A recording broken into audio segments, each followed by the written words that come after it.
for Trump supporters, or indeed maybe even not Trump supporters, just not supporters of income taxes, whatever. But yeah, describing it as a refund check sort of inherently is putting it in the milieu of the current tax system, of the IRS. But, it is Trump, and he does love having his name, his signature on checks. We saw this during COVID with certain food programs and, of course, the stimulus check. This does, kind of ring directly as a stimulus. I mean, you say it perfect. The economy is having its own problems. The people love pointing out that inflation hasn't necessarily come down in 30 days. 30 days hasn't brought inflation down.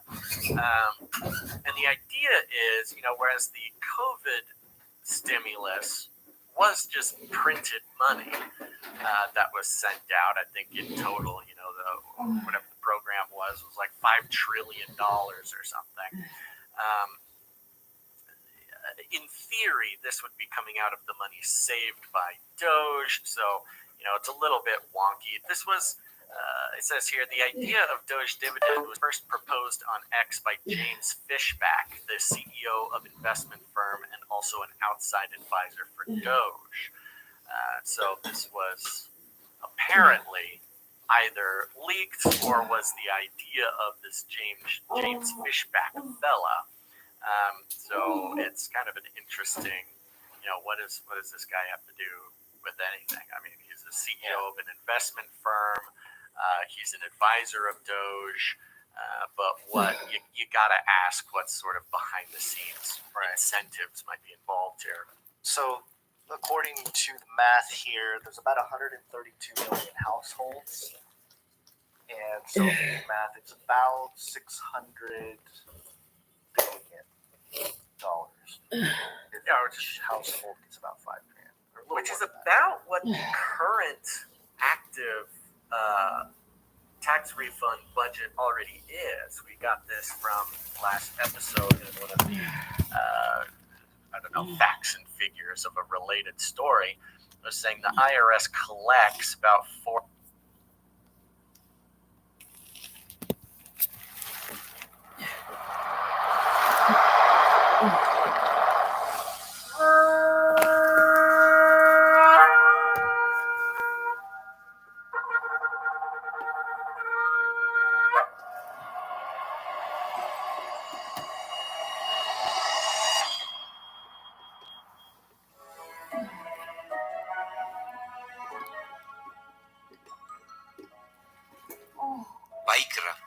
Leviticus chapter 1.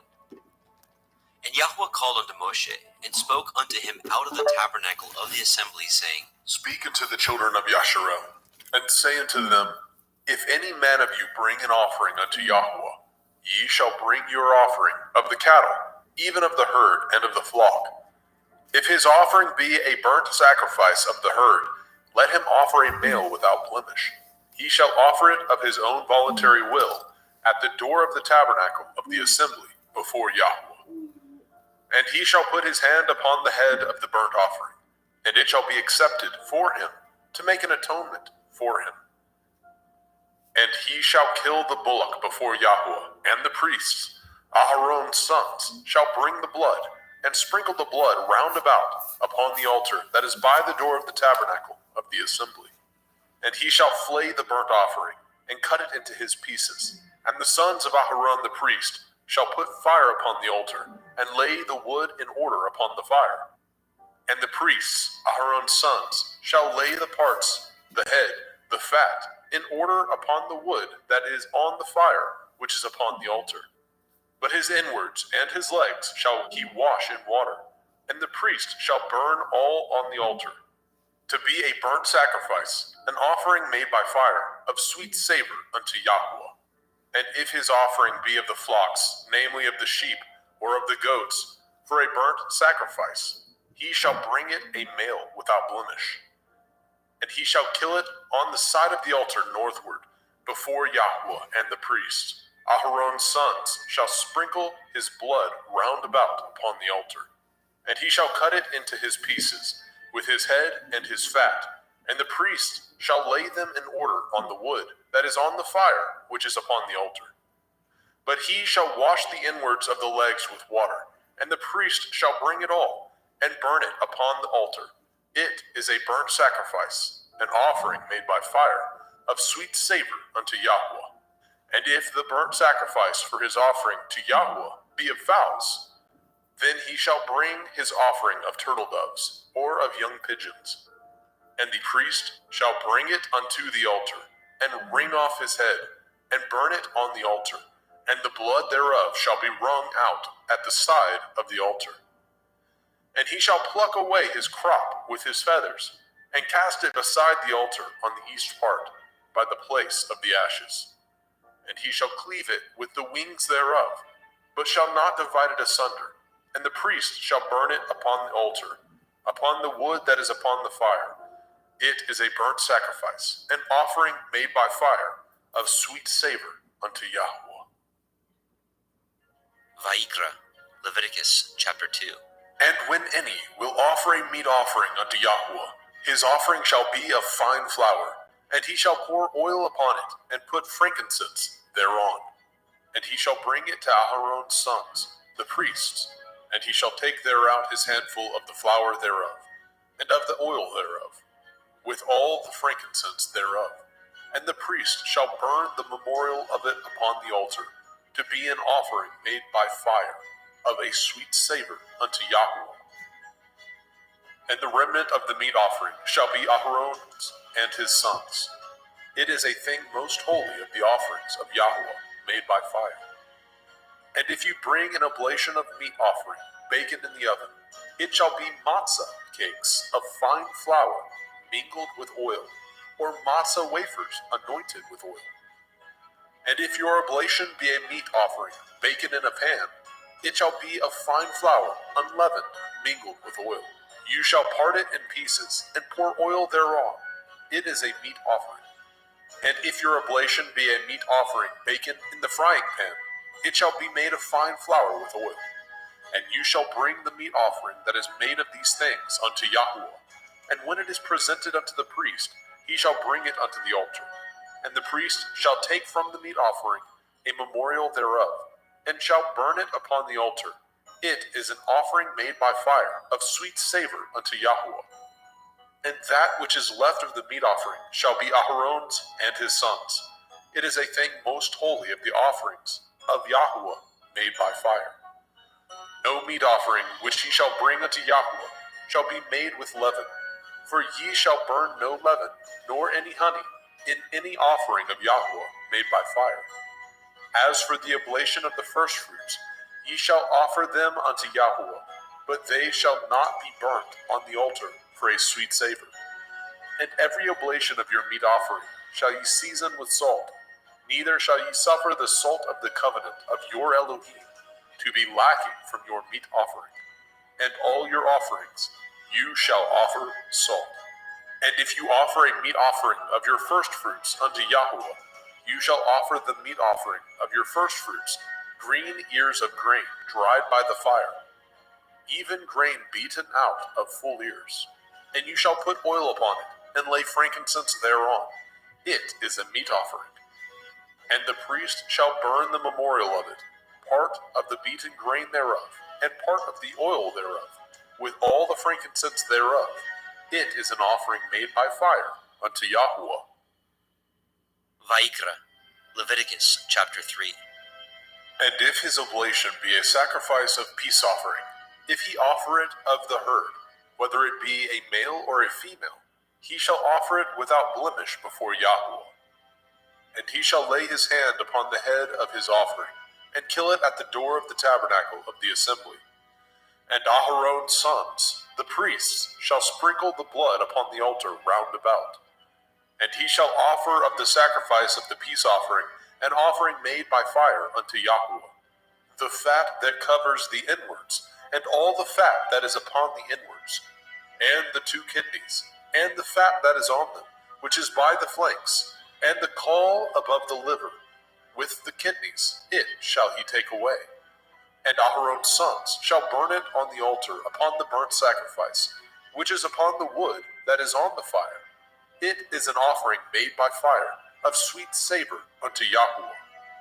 And if his offering for a sacrifice of peace offering unto Yahweh be of the flock, male or female, he shall offer it without blemish. If he offer a lamb for his offering, then shall he offer before Yahweh. And he shall lay his hand upon the head of his offering, and kill it before the tabernacle of the assembly. And Aharon's sons shall sprinkle the blood thereof round about upon the altar. And he shall offer of the sacrifice of the peace offering an offering made by fire unto Yahweh, the fat thereof, and the whole rump. It shall he take off hard by the backbone, and the fat that covers the inwards, and all the fat that is upon the inwards, and the two kidneys, and the fat that is upon them, which is by the flanks, and the caul above the liver, and the kidneys, it shall he take away. And the priest shall burn it upon the altar. It is the food of the offering made by fire unto Yahweh. And if his offering be a goat, then he shall offer it before Yahweh. And he shall lay his hand upon the head of it, and kill it before the tabernacle of the assembly. And the sons of Aharon shall sprinkle the blood thereof upon the altar round about. And he shall offer thereof his offering, even an offering made by fire unto Yahweh, the fat that covers the inwards, and all the fat that is upon the inwards, and the two kidneys, and the fat that is upon them, which is by the flanks, and the caul above the liver, with the kidneys, it shall he take away. And the priest shall burn them upon the altar. It is the food of the offering, made by fire for a sweet savor. All the fat is Yahweh's. It shall be a perpetual statute for your generations throughout all your dwellings, that ye eat neither fat nor blood. Vayikra, Leviticus chapter 4. And Yahweh spoke unto Moshe, saying, Speak unto the children of Yasharel, saying, If a soul shall sin through ignorance against any of the commandments of Yahweh concerning things which ought not to be done, and shall do against any of them, if the priest that is anointed do sin according to the sin of the people, then let him bring for his sin, which he has sinned, a young bullock, without blemish unto Yahweh, for a sin offering. And he shall bring the bullock unto the door of the tabernacle of the assembly before Yahweh, and shall lay his hands upon the bullock's head, and kill the bullock before Yahweh. And the priest that is anointed shall take of the bullock's blood, and bring it to the tabernacle of the assembly. And the priest shall dip his finger in the blood, and sprinkle of the blood 7 times before Yahweh, before the veil of the sanctuary. And the priest shall put some of the blood upon the horns of the altar of sweet incense before Yahweh, which is in the tabernacle of the assembly, and shall pour all the blood of the bullock at the bottom of the altar of the burnt offering, which is at the door of the tabernacle of the assembly. And he shall take off from it all the fat of the bullock for the sin offering, the fat that covers the inwards, and all the fat that is upon the inwards, and the two kidneys, and the fat that is upon them, which is by the flanks, and the caul above the liver, with the kidneys, it shall he take away, as it was taken off from the bullock of the sacrifice of peace offerings, and the priest shall burn them upon the altar of the burnt offering. And the skin of the bullock, and all his flesh, with his head, and with his legs, and his inwards, and his dung, even the whole bullock shall he carry forth without the camp, unto a clean place, where the ashes are poured out, and burn him on the wood with fire. Where the ashes are poured out shall he be burnt.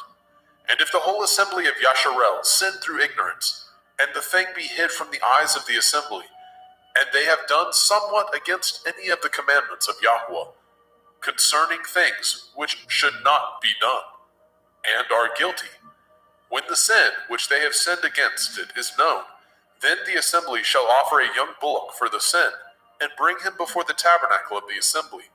And the elders of the assembly shall lay their hands upon the head of the bullock before Yahweh, and the bullock shall be killed before Yahweh. And the priest that is anointed shall bring of the bullock's blood to the tabernacle of the assembly. And the priest shall dip his finger in some of the blood, and sprinkle it 7 times before Yahweh, even before the veil.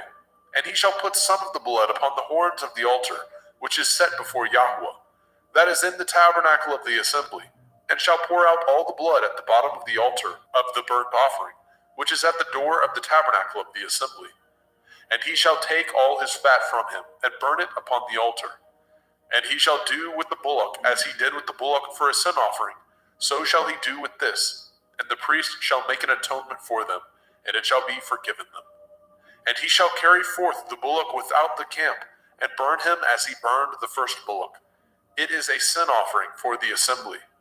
When a ruler has sinned, and done somewhat through ignorance against any of the commandments of Yahweh, Elohiah, concerning things which should not be done, and is guilty, or if his sin, wherein he has sinned, come to his knowledge, he shall bring his offering, a kid of the goats, a male without blemish, and he shall lay his hand upon the head of the goats, and kill it in the place where they killed the burnt offering before Yahweh.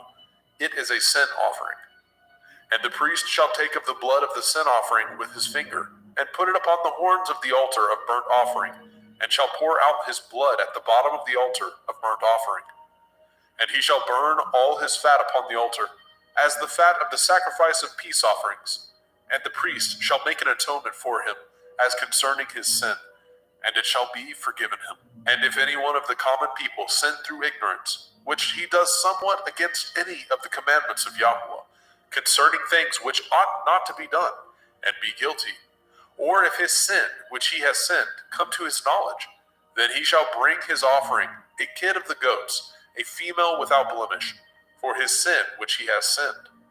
And he shall lay his hand upon the head of the sin offering, and slay the sin offering in the place of the burnt offering. And the priest shall take of the blood thereof with his finger, and put it upon the horns of the altar of burnt offering, and shall pour out all the blood thereof at the bottom of the altar. And he shall take away all the fat thereof, as the fat is taken away from off the sacrifice of peace offerings. And the priest shall burn it upon the altar for a sweet savor unto Yahweh. And the priest shall make an atonement for him, and it shall be forgiven him. And if he bring a lamb for a sin offering, he shall bring it a female without blemish. And he shall lay his hand upon the head of the sin offering, and slay it for the sin offering in the place where they killed the burnt offering. And the priest shall take of the blood of the sin offering with his finger, and put it upon the horns of the altar of burnt offering, and shall pour out all the blood thereof at the bottom of the altar. And he shall take away all the fat thereof, as the fat of the lamb is taken away from the sacrifice of the peace offering. And the priest shall burn them upon the altar, according to the offering made by fire unto Yahweh. And the priest shall make an atonement for his sin that he has committed, and it shall be forgiven him. Vayikra, Leviticus chapter 5. And if a soul sin, and hear the voice of swearing, and is a witness, whether he has seen or known of it, if he do not utter it, then he shall bear his iniquity. Or if a soul touch any unclean thing, whether it be a carcass of an unclean beast, or a carcass of unclean cattle, or the carcass of unclean creeping things, and if it be hidden from him, he also shall be unclean and guilty. Or if he touch the uncleanness of man, whatsoever uncleanness it be, that a man shall be defiled withal, and it be hid from him, when he knows of it, then he shall be guilty. Or if a soul swear, pronouncing with his lips to do evil, or to do good, whatsoever it be that a man shall pronounce with an oath, and it be hid from him, when he knows of it, then he shall be guilty in one of these. And it shall be, when he shall be guilty in one of these things, that he shall confess that he has sinned in that thing. And he shall bring his trespass offering unto Yahweh, for his sin which he has sinned, a female from the flock, a lamb or a kid of the goats, for a sin offering, and the priest shall make an atonement for him concerning his sin. And if he is not able to bring a lamb, then he shall bring for his trespass which he has committed 2 turtle doves, or 2 young pigeons unto Yahweh, one for a sin offering, and the other for a burnt offering. And he shall bring them unto the priest, who shall offer that which is for the sin offering first, and wring off his head from his neck, but shall not divide it asunder. And he shall sprinkle of the blood of the sin offering upon the side of the altar, and the rest of the blood shall be wrung out at the bottom of the altar. It is a sin offering. And he shall offer the second for a burnt offering, according to the manner, and the priest shall make an atonement for him, for his sin which he has sinned, and it shall be forgiven him. But if he be not able to bring 2 turtle doves, or 2 young pigeons, then he that sinned shall bring for his offering the 10th part of an ephah of fine flour for a sin offering. He shall put no oil upon it, neither shall he put any frankincense thereon, for it is a sin offering. Then shall he bring it to the priest, and the priest shall take his handful of it, even a memorial thereof, and burn it on the altar, according to the offerings made by fire unto Yahweh. It is a sin offering. And the priest shall make an atonement for him, as touching his sin, that he has sinned in one of these, and it shall be forgiven him, and the remnant shall be the priest's, as a meat offering. And Yahweh spoke unto Moshe, saying, If a soul commit a trespass, and sin through ignorance, in the holy things of Yahweh, then he shall bring for his trespass unto Yahweh a ram without blemish, out of the flocks, with your estimation by shekels of silver, after the shekel of the sanctuary, for a trespass offering. And he shall make the amends for the harm that he has done in the holy thing, and shall add the 5th part thereto, and give it unto the priest. And the priest shall make an atonement for him with the ram of the trespass offering, and it shall be forgiven him. And if a soul sin, and commit any of these things which are forbidden to be done by the commandment of Yahweh, though he knew it not, yet is he guilty, and shall bear his iniquity. And he shall bring a ram without blemish out of the flock, with your estimation, for a trespass offering, unto the priest. And the priest shall make an atonement for him concerning his ignorance, wherein he erred, and knew it not, and it shall be forgiven him. It is a trespass offering. He has certainly trespassed against Yahweh.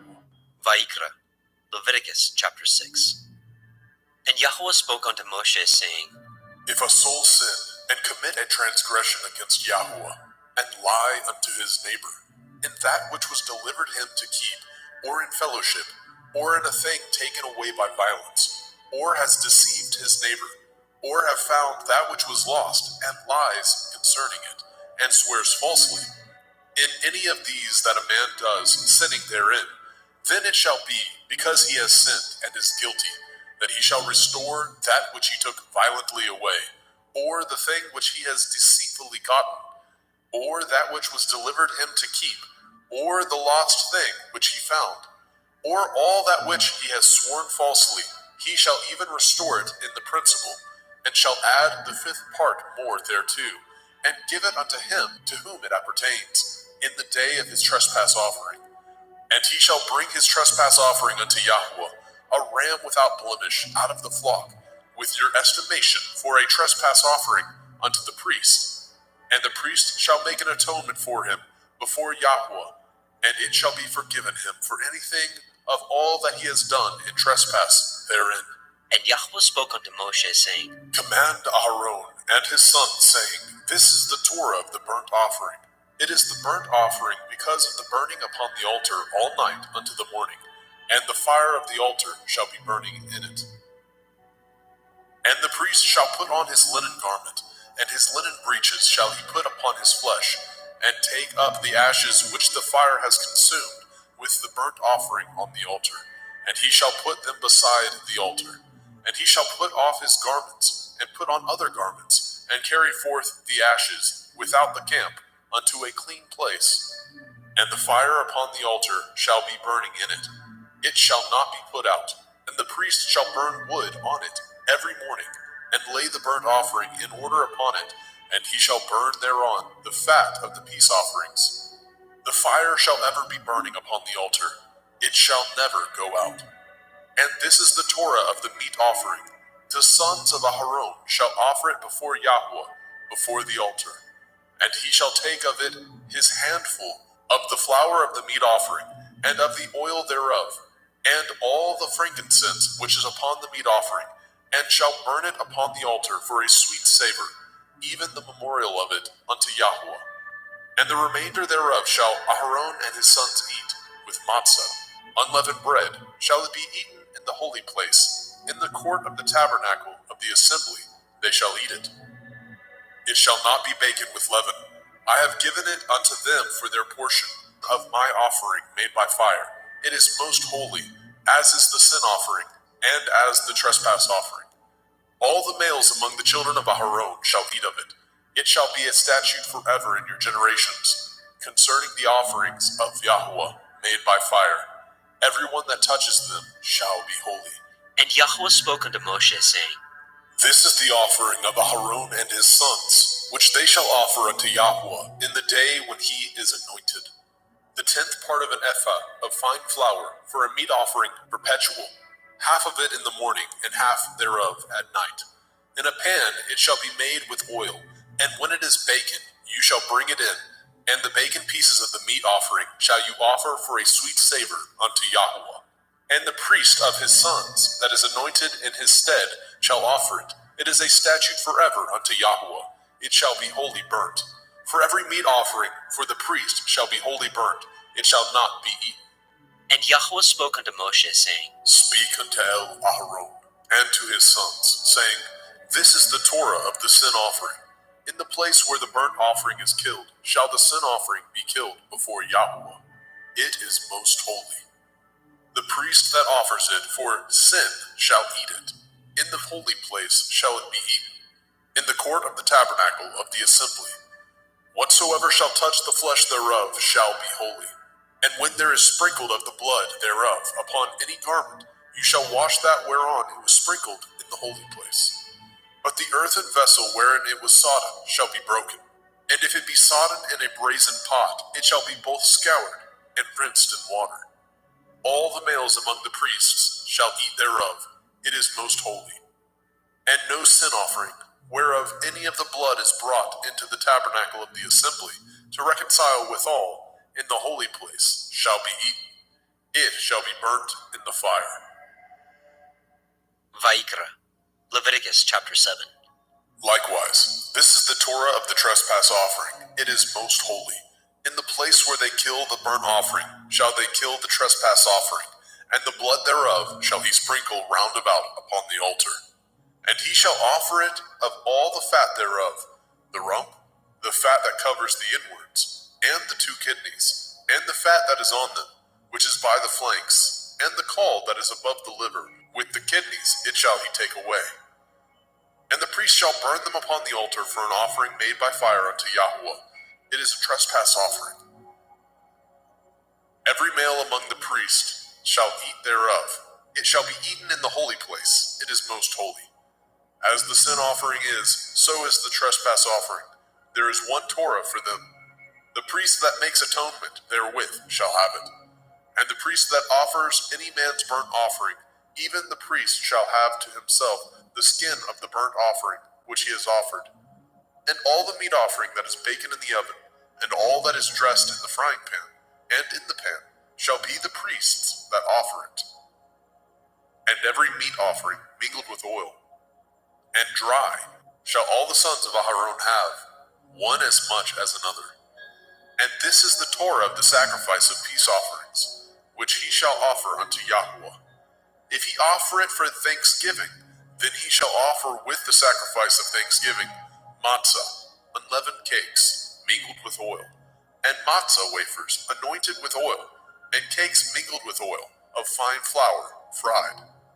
Besides the cakes, he shall offer for his offering hametz, leavened bread, with the sacrifice of thanksgiving of his peace offerings. And of it he shall offer one out of the whole oblation, for a heave offering unto Yahweh, and it shall be the priest that sprinkles the blood of the peace offerings. And the flesh of the sacrifice of his peace offerings for thanksgiving shall be eaten the same day that it is offered. He shall not leave any of it until the morning. But if the sacrifice of his offering be a vow, or a voluntary offering, it shall be eaten the same day that he offers his sacrifice. On the morrow also the remainder of it shall be eaten. But the remainder of the flesh of the sacrifice on the 3rd day shall be burnt with fire. And if any of the flesh of the sacrifice of his peace offerings be eaten at all on the 3rd day, It shall not be accepted, neither shall it be imputed unto him that offers it. It shall be an abomination, and the soul that eats of it shall bear his iniquity. And the flesh that touches any unclean thing shall not be eaten. It shall be burnt with fire. And as for the flesh, all that be clean shall eat thereof. But the soul that eats of the flesh of the sacrifice of peace offerings that pertain unto Yahweh, having his uncleanness upon him, even that soul shall be cut off from his people. Moreover, the soul that shall touch any unclean thing, as the uncleanness of man, or any unclean beast, or any abominable unclean thing, and eat of the flesh of the sacrifice of peace offerings, which pertain unto Yahweh, even that soul shall be cut off from his people. And Yahweh spoke unto Moshe, saying, Speak unto the children of Yasharel, saying, Ye shall eat no manner of fat, of ox, or of sheep, or of goat, and the fat of the beast that dies of itself, and the fat of that which is torn with beast, may be used in any other use, but ye shall in no wise eat of it. For whosoever eats the fat of the beast, of which men offer an offering made by fire unto Yahweh, even the soul that eats it shall be cut off from his people. Moreover, ye shall eat no manner of blood, whether it be of fowl or of beast, in any of your dwellings. Whatsoever soul it be that eats any manner of blood, even that soul shall be cut off from his people. And Yahweh spoke unto Moshe, saying, Speak unto the children of Yasharel, saying, He that offers the sacrifice of his peace offerings unto Yahweh shall bring his oblation unto Yahweh of the sacrifice of his peace offerings. His own hand shall bring the offerings of Yahweh made by fire. The fat with the breast it shall he bring, that the breast may be waved for a wave offering before Yahweh. And the priest shall burn the fat upon the altar, but the breast shall be Aharon's and his sons'. And the right shoulder shall ye give unto the priest for a heave offering of the sacrifices of your peace offerings. He among the sons of Aharon that offers the blood of the peace offerings and the fat shall have the right shoulder for his part. For the wave breast and the heave shoulder have I taken of the children of Yasharel from off the sacrifices of their peace offerings, and have given them unto Aharon the priest, and unto his sons by a statute forever, from among the children of Yasharel.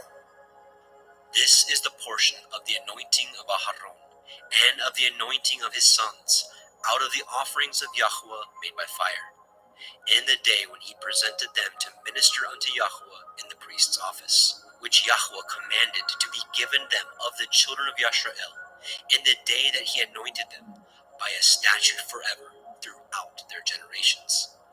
This is the Torah of the burnt offering, of the meat offering, and of the sin offering, and of the trespass offering, and of the consecrations, and of the sacrifice of the peace offerings, which Yahweh commanded Moshe in Mount Sinai, in the day that he commanded the children of Yasharel to offer their oblations unto Yahweh in the wilderness of Sinai. Vayikra, Leviticus chapter 8. And Yahweh spoke unto Moshe, saying, Take Aharon and his sons with him, and the garments, and the anointing oil, and a bullock for the sin offering, and 2 rams, and a basket of matzah, unleavened bread, and gather all the assembly together unto the door of the tabernacle of the assembly. And Moshe did as Yahweh commanded him, and the assembly was gathered together unto the door of the tabernacle of the assembly. And Moshe said unto the assembly, This is the thing which Yahweh commanded to be done. And Moshe brought Aharon and his sons, and washed them with water. And he put upon him the coat, and girded him with the belt, and clothed him with the robe, and put the ephod upon him. And he girded him with the belt of the ephod, and bound it unto him therewith. And he put the breastplate upon him. Also he put in the breastplate the Urim and the Tumim. And he put the turban upon his head. Also upon the turban, even upon his forefront, did he put the golden plate, the holy crown, as Yahweh commanded Moshe. And Moshe took the anointing oil, and anointed the tabernacle, and all that was therein, and sanctified them. And he sprinkled thereof upon the altar 7 times, and anointed the altar and all his vessels, both the laver and his foot, to sanctify them. And he poured of the anointing oil upon Aharon's head, and anointed him, to sanctify him. And Moshe brought Aharon's sons, and put coats upon them, and girded them with belts, and put bonnets upon them, as Yahweh commanded Moshe. And he brought the bullock for the sin offering, and Aharon and his sons laid their hands upon the head of the bullock for the sin offering, and he slew it. And Moshe took the blood, and put it upon the horns of the altar round about with his finger, and purified the altar, and poured the blood at the bottom of the altar, and sanctified it, to make reconciliation upon it. And he took all the fat that was upon the inwards, and the caul above the liver, and the 2 kidneys, and their fat, and Moshe burned it upon the altar. But the bullock, and his hide, and his flesh, and his dung, he burnt with fire without the camp, as Yahweh commanded Moshe. And he brought the ram for the burnt offering, and Aharon and his sons laid their hands upon the head of the ram, and he killed it. And Moshe sprinkled the blood upon the altar round about. And he cut the ram into pieces, and Moshe burnt the head, and the pieces, and the fat. And he washed the inwards and the legs in water, and Moshe burnt the whole ram upon the altar. It was a burnt sacrifice for a sweet savor, and an offering made by fire unto Yahweh, as Yahweh commanded Moshe. And he brought the other ram, the ram of consecration, and Aharon and his sons laid their hands upon the head of the ram, and he slew it. And Moshe took of the blood of it, and put it upon the tip of Aharon's right ear, and upon the thumb of his right hand, and upon the great toe of his right foot. And he brought Aharon's sons, and Moshe put of the blood upon the tip of their right ear, and upon the thumbs of their right hands, and upon the great toes of their right feet. And Moshe sprinkled the blood upon the altar round about. And he took the fat, and the rump, and the fat that was upon the inwards, and the caul above the liver, and the 2 kidneys, and their fat, and the right shoulder. And out of the basket of matzah that was before Yahweh, he took 1 matzah cake, and a cake of oiled bread, and 1 wafer, and put them on the fat, and upon the right shoulder. And he put all upon Aharon's hands, and upon his sons' hands, and waved them for a wave offering before Yahweh. And Moshe took them from off their hands, and burnt them on the altar upon the burnt offering. They were consecrations for a sweet savor. It is an offering made by fire unto Yahweh. And Moshe took the breast, and waved it for a wave offering before Yahweh. For of the ram of consecration it was Moshe's part, as Yahweh commanded Moshe.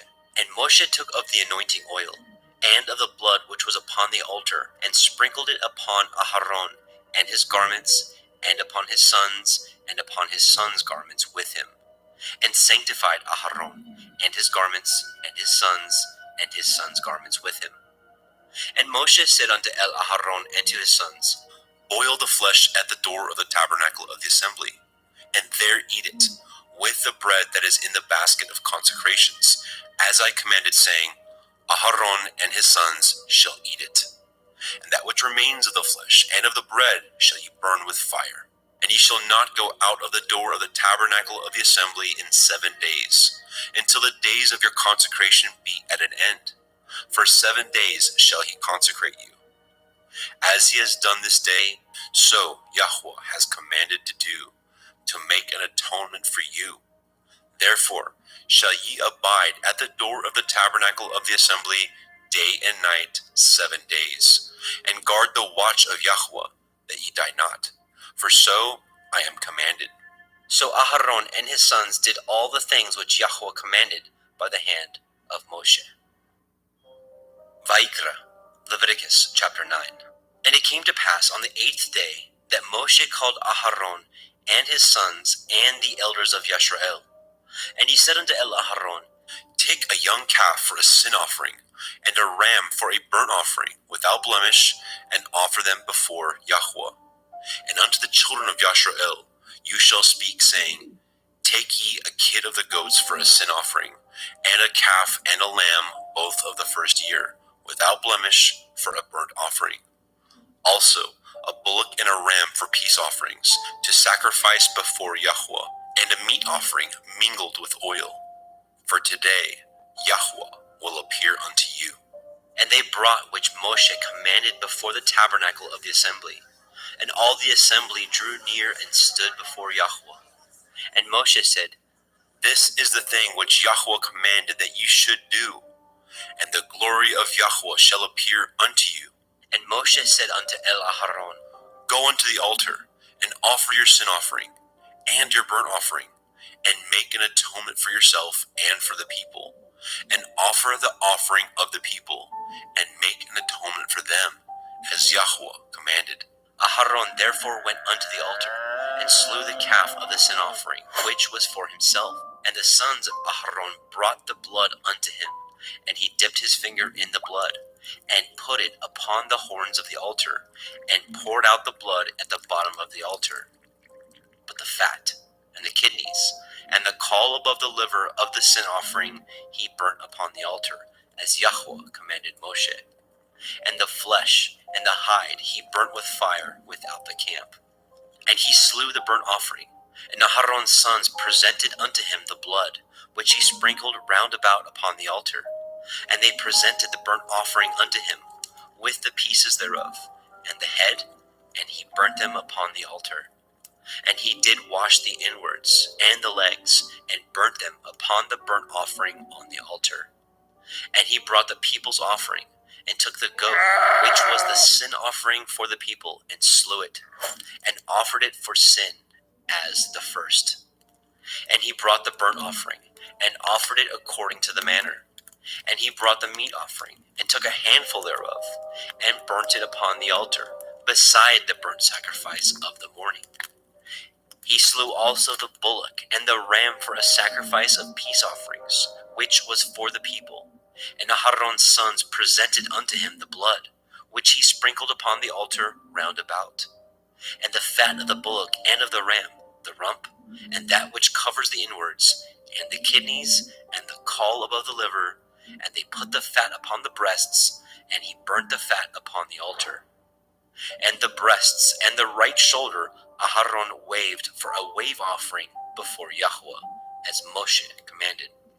And Aharon lifted up his hand toward the people, and blessed them, and came down from offering of the sin offering, and the burnt offering, and peace offerings. And Moshe and Aharon went into the tabernacle of the assembly, and came out, and blessed the people. And the glory of Yahweh appeared unto all the people. And there came a fire out from before Yahweh, and consumed upon the altar the burnt offering and the fat, which when all the people saw, they shouted and fell on their face. Vayikra, Leviticus chapter 10. And Nadab and Abihu, the sons of Aharon, took either of them his censer, and put fire therein, and put incense thereon, and offered strange fire before Yahweh, which he commanded them not. And there went out fire from Yahweh, and devoured them, and they died before Yahweh. Then Moshe said unto Aharon, This is that Yahweh spoke, saying, I will be sanctified in them that come nigh me, and before all the people I will be glorified. And Aharon held his peace. And Moshe called Mishael and Elishaphan, the sons of Uzziel, the uncle of Aharon, and said unto them, Come near, carry your brethren from before the sanctuary out of the camp. So they went near, and carried them in their coats out of the camp, as Moshe had said. And Moshe said unto Aharon, and unto Eleazar, and unto Ithamar his sons, Uncover not your heads, neither rend your clothes, lest ye die, and lest the wrath come upon all the people. But let your brethren, the whole house of Yashrael, bewail the burning which Yahweh has kindled. And ye shall not go out from the door of the tabernacle of the assembly, lest ye die. For the anointing oil of Yahweh is upon you. And they did according to the word of Moshe. And Yahweh spoke unto Aharon, saying, Do not drink wine, nor strong drink, you nor your sons with you, when ye go into the tabernacle of the assembly, lest ye die. It shall be a statute forever throughout your generations.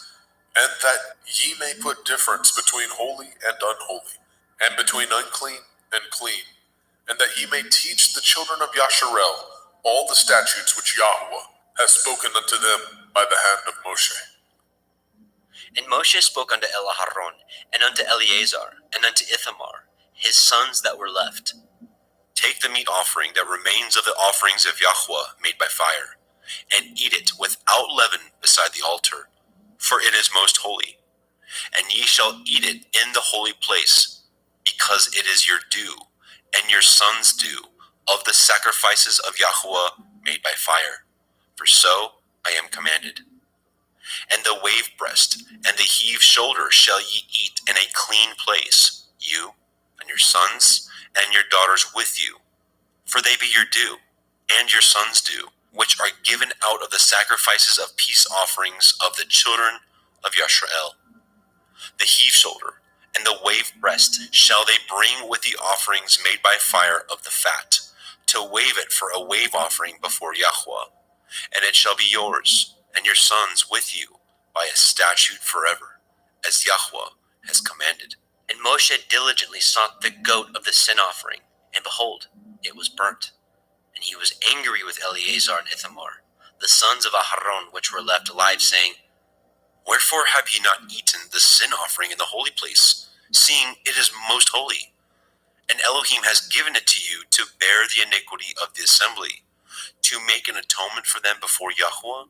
Behold, the blood of it was not brought in within the holy place. Ye should indeed have eaten it in the holy place, as I commanded. And Aharon said unto Moshe, Behold, this day have they offered their sin offering and their burnt offering before Yahweh, and such things have befallen me. And if I had eaten the sin offering today, should it have been accepted in the sight of Yahweh? And when Moshe heard that, he was content. Vaikra, Leviticus chapter 11. And Yahweh spoke unto El Moshe, and to El Aharon, saying unto them, Speak unto the children of Yasharel, saying, These are the beasts which ye shall eat among all the beasts that are on the earth. Whatsoever parts the hoof, and is cloven-footed, and chews the cud, among the beasts, that shall ye eat. Nevertheless, these shall ye not eat of them that chew the cud, or of them that divide the hoof. As the camel, because he chews the cud, but divides not the hoof, he is unclean unto you. And the coney, because he chews the cud, but divides not the hoof, he is unclean unto you. And the hare, because he chews the cud, but divides not the hoof, he is unclean unto you. And the swine, though he divide the hoof, and be cloven-footed, yet he chews not the cud, he is unclean to you. Of their flesh shall ye not eat, and their carcass shall ye not touch, they are unclean to you. These shall ye eat of all that are in the waters. Whatsoever has fins and scales in the waters, in the seas, and in the rivers, them shall you eat. And all that have not fins and scales in the seas and in the rivers, of all that move in the waters, and of any living thing which is in the waters, they shall be an abomination unto you. They shall be even an abomination unto you. Ye shall not eat of their flesh, but ye shall have their carcasses in abomination. Whatsoever has no fins nor scales in the water, that shall be an abomination unto you. And these are they which ye shall have an abomination among the fowls. They shall not be eaten. They are an abomination, the eagle, the ossifrage, and the osprey, and the vulture, and the kite after his kind, every raven after his kind, and the owl, and the nighthawk, and the cuckow, and the hawk after his kind, and the little owl, and the cormorant, and the great owl, and the swan, and the pelican, and the gier eagle, and the stork, and the heron after her kind, and the lapwing, and the bat. All fowls that creep going upon all four shall be an abomination unto you. Yet these may ye eat of every flying creeping thing that goes upon all four, which have legs above their feet, to leap withal upon the earth. Even these of them ye may eat, the locust after his kind, and the bald locust after his kind, and the beetle after his kind, and the grasshopper after his kind. But all other flying creeping things, which have 4 feet, shall be an abomination unto you. And for these ye shall be unclean. Whosoever touches the carcass of them shall be unclean until the evening. And whosoever bears aught of the carcass of them shall wash his clothes, and be unclean until the evening. The carcass of every beast which divides the hoof, and is not cloven-footed, nor chews the cud, are unclean unto you. Every one that touches them shall be unclean. And whatsoever goes upon his paws, among all manner of beasts that go on all fours, those are unclean unto you. Whoso touches their carcass shall be unclean until the evening. And he that bears the carcass of them shall wash his clothes, and be unclean unto the evening. They are unclean unto you. These also shall be unclean unto you. Among the creeping things that creep upon the earth, the weasel, the mouse, and the tortoise, after his kind, and the ferret, and the chameleon, and the lizard, and the snail, and the mole, these are unclean to you among all that creep. Whosoever touches them, when they be dead, shall be unclean until the evening. And upon whatsoever any of them, when they are dead, does fall, it shall be unclean, whether it be any vessel of wood, or raiment, or skin, or sack, whatsoever vessel it be, wherein any work is done, it must be put into water, and it shall be unclean until the evening, so it shall be cleansed. And every earthen vessel, where into any of them that falls, whatsoever is in it shall be unclean, and ye shall break it. Of all meat which may be eaten, that on which such water comes shall be unclean, and all drink that may be drunk in every vessel shall be unclean.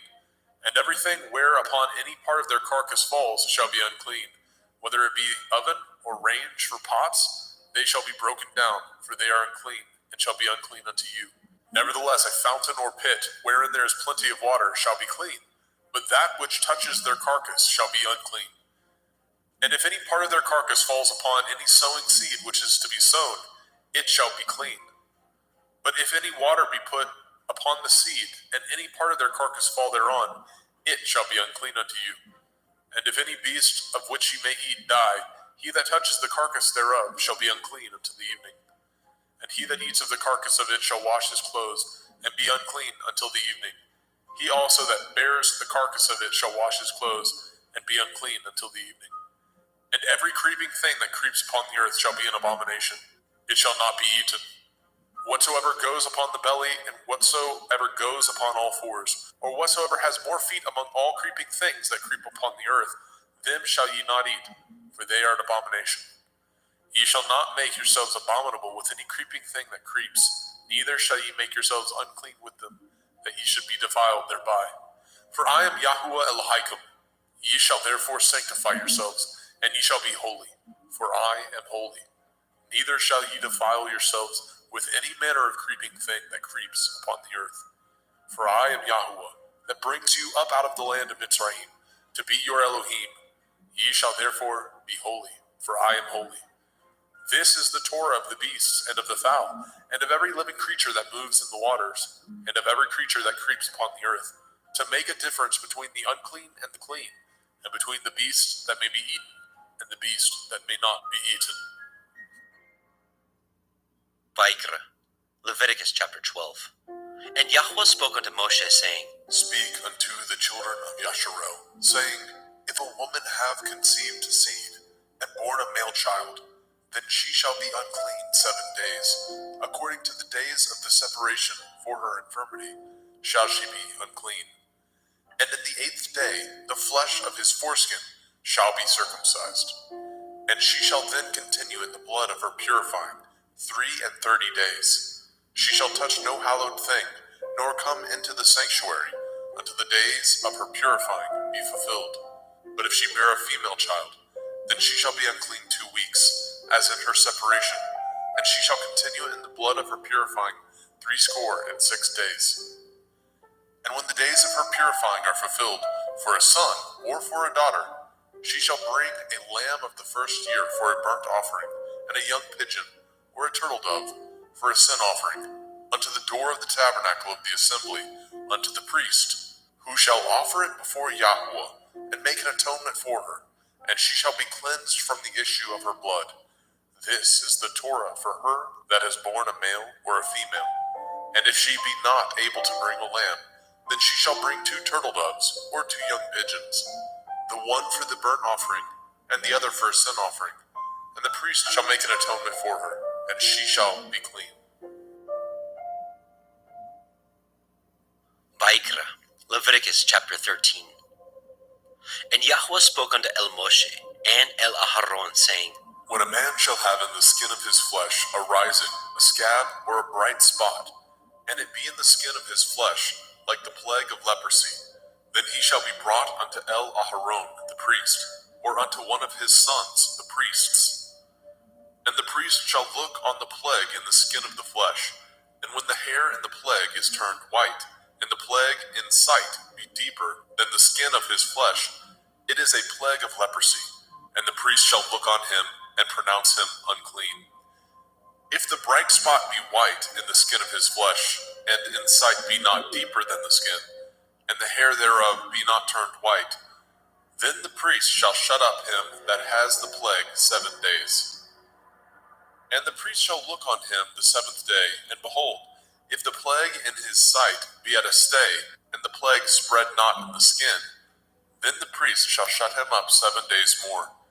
And the priest shall look on him again the 7th day, and behold, if the plague be somewhat dark, and the plague spread not in the skin, the priest shall pronounce him clean. It is but a scab, and he shall wash his clothes and be clean. But if the scab spread much abroad in the skin, after that he has been seen of the priest for his cleansing, he shall be seen of the priest again. And if the priest see that, behold, the scab spreads in the skin, then the priest shall pronounce him unclean. It is a leprosy. When the plague of leprosy is in a man, then he shall be brought unto the priest. And the priest shall see him, and behold, if the rising be white in the skin, and it have turned the hair white, and there be quick raw flesh in the rising, it is an old leprosy in the skin of his flesh, and the priest shall pronounce him unclean, and shall not shut him up, for he is unclean. And if a leprosy break out abroad in the skin, and the leprosy cover all the skin of him that has the plague from his head even to his foot, wheresoever the priest looks, then the priest shall consider, and behold, if the leprosy have covered all his flesh, he shall pronounce him clean that has the plague. It is all turned white, he is clean. But when raw flesh appears in him, he shall be unclean. And the priest shall see the raw flesh and pronounce him to be unclean. For the raw flesh is unclean, it is a leprosy. Or if the raw flesh turn again, and be changed unto white, he shall come unto the priest. And the priest shall see him, and behold, if the plague be turned unto white, then the priest shall pronounce him clean that has the plague, he is clean. The flesh also, in which even in the skin thereof was a boil, and is healed. And in the place of the boil, where there be a white rising, or a bright spot, white, and somewhat reddish, and it be showed to the priest. And if, when the priest sees it, behold, it be in sight lower than the skin, and the hair thereof be turned white, the priest shall pronounce him unclean. It is a plague of leprosy, broken out of the boil. But if the priest look on it, and behold, there be no white hairs therein, and if it be not lower than the skin, but be somewhat dark, then the priest shall shut him up 7 days. And if it spread much abroad in the skin, then the priest shall pronounce him unclean. It is a plague. But if the bright spot stay in his place and spread not, it is a burning boil, and the priest shall pronounce him clean. Or if there be any flesh in the skin whereof there is a hot burning, and the quick flesh that burns have a white bright spot, somewhat reddish or white, then the priest shall look upon it, and behold, if the hair in the bright spot be turned white, and it be in sight deeper than the skin, it is a leprosy broken out of the burning, wherefore the priest shall pronounce him unclean. It is the plague of leprosy. But if the priest look on it, and behold, there be no white hair in the bright spot, and it be no lower than the other skin, but be somewhat dark, then the priest shall shut him up 7 days. And the priest shall look upon him the 7th day, and if it be spread much abroad in the skin, then the priest shall pronounce him unclean. It is the plague of leprosy. And if the bright spot stay in his place, and spread not in the skin, but it be somewhat dark, it is a rising of the burning, and the priest shall pronounce him clean, for it is an inflammation of the burning. If a man or woman have a plague upon the head or the beard, then the priest shall see the plague, and behold, if it be in sight deeper than the skin, and there be in it a yellow thin hair, then the priest shall pronounce him unclean. It is a dry skull, even a leprosy upon the head or beard. And if the priest shall look on the plague of the skull, and behold, it be not in sight deeper than the skin, and that there is no black hair in it, then the priest shall shut up him that has the plague of the skull 7 days. And in the 7th day the priest shall look on the plague, and behold, if the skull spread not, and there be in it no yellow hair, and the skull be not in sight deeper than the skin, he shall be shaven, and the skull shall he not shave, and the priest shall shut him up that has the skull 7 days more. And in the 7th day the priest shall look on the skull, and behold, if the skull be not spread in the skin, nor be in sight deeper than the skin, then the priest shall pronounce him clean, and he shall wash his clothes and be clean. But if the skull spread much in the skin after his cleansing, then the priest shall look on him, and behold, if the skull be spread in the skin, the priest shall not seek for yellow hair, he is unclean. But if the skull be in his sight at his stay, and that there is a black hair grown up therein, the skull is healed, he is clean, and the priest shall pronounce him clean.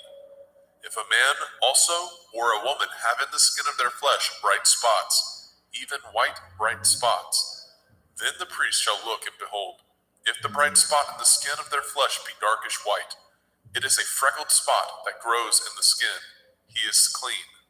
And the man whose hair is fallen off his head, he is bald, yet is he clean.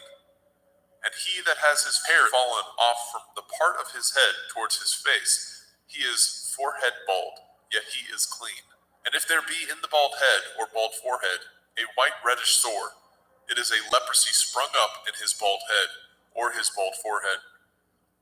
Then the priest shall look upon it, and behold, if the rising of the sore be white reddish in the bald head or in his bald forehead, as the leprosy appears in the skin of the flesh, he is a leprous man, he is unclean.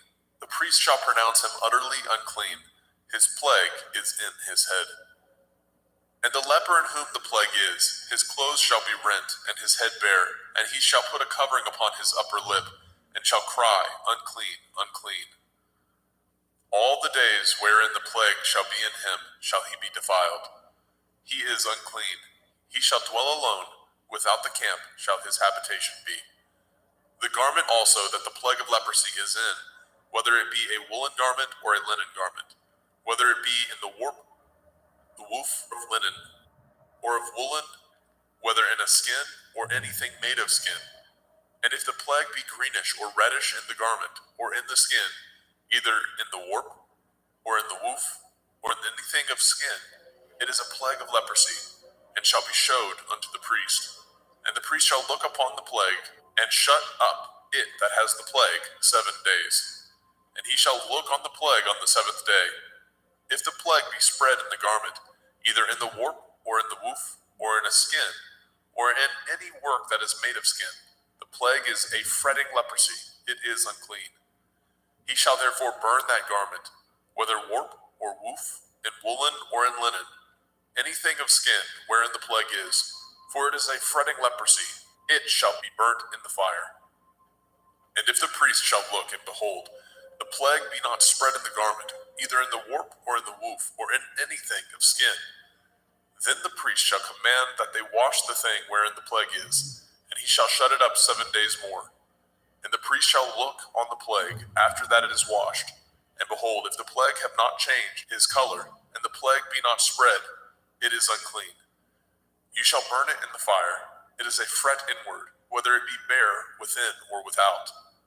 And if the priest look, and behold the plague be somewhat dark after the washing of it, then he shall rend it out of the garment, or out of the skin, or out of the warp, or out of the woof. And if it appear still in the garment, either in the warp or in the woof, or in anything of skin, it is a spreading plague. You shall burn that wherein the plague is with fire.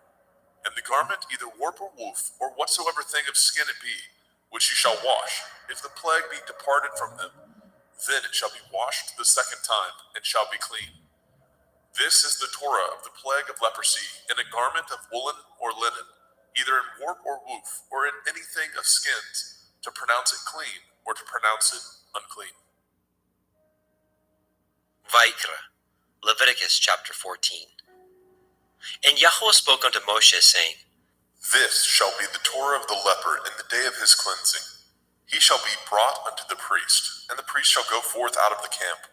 And the priest shall look, and behold, if the plague of leprosy be healed in the leper, then shall the priest command to take for him that is to be cleansed 2 birds alive and clean, and cedar wood, and scarlet, and hyssop.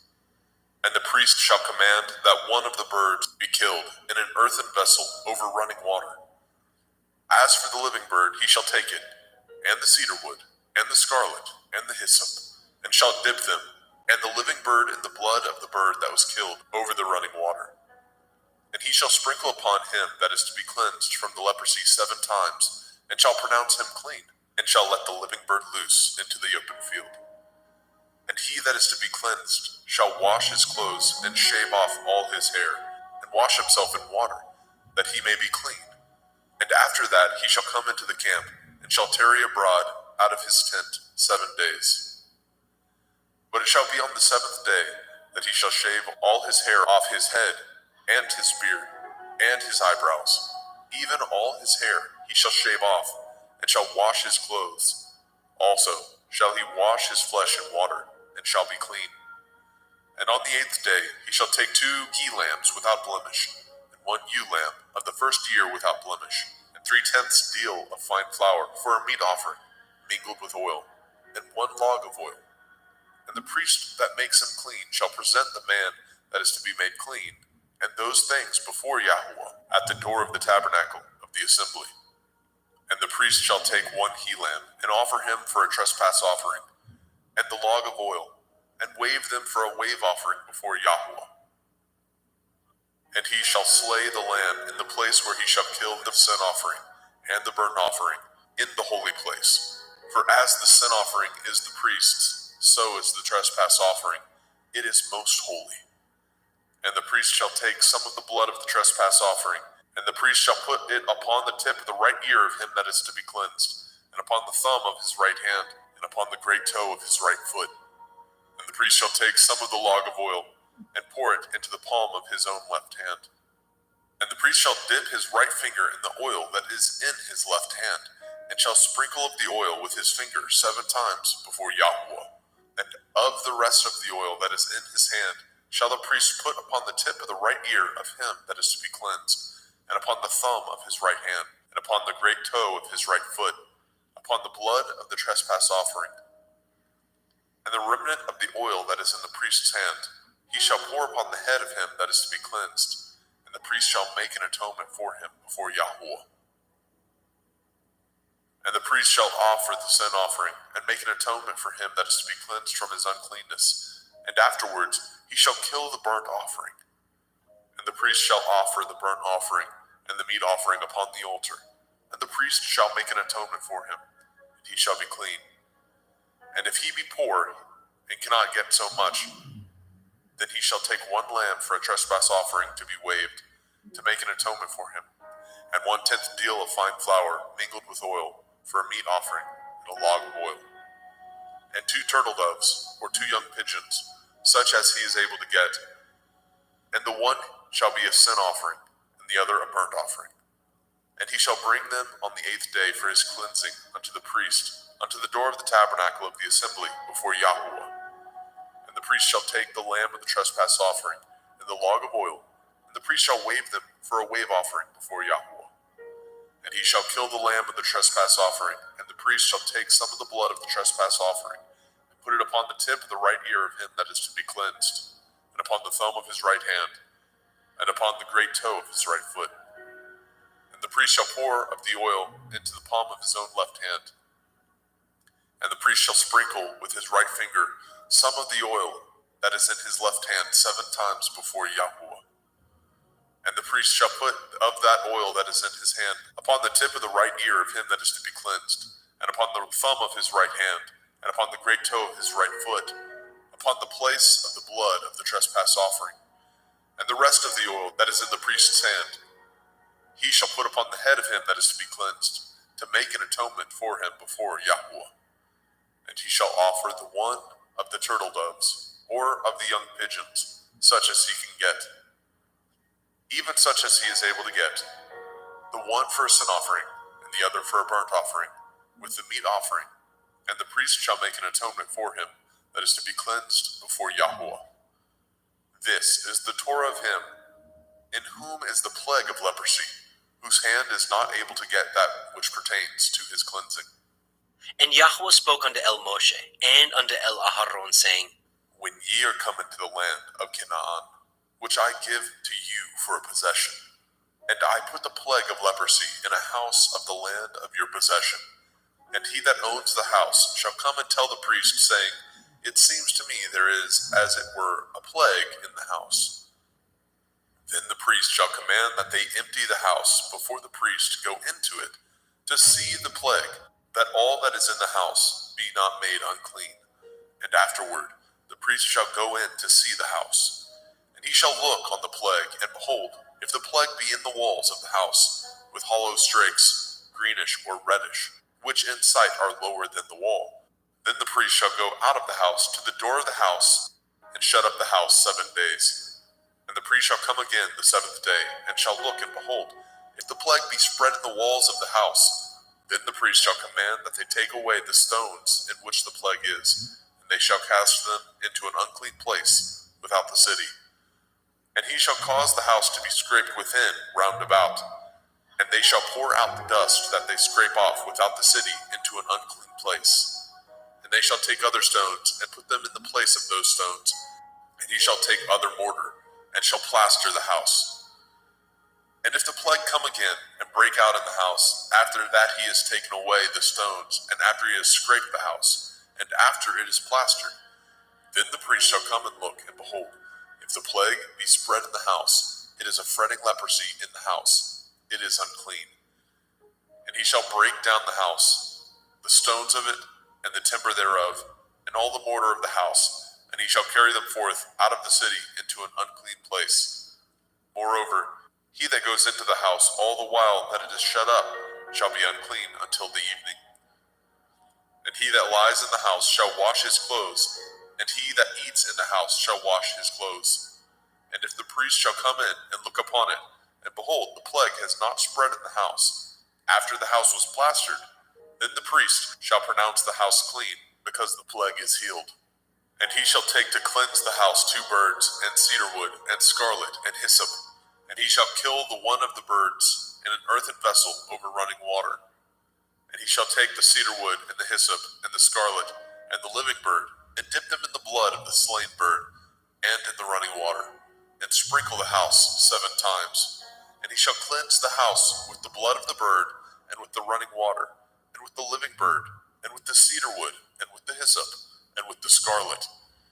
But he shall let go of the living bird out of the city into the open field, and make an atonement for the house, and it shall be clean. This is the Torah for all manner of plague, of leprosy and scald, and for the leprosy of a garment and of a house, and for a rising, and for a scab, and for a bright spot, to teach when it is unclean, and when it is clean. This is the Torah of leprosy. Vayikra, Leviticus chapter 15. And Yahweh spoke unto El Moshe and to El Aharon, saying, Speak unto the children of Yasharel, and say unto them, When any man has a running issue out of his flesh, because of his issue he is unclean. And this shall be his uncleanness in his issue, whether his flesh run with his issue, or his flesh be stopped from his issue, it is his uncleanness. Every bed whereon he lies that has the issue is unclean, and everything whereon he sits shall be unclean. And whosoever touches his bed shall wash his clothes, and bathe himself in water, and be unclean until the evening. And he that sits on anything whereon he sat that has the issue shall wash his clothes, and bathe himself in water, and be unclean until the evening. And he that touches the flesh of him that has the issue shall wash his clothes, and bathe himself in water, and be unclean until the evening. And if he that has the issue spit upon him that is clean, then he shall wash his clothes, and bathe himself in water, and be unclean until the evening. And what saddle soever he rides upon that has the issue shall be unclean.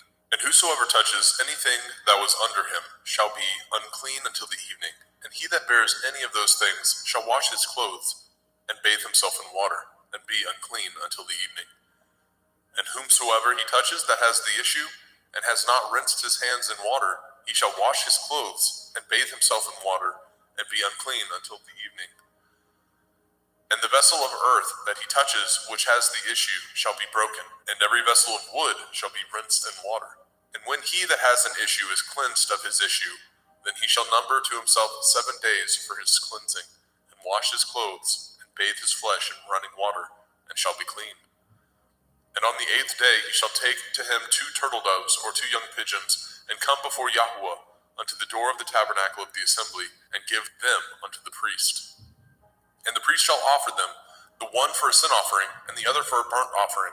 And the priest shall make an atonement for him before Yahuwah for his issue. And if any man's seed of copulation go out from him, then he shall wash all his flesh in water, and be unclean until the evening. And every garment and every skin whereon is the seed of copulation shall be washed with water, and be unclean until the evening. The woman also with whom the man shall lie with seed of copulation, they shall both bathe themselves in water, and be unclean until the evening. And if a woman have an issue, and her issue in her flesh be blood, she shall be put apart 7 days, and whosoever touches her shall be unclean until the evening. And everything that she lies upon in her separation shall be unclean. Everything also that she sits upon shall be unclean. And whosoever touches her bed shall wash his clothes, and bathe himself in water, and be unclean until the evening. And whosoever touches anything that she sat upon shall wash his clothes, and bathe himself in water, and be unclean until the evening. And if it be on her bed, or on anything whereon she sits, when he touches it, he shall be unclean until the evening. And if any man lie with her at all, and her flower be upon him, he shall be unclean 7 days, and all the bed whereon he lies shall be unclean. And if a woman have an issue of her blood many days out of the time of her separation, or if it run beyond the time of her separation, all the days of the issue of her uncleanness shall be as the days of her separation. She shall be unclean. Every bed whereon she lies, all the days of her issue shall be unto her as the bed of her separation, and whatsoever she sits upon shall be unclean, as the uncleanness of her separation. And whosoever touches those things shall be unclean, and shall wash his clothes, and bathe himself in water, and be unclean until the evening. But if she be cleansed of her issue, then she shall number to herself 7 days, and after that she shall be clean. And on the 8th day she shall take unto her 2 turtle doves, or 2 young pigeons, and bring them unto the priest to the door of the tabernacle of the assembly. And the priest shall offer the one for a sin offering, and the other for a burnt offering. And the priest shall make an atonement for her before Yahuwah for the issue of her uncleanness. Thus shall ye separate the children of Yasharel from their uncleanness, that they die not in their uncleanness, when they defile my tabernacle that is among them. This is the Torah of him that has an issue, and of him whose seed goes from him, and is defiled therewith, and of her that is sick of her flowers, and of him that has an issue, of the man and of the woman, and of him that lies with her that is unclean. Vayikra, Leviticus chapter 16. And Yahweh spoke unto Moshe after the death of the 2 sons of Aharon, when they offered before Yahweh and died. And Yahweh said unto El Moshe, Speak unto El Aharon your brother, that he come not at all times into the holy place within the veil before the mercy seat, which is upon the ark, that he die not. For I will appear in the cloud upon the mercy seat. Thus shall Aharon come into the holy place, with a young bullock for a sin offering, and a ram for a burnt offering. He shall put on the holy linen coat, and he shall have the linen breeches upon his flesh, and shall be girded with a linen belt, and with the linen turban shall he be attired. These are holy garments. Therefore shall he wash his flesh in water, and so put them on. And he shall take of the assembly of the children of Yasharel 2 kids of the goats for a sin offering, and 1 ram for a burnt offering. And Aharon shall offer his bullock of the sin offering, which is for himself, and make an atonement for himself and for his house. And he shall take the 2 goats, and present them before Yahuwah at the door of the tabernacle of the assembly. And Aharon shall cast lots upon the 2 goats, 1 lot for Yahuwah, and the other lot for Azazel. And Aharon shall bring the goat upon which Yahuwah's lot fell, and offer him for a sin offering. But the goat on which the lot fell to be for Azazel shall be presented alive before Yahuwah, to make an atonement with him, and to let him go for Azazel into the wilderness. And Aaron shall bring the bullock of the sin offering, which is for himself, and shall make an atonement for himself and for his house, and shall kill the bullock of the sin offering, which is for himself.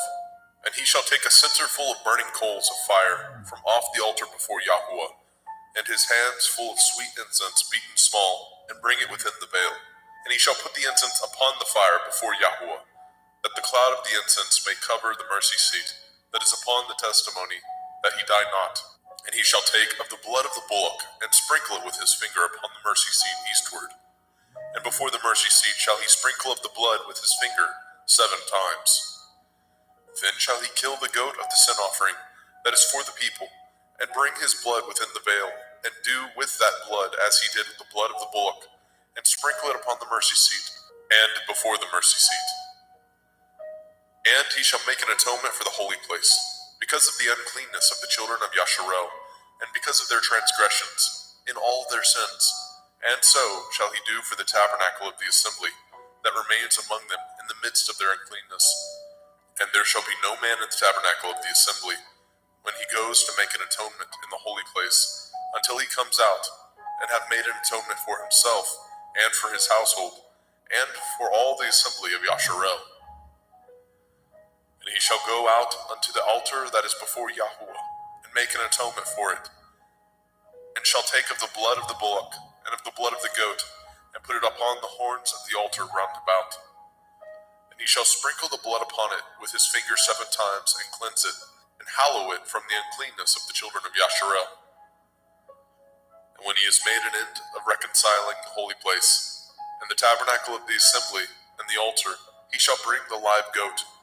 And Aharon shall lay both his hands upon the head of the live goat, and confess over him all the iniquities of the children of Yasharel, and all their transgression in all their sins, putting them upon the head of the goat, and shall send him away by the hand of a fit man into the wilderness. And the goat shall bear upon him all their iniquities, unto a land not inhabited, and he shall let go the goat in the wilderness. And Aharon shall come into the tabernacle of the assembly, and shall put off the linen garments which he put on when he went into the holy place, and shall leave them there. And he shall wash his flesh with water in the holy place, and put on his garments, and come forth, and offer his burnt offering, and the burnt offering of the people, and make an atonement for himself and for the people. And the fat of the sin offering shall he burn upon the altar. And he that let go the goat for Azazel shall wash his clothes, and bathe his flesh in water, and afterwards come into the camp. And the bullock for the sin offering, and the goat for the sin offering, and whose blood was brought in to make an atonement in the holy place, shall one carry forth without the camp, and they shall burn in the fire their skins, and their flesh, and their dung. And he that burns them shall wash his clothes, and bathe his flesh in water, and afterwards he shall come into the camp.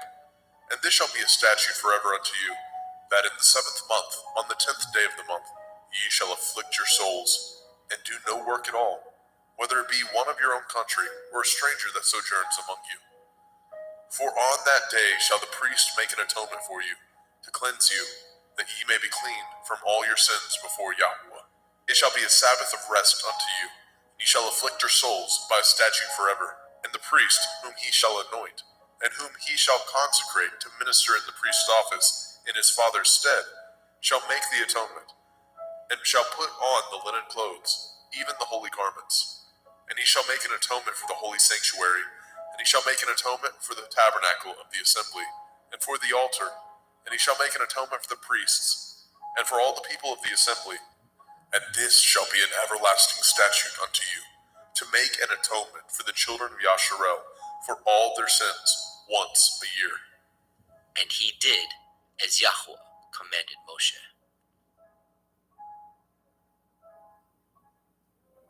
Vayikra, Leviticus chapter 17.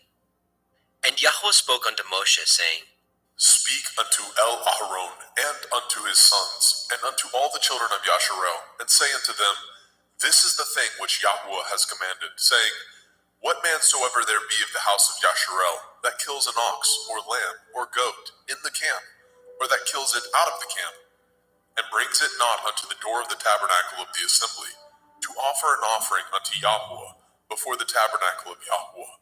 Blood shall be imputed unto that man. He has shed blood, and that man shall be cut off from among his people. To the end that the children of Yasharel may bring their sacrifices, which they offer in the open field, even that they may bring them unto Yahweh, unto the door of the tabernacle of the assembly, unto the priest, and offer them for peace offerings unto Yahweh. And priests shall sprinkle the blood upon the altar of Yahweh at the door of the tabernacle of the assembly, and burn the fat for a sweet savor unto Yahweh. And they shall no more offer their sacrifices unto devils, after whom they have gone a-whoring. This shall be a statute forever unto them throughout their generations. And ye shall say unto them, Whatsoever man there be of the house of Yasharel, or of the strangers, which sojourn among you, that offers a burnt offering or sacrifice, and brings it not unto the door of the tabernacle of the assembly, to offer it unto Yahweh, even that man shall be cut off from among his people. And whatsoever man there be of the house of Yasharel, or of the strangers that sojourn among you, that eats any manner of blood, I will even set my face against that soul that eats the blood, and will cut him off from among his people.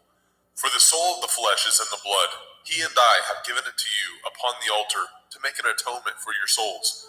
For it is the blood of him that makes an atonement in the soul. Therefore I said unto the children of Yasharel, No soul of you shall eat blood, neither shall any stranger that sojourns among you eat blood.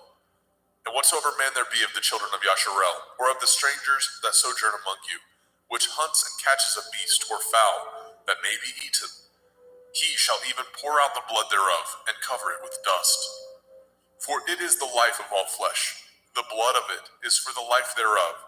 Therefore I said unto the children of Yasharel, Ye shall eat the blood of no manner of flesh, for the life of all flesh is the blood thereof. Whosoever eats it shall be cut off. And every soul that eats that which died of itself, or that which was torn with beasts, whether it be one of your own country or a stranger, he shall both wash his clothes and bathe himself in water, and be unclean until the evening. Then shall he be clean. But if he wash them not, nor bathe his flesh, then he shall bear his iniquity.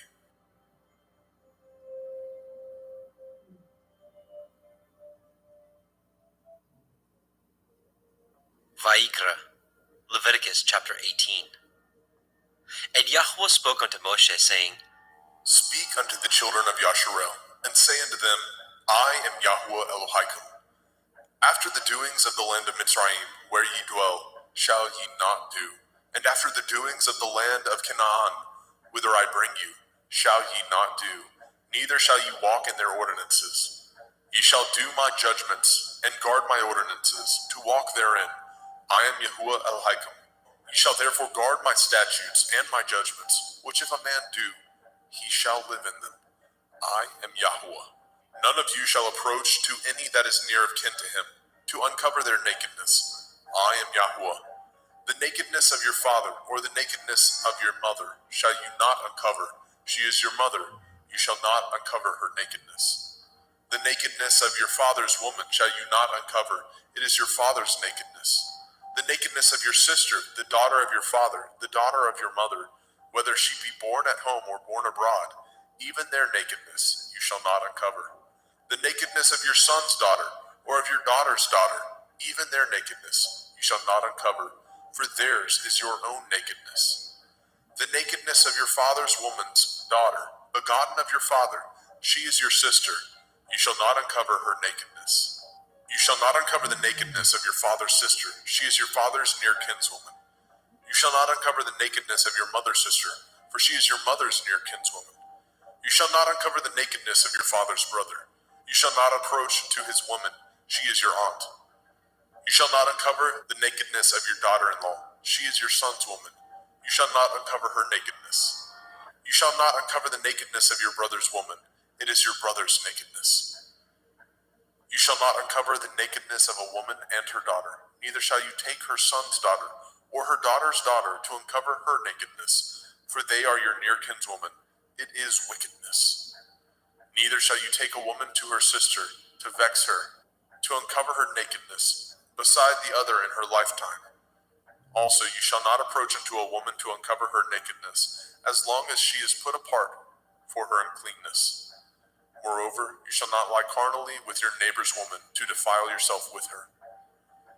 And you shall not let any of your seed pass through the fire to Molech, neither shall you profane the name of your Elohim.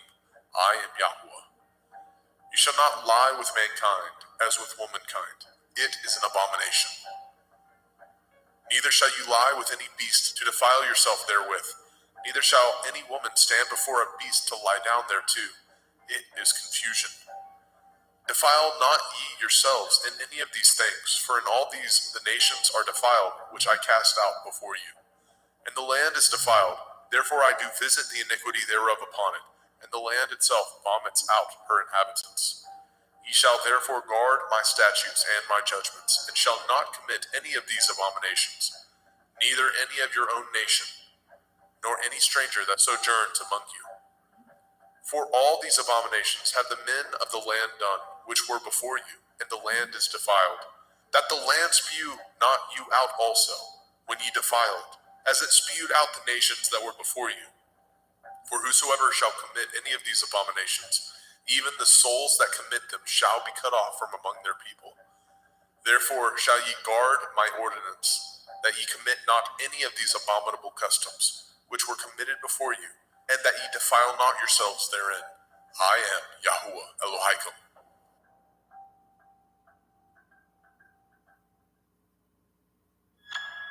Vaikra, Leviticus chapter 19. And Yahweh spoke unto Moshe, saying, Speak unto all the assembly of the children of Yasharel, and say unto them, Ye shall be holy, for I, Yahuwah Elohim, am holy. Ye shall fear every man his mother and his father, and guard my Shabbathot. I am Yahuwah Elohim. Turn ye not unto idols, nor make to yourselves molten Elohim. I am Yahuwah Elohim. And if ye offer a sacrifice of peace offerings unto Yahuwah, ye shall offer it at your own will. It shall be eaten the same day ye offer it, and on the morrow. And if aught remain unto the third day, it shall be burnt in the fire. And if it be eaten at all on the third day, it is abominable. It shall not be accepted. Therefore everyone that eats it shall bear his iniquity, because he has profaned the hallowed thing of Yahuwah, and that soul shall be cut off from among his people. And when ye reap the harvest of your land, ye shall not wholly reap the corners of your field, neither shall you gather the gleanings of your harvest. And ye shall not glean your vineyard, neither shall you gather every grape of your vineyard. You shall leave them for the poor and stranger. I am Yahuwah Elohim. Ye shall not steal, neither deal falsely, neither lie one to another. And ye shall not swear by my name falsely, neither shall you profane the name of your Elohim. I am Yahuwah. You shall not defraud your neighbor, neither rob him. The wages of him that is hired shall not abide with you all night until the morning. You shall not curse the deaf, nor put a stumbling block before the blind, but shall fear your Elohim. I am Yahuwah. Ye shall do no unrighteousness in judgment. You shall not respect the person of the poor, nor honor the person of the mighty, but in righteousness shall you judge your neighbor. You shall not go up and down as a talebearer among your people, neither shall you stand against the blood of your neighbor. I am Yahuwah. You shall not hate your brother in your heart. You shall in any wise rebuke your neighbor, and not suffer sin upon him. You shall not avenge, nor bear any grudge against the children of your people, but you shall love your neighbor as yourself. I am Yahuwah. Ye shall guard my statutes. You shall not let your cattle gender with a diverse kind. You shall not sow your field with mingled seed, neither shall a garment mingled of linen and woolen come upon you. And whosoever lies carnally with a woman that is a bondmaid, betrothed to a man, and not at all redeemed, nor freedom given her, she shall be scourged. They shall not be put to death, because she was not free. And he shall bring his trespass offering unto Yahuwah, unto the door of the tabernacle of the assembly, even a ram for a trespass offering. And the priest shall make an atonement for him with the ram of the trespass offering before Yahuwah, for his sin which he has done, and the sin which he has done shall be forgiven him. And when ye come into the land, and shall have planted all manner of trees for food, then ye shall count the fruit thereof as uncircumcised. 3 years shall it be as uncircumcised unto you. It shall not be eaten of. But in the 4th year, all the fruit thereof shall be holy to praise Yahweh withal. And in the 5th year shall ye eat of the fruit thereof, that it may yield unto you the increase thereof. I am Yahweh Elohim. Ye shall not eat anything with the blood, neither shall ye use enchantment, nor practice sorcery. You shall not round the corners of your heads, neither shall you mar the corners of your beard. You shall not make any cuttings in your flesh for the dead, nor print any marks upon you. I am Yahweh. Do not prostitute your daughter, to cause her to be a whore, lest the land fall to whoredom, and the land become full of wickedness. Ye shall guard my Shabbathot, and reverence my sanctuary. I am Yahweh. Regard not them that have familiar spirits, neither seek after wizards to be defiled by them. I am Yahweh Elohim. You shall rise up before the gray head, and honor the face of the old man, and fear your Elohim. I am Yahweh. And if a stranger sojourn with you in your land, ye shall not vex him. But the stranger that dwells with you shall be unto you as one born among you, and you shall love him as yourself. For ye were strangers in the land of Mitzrayim. I am Yahweh Elohim. Ye shall do no unrighteousness in judgment, in meat yard, in weight, or in measure. Just balances, just weights, a just ephah, and a just hin shall ye have. I am Yahweh Elohim, which brought you out of the land of Mitzrayim. Therefore shall ye guard all my statutes, and all my judgments, and do them. I am Yahweh.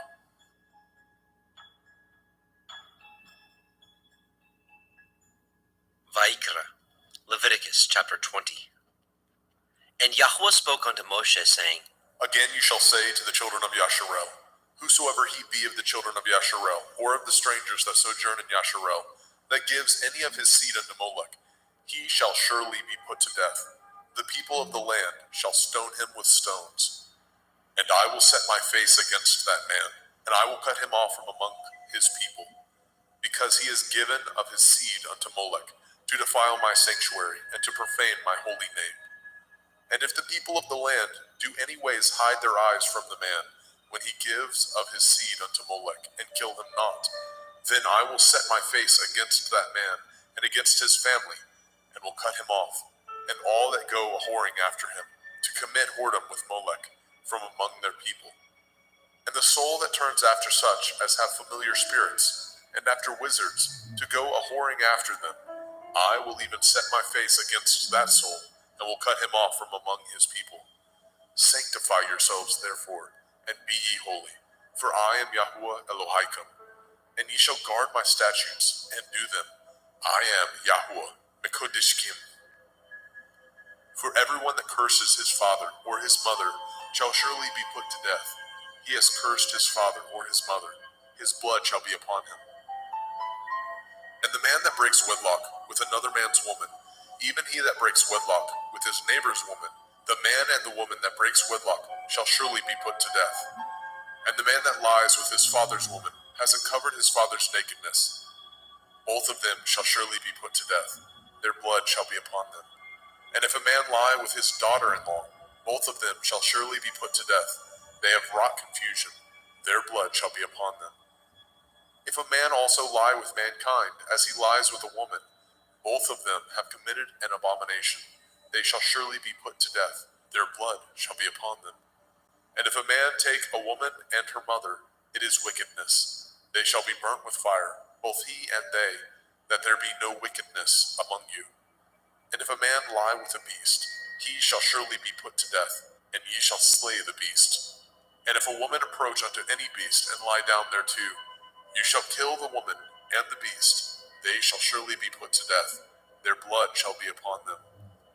And if a man shall take his sister, his father's daughter, or his mother's daughter, and see her nakedness, and she see his nakedness, it is a wicked thing, and they shall be cut off in the sight of their people. He has uncovered his sister's nakedness, he shall bear his iniquity. And if a man shall lie with a woman having her sickness, and shall uncover her nakedness, he has discovered her fountain, and she has uncovered the fountain of her blood, and both of them shall be cut off from among their people. And you shall not uncover the nakedness of your mother's sister, nor of your father's sister, for he uncovers his near kin, they shall bear their iniquity. And if a man shall lie with his uncle's woman, he has uncovered his uncle's nakedness. They shall bear their sin, they shall die childless. And if a man shall take his brother's woman, it is an unclean thing. He has uncovered his brother's nakedness. They shall be childless. Ye shall therefore guard all my statutes and all my judgments, and do them, that the land whither I bring you to dwell therein spew you not out. And ye shall not walk in the manner of the nation which I cast out before you. For they committed all these things, and therefore I abhorred them. But I have said unto you, ye shall inherit their land, and I will give unto you to possess it, a land that flows with milk and honey. I am Yahweh Elohim, which have separated you from other people.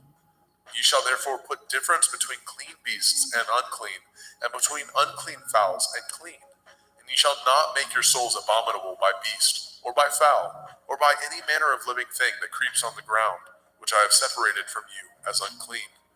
And ye shall be holy unto me, for I, Yahweh, am holy, and have severed you from other people, that ye should be mine. A man also, or a woman that has a familiar spirit, or that is a wizard, shall surely be put to death. They shall stone them with stones. Their blood shall be upon them.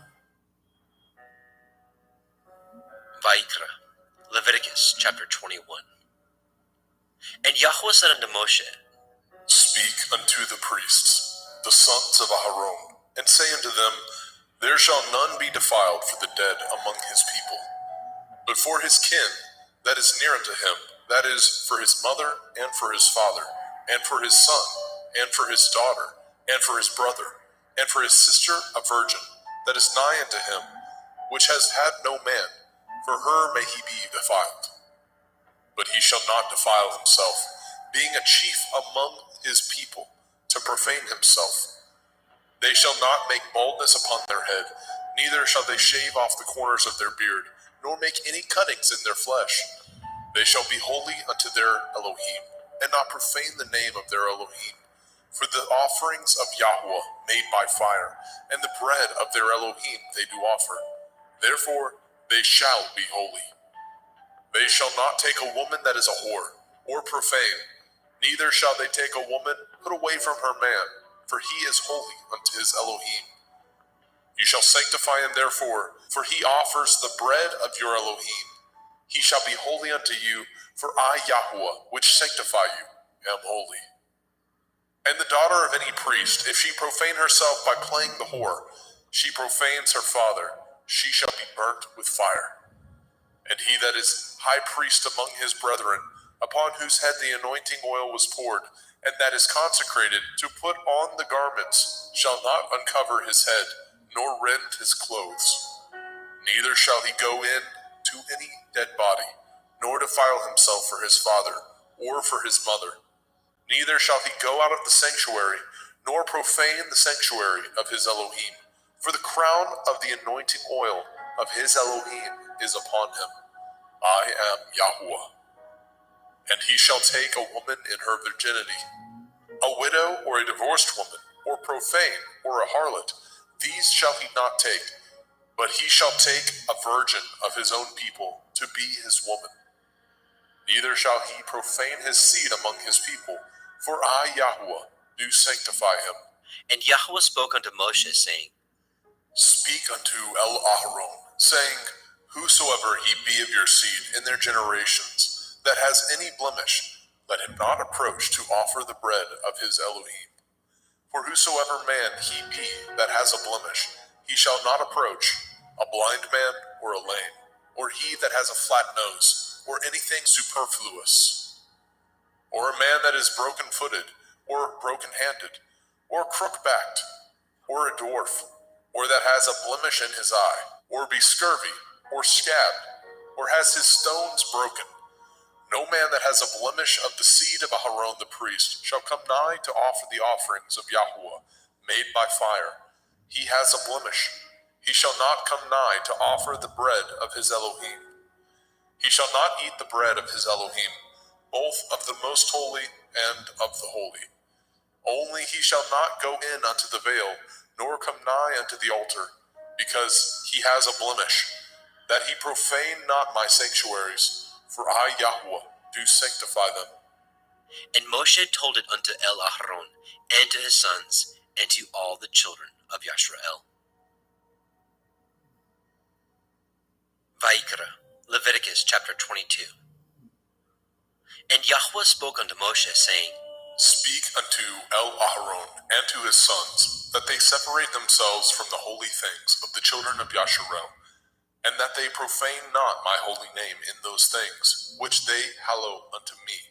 I am Yahweh. Say unto them, whosoever he be of all your seed among your generations, that goes unto the holy things, which the children of Yasharel hallow unto Yahweh, having his uncleanness upon him, that soul shall be cut off from my presence. I am Yahweh. What man soever of the seed of Aaron is a leper, or has a running issue, he shall not eat of the holy things until he be clean. And whoso touches anything that is unclean by the dead, or a man whose seed goes from him, or whosoever touches any creeping thing whereby he may be made unclean, or a man of whom he may take uncleanness, whatsoever uncleanness he has, the soul which has touched any such thing shall be unclean until evening, and shall not eat of the holy things, unless he wash his flesh with water. And when the sun is down, he shall be clean, and shall afterward eat of the holy things, because it is his food. That which dies of itself, or is torn with beasts, he shall not eat, to defile himself therewith. I am Yahweh. They shall therefore guard my ordinance, lest they bear sin for it, and die therefore. If they profane it, I, Yahweh, do sanctify them. There shall no stranger eat of the holy thing. A sojourner of the priest, or a hired servant, shall not eat of the holy thing. But if the priest buy any soul with his money, he shall eat of it. And he that is born in his house, they shall eat of his meat. If the priest's daughter also be married unto a stranger, she may not eat of an offering of the holy things. But if the priest's daughter be a widow or divorced, and have no child, and is returned unto her father's house, as in her youth, she shall eat of her father's meat, but there shall no stranger eat thereof. And if a man eat of the holy thing unwittingly, then he shall put the fifth part thereof unto it, and shall give it unto the priest with the holy thing. And they shall not profane the holy things of the children of Yasharel, which they offer unto Yahweh, or suffer them to bear the iniquity of trespass when they eat their holy things. For I, Yahweh, do sanctify them. And Yahweh spoke unto Moshe, saying, Speak unto Aharon and to his sons, and unto all the children of Yasharel, and say unto them, whatsoever he be of the house of Yasharel, or of the strangers in Yasharel, that will offer his oblation for all his vows, and for all his freewill offerings, which they will offer unto Yahweh for a burnt offering, ye shall offer at your own will a male without blemish, of the cattle, of the sheep, or of the goats. But whatsoever has a blemish, that shall ye not offer, for it shall not be acceptable for you. And whosoever offers a sacrifice of peace offerings unto Yahweh to accomplish his vow, or a freewill offering in cattle or sheep, it shall be perfect to be accepted. There shall be no blemish therein. Blind or broken, or maimed, or having a running sore, or scurvy, or scab, ye shall not offer these unto Yahweh, nor make an offering by fire of them upon the altar unto Yahweh. Either a bullock or a lamb that has anything superfluous or lacking in his parts, that may you offer for a freewill offering, but for a vow it shall not be accepted. Ye shall not offer unto Yahweh that which is bruised, or crushed, or broken, or cut, neither shall ye make any offerings thereof in your land. Neither from a stranger's hand shall ye offer the bread of your Elohim of any of these, because their corruption is in them, and blemishes be in them. They shall not be accepted for you. And Yahweh spoke unto Moshe, saying, When a bullock or a sheep or a goat is brought forth, then it shall be 7 days under the dam, and from the 8th day and thenceforth it shall be accepted for an offering made by fire unto Yahweh. And whether it be cow or ewe, ye shall not kill it, and her young, both in 1 day.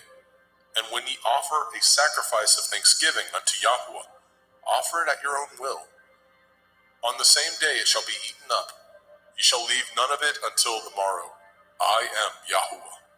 Therefore shall ye guard my commandments, and do them. I am Yahweh. Neither shall ye profane my holy name, but I will be hallowed among the children of Yasharel. I am Yahweh, which hallow you, that brought you out of the land of Mizraim, to be your Elohim. I am Yahweh.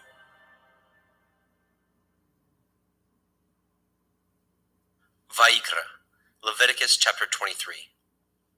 And Yahweh spoke unto Moshe, saying, Speak unto the children of Yasharel, and say unto them concerning the feasts of Yahweh, which ye shall proclaim to be holy assemblies. Even these are my feasts. 6 days shall work be done, but the 7th day is the Sabbath of rest, a holy assembly. Ye shall do no work therein. It is the Sabbath of Yahweh in all your dwellings. These are the feasts of Yahweh, even holy assemblies, which ye shall proclaim in their appointed times. In the 14th day of the 1st month at evening is Yahweh's Pesach. And on the 15th day of the same month is the feast of Matzah unto Yahweh. 7 days ye must eat matzah, unleavened bread. In the 1st day ye shall have a holy assembly. Ye shall do no servile work therein, but ye shall offer an offering made by fire unto Yahweh 7 days. In the 7th day is a holy assembly. Ye shall do no servile work therein. And Yahweh spoke unto Moshe, saying, Speak unto the children of Yasharel, and say unto them, When ye are come into the land which I give unto you, and shall reap the harvest thereof, then ye shall bring a sheaf of the first fruits of your harvest unto the priest. And he shall wave the sheaf before Yahweh, to be accepted for you. On the morrow after the Sabbath, the priest shall wave it. And ye shall offer that day when ye wave the sheaf, a he-lamb without blemish, of the 1st year, for a burnt offering unto Yahweh. And the meat offering thereof shall be 2/10 deals of fine flour mingled with oil, an offering made by fire unto Yahweh, for a sweet savor. And the drink offering thereof shall be of wine, the 4th part of a hin. And ye shall eat neither bread nor parched grain, nor green ears, until the selfsame day that ye have brought an offering unto your Elohim.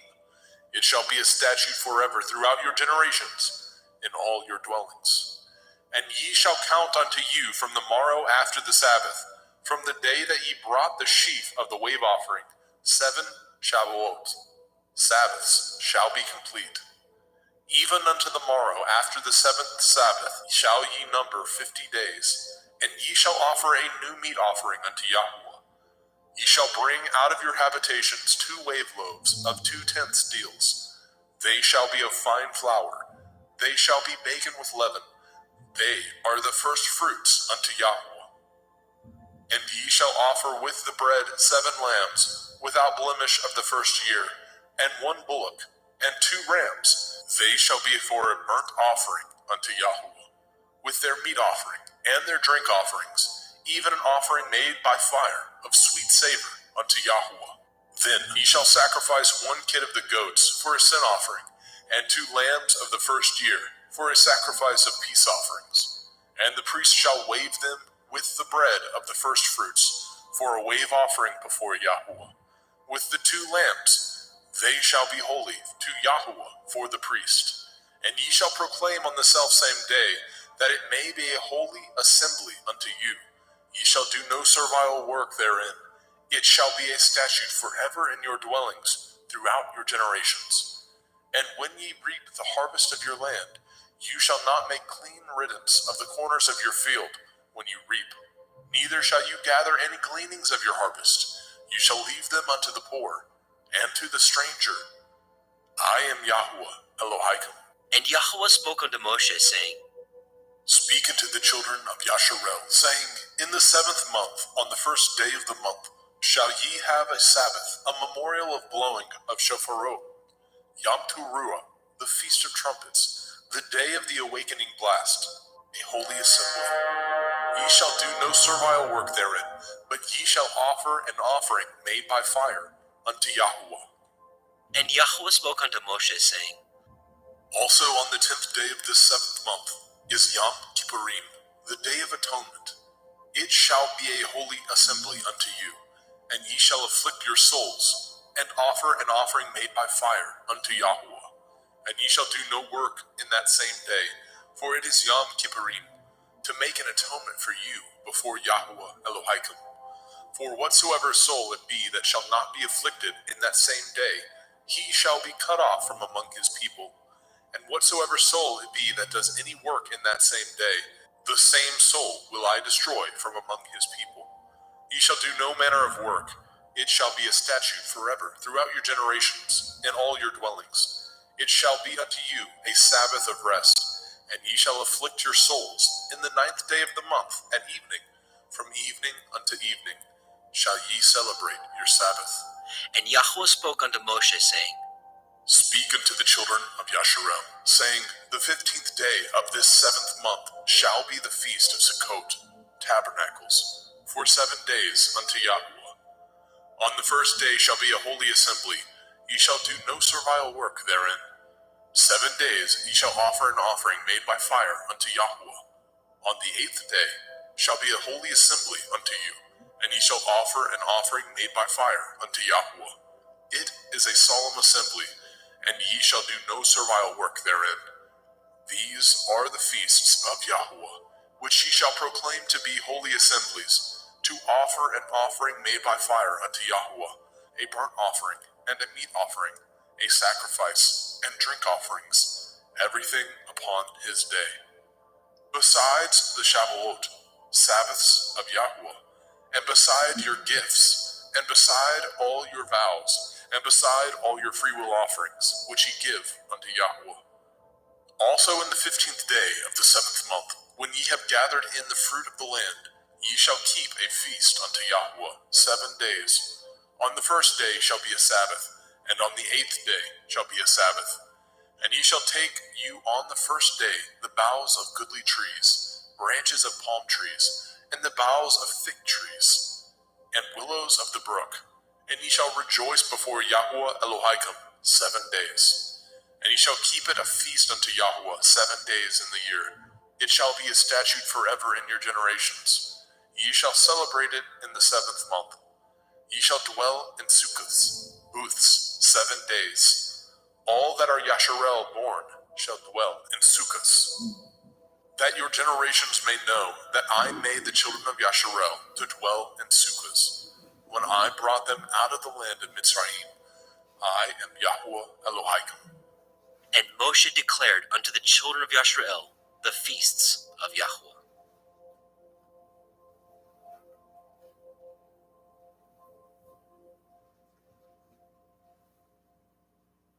Vaikra, Leviticus chapter 24. And Yahweh spoke unto Moshe, saying, Command the children of Yasharel that they bring unto you pure olive oil, beaten for the light, to cause the lamps to burn continually. Without the veil of the testimony, in the tabernacle of the assembly, shall Aharon order it from the evening unto the morning before Yahuwah continually. It shall be a statute forever in your generations. He shall order the lamps upon the pure menorah, 7-branched candlestick, before Yahuwah continually. And you shall take fine flour, and bake 12 cakes thereof. 2/10 deals shall be in 1 cake. And you shall set them in 2 rows, 6 on a row, upon the pure table before Yahuwah. And you shall put pure frankincense upon each row, that it may be on the bread for a memorial, even a memorial made by fire unto Yahuwah.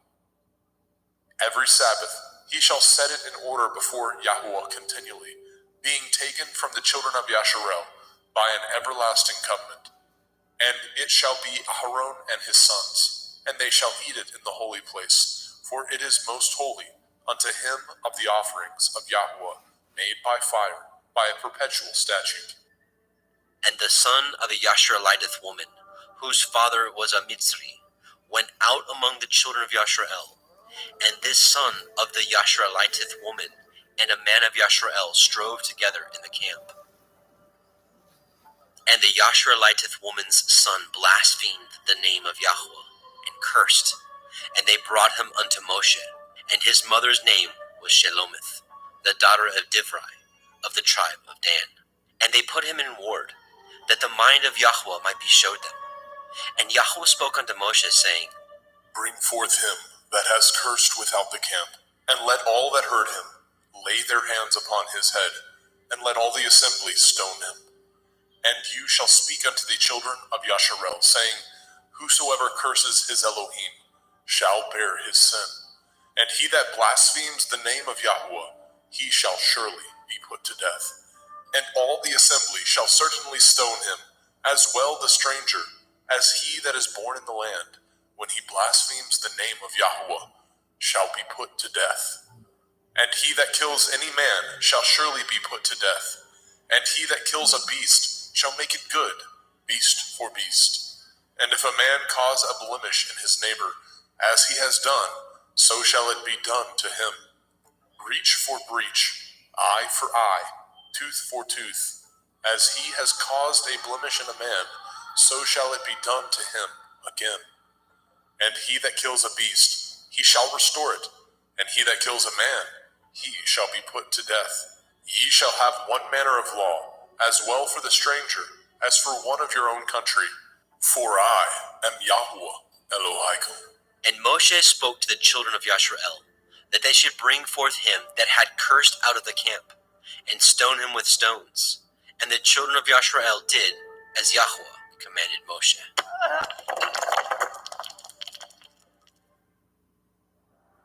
Vayikra, Leviticus chapter 25. And Yahweh spoke unto Moshe in Mount Sinai, saying, Speak unto the children of Yasharel, and say unto them, When ye come into the land which I give you, then shall the land keep a Sabbath unto Yahweh. 6 years you shall sow your field, and 6 years you shall prune your vineyard, and gather in the fruit thereof. But in the 7th year shall be a Sabbath of rest unto the land, a Sabbath for Yahweh. You shall neither sow your field, nor prune your vineyard. That which grows of its own accord of your harvest you shall not reap, neither gather the grapes of your vine undressed, for it is a year of rest unto the land. And the Sabbath of the land shall be food for you and for your servant, and for your maid, and for your hired servant, and for your stranger that sojourns with you, and for your cattle, and for the beasts that are in your land, shall all the increase thereof be meat. And you shall number 7 Shabbathot, Sabbaths of years unto you, 7 times 7 years, and the space of the 7 Shabbathot of years shall be unto you 49 years. Then shall you cause the shofar of the Jubilee to sound on the 10th day of the 7th month, in Yom Kippurim, the day of atonement, shall ye make the shofar sound throughout all your land. And ye shall hallow the 50th year, and proclaim liberty throughout all the land unto all the inhabitants thereof. It shall be a jubilee unto you, and ye shall return every man unto his possession, and ye shall return every man unto his family. A jubilee shall that 50th year be unto you. Ye shall not sow, neither reap that which grows of itself in it, nor gather the grapes in it of your vine undressed. For it is the Jubilee, it shall be holy unto you.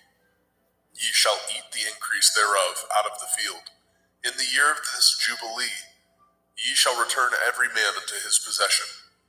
And if ye sell aught unto your neighbor, or buy aught of your neighbor's hand, ye shall not oppress one another.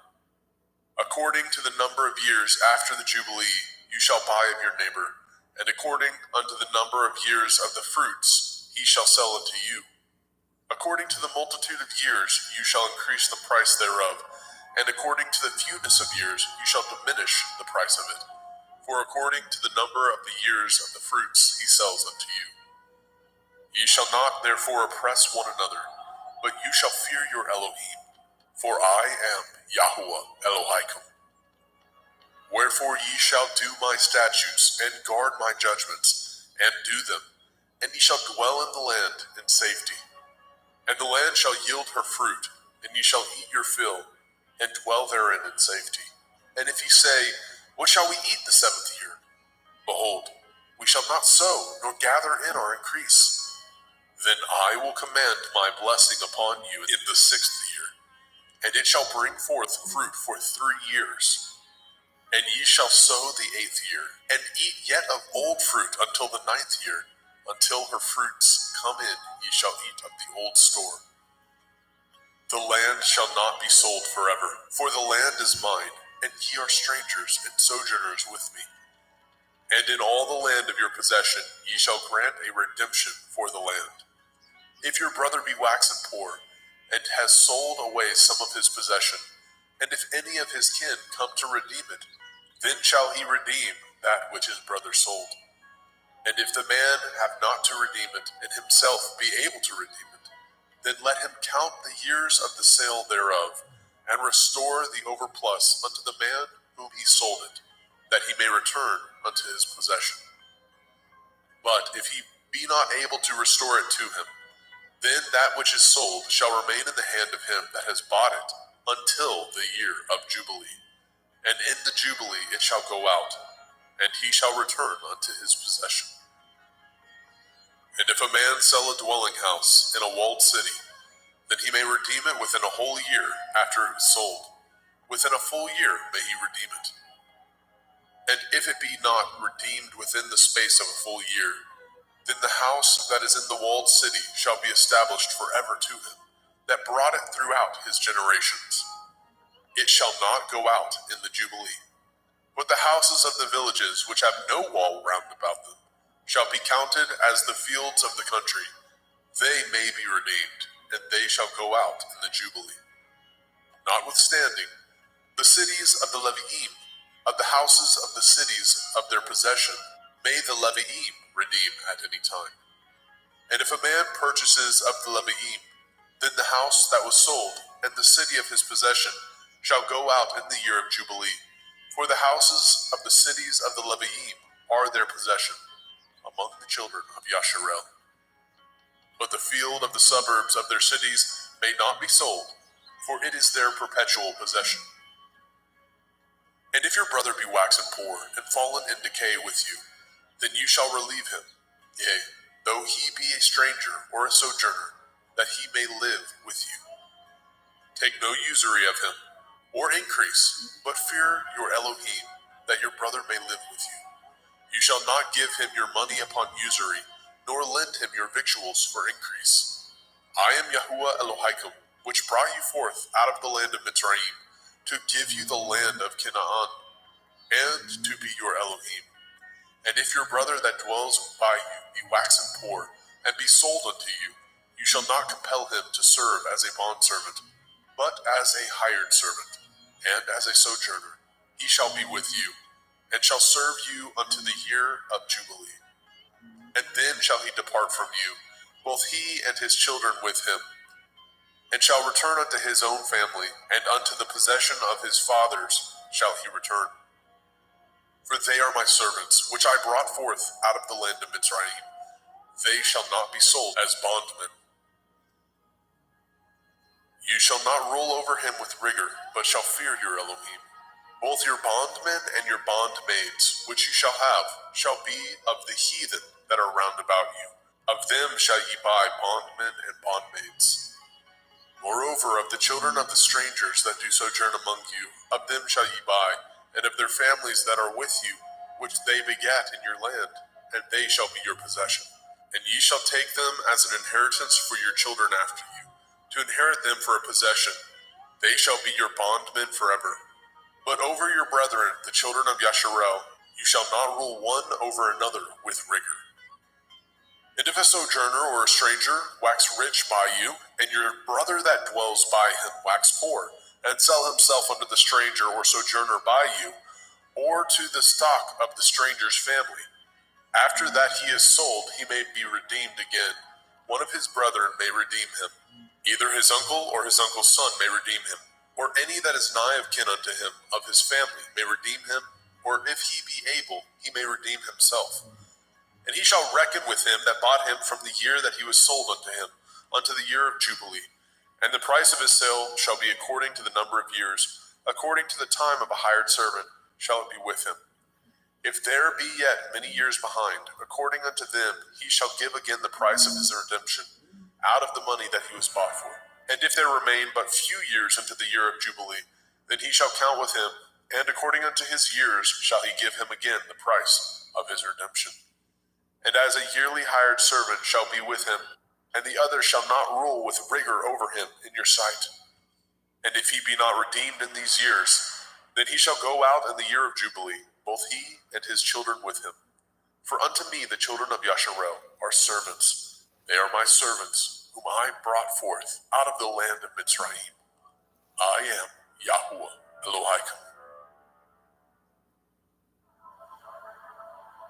Vaikra, Leviticus chapter 26. Ye shall make you no idols, nor graven image, neither rear you up a standing image, neither shall ye set up any image of stone in your land, to bow down unto it. For I am Yahuwah Elohaikum. Ye shall guard my Sabbaths, and reverence my sanctuary. I am Yahuwah. If ye walk in my statutes, and guard my commandments, and do them, then I will give you rain in due season, and the land shall yield her increase, and the trees of the field shall yield their fruit. And your threshing shall reach unto the vintage, and the vintage shall reach unto the sowing time. And ye shall eat your bread to the full, and dwell in your land safely. And I will give peace in the land, lying down with nothing to fear, and the Sabbath of life, though evil be part of the land, there is no sword to bring in the land. And ye shall chase your enemies, and they shall fall before you by the sword. And 5 of you shall chase 100, and 100 of you shall put 10,000 to flight. And your enemies shall fall before you by the sword. For I will have respect unto you, and make you fruitful, and multiply you, and establish my covenant with you. And ye shall eat old store, and bring forth the old because of the new. And I will set my tabernacle among you, and my soul shall not abhor you. And I will walk among you, and will be your Elohim, and ye shall be my people.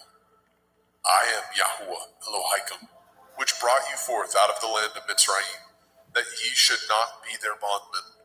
And I have broken the bands of your yoke, and made you go upright.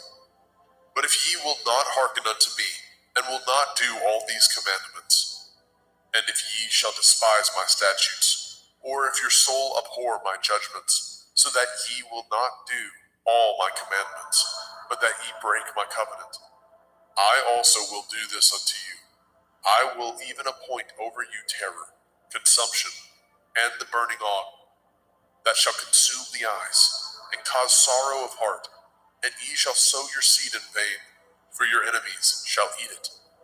And I will set my face against you, and ye shall be slain before your enemies. They that hate you shall reign over you, and ye shall flee when none pursues you. And if ye will not yet for all this hearken unto me, then I will punish you 7 times more for your sins. And I will break the pride of your power, and I will make your heaven as iron, and your earth as brass. And your strength shall be spent in vain, for your land shall not yield her increase, neither shall the trees of the land yield their fruits. And if ye walk contrary unto me, and will not hearken unto me, I will bring 7 times more plagues upon you according to your sins.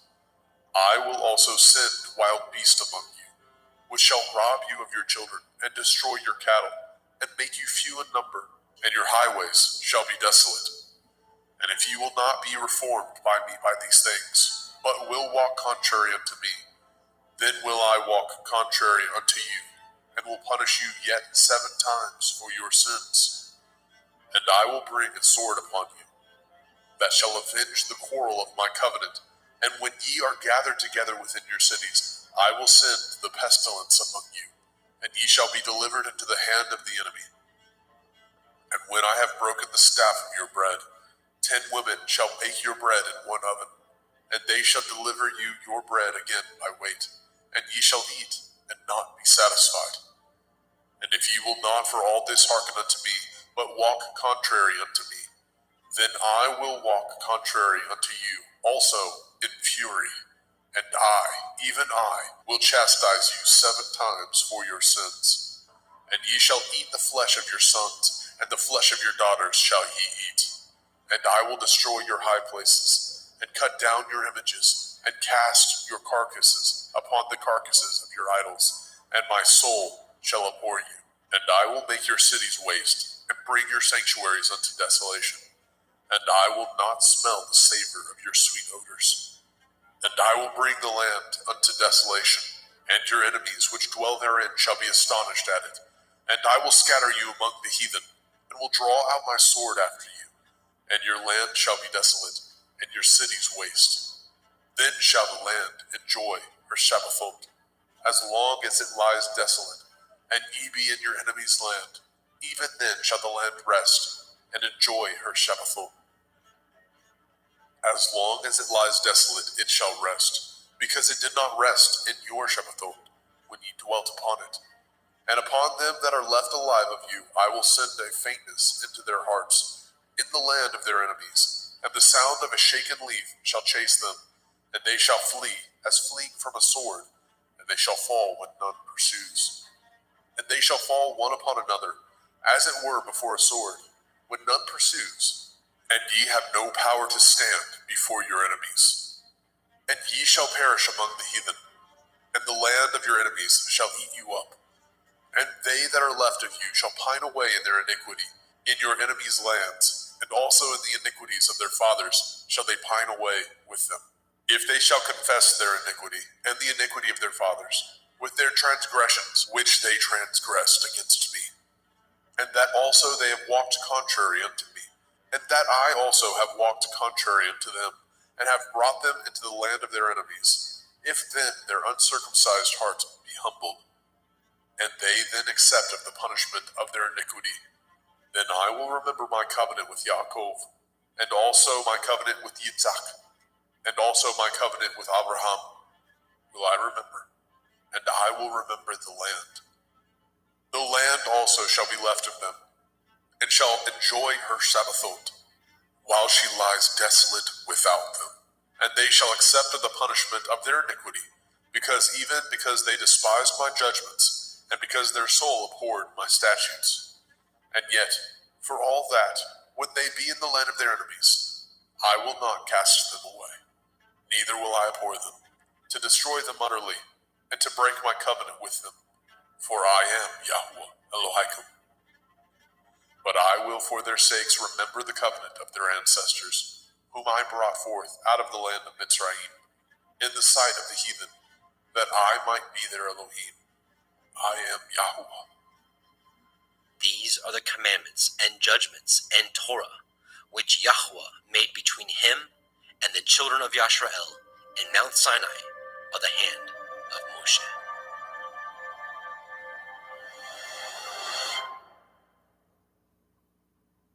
Vayikra, Leviticus chapter 27.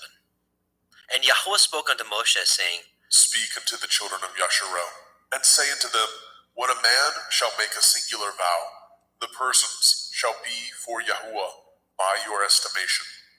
And your estimation shall be of the male from 20 years old, even unto 60 years old. Even your estimation shall be 50 shekels of silver, after the shekel of the sanctuary. And if it be a female, then your estimation shall be 30 shekels. And if it be from 5 years old, even unto 20 years old, then your estimation shall be of the male 20 shekels, and for the female 10 shekels. And if it be from a month old, even unto 5 years old, then your estimation shall be of the male 5 shekels of silver, and for the female your estimation shall be 3 shekels of silver. And if it be from 60 years old and above, if it be a male, then your estimation shall be 15 shekels, and for the female 10 shekels. But if he be poorer than your estimation, then he shall present himself before the priest, and the priest shall value him according to his ability, that vowed shall the priest value him. And if it be a beast, whereof men bring an offering unto Yahuwah, all that any man gives of such unto Yahuwah shall be holy. He shall not alter it, nor change it, a good for a bad, or a bad for a good. And if he shall at all change beast for beast, then it and the exchange thereof shall be holy. And if it be any unclean beast, of which they do not offer a sacrifice unto Yahuwah, then he shall present the beast before the priest. And the priest shall value it, whether it be good or bad, as you value it. Who are the priest, so shall it be. But if he will at all redeem it, then he shall add a fifth part thereof unto your estimation. And when a man shall sanctify his house to be holy unto Yahuwah, then the priest shall estimate it, whether it be good or bad. As the priest shall estimate it, so shall it stand. And if he that sanctified it will redeem his house, then he shall add the fifth part of the money of your estimation unto it, and it shall be his. And if a man shall sanctify unto Yahuwah some part of a field of his possession, then your estimation shall be according to the seed thereof. A omer of barley seed shall be valued at 50 shekels of silver. If he sanctify his field from the year of Jubilee, according to your estimation, it shall stand. But if he sanctify his field after the Jubilee, then the priest shall reckon unto him the money according to the years that remain, even unto the year of Jubilee, and it shall be abated from your estimation. And if he that sanctified the field will in any wise redeem it, then he shall add the fifth part of the money of your estimation unto it, and it shall be assured to him. And if he will not redeem the field, or if he have sold the field to another man, it shall not be redeemed any more. But the field, when it goes out in the Jubilee, shall be holy unto Yahuwah. As a field devoted, the possession thereof shall be the priest's. And if a man sanctify unto Yahuwah a field which he has bought, which is not of the fields of his possession, then the priest shall reckon unto him the worth of your estimation, even unto the year of the Jubilee. And he shall give your estimation in that day as a holy thing unto Yahuwah. In the year of the Jubilee, the field shall return unto him of whom it was bought, even to him to whom the possession of the land did belong. And all your estimation shall be according to the shekel of the sanctuary. 20 gerahs shall be the shekel. Only the firstling of the beasts, which should be Yahuwah's firstling, no man shall sanctify it, whether it be ox or sheep, it is Yahuwah's. And if it be of an unclean beast, and he shall redeem it according to your estimation, and shall add a fifth part of it thereto, or if it be not redeemed, then it shall be sold according to your estimation. Notwithstanding, no devoted thing that a man shall devote unto Yahuwah of all that he has, both of man and beast, and of the field of his possession, shall be sold or redeemed. Every devoted thing is most holy unto Yahuwah. None devoted, which shall be devoted of men, shall be redeemed, but shall surely be put to death. And all the tithe of the land, whether of the seed of the land, or of the fruit of the tree, is Yahuwah's. It is holy unto Yahuwah. And if a man shall at all redeem aught of his tithes, he shall add thereto the fifth part thereof. And concerning the tithe of the herd, or of the flock, even of whatsoever passes under the rod, the 10th shall be holy unto Yahuwah. He shall not search whether it be good or bad, neither shall he change it. And if he change it at all, then both it and the change thereof shall be holy. It shall not be redeemed. These are the commandments which Yahuwah commanded Moshe for the children of Yisrael in Mount Sinai.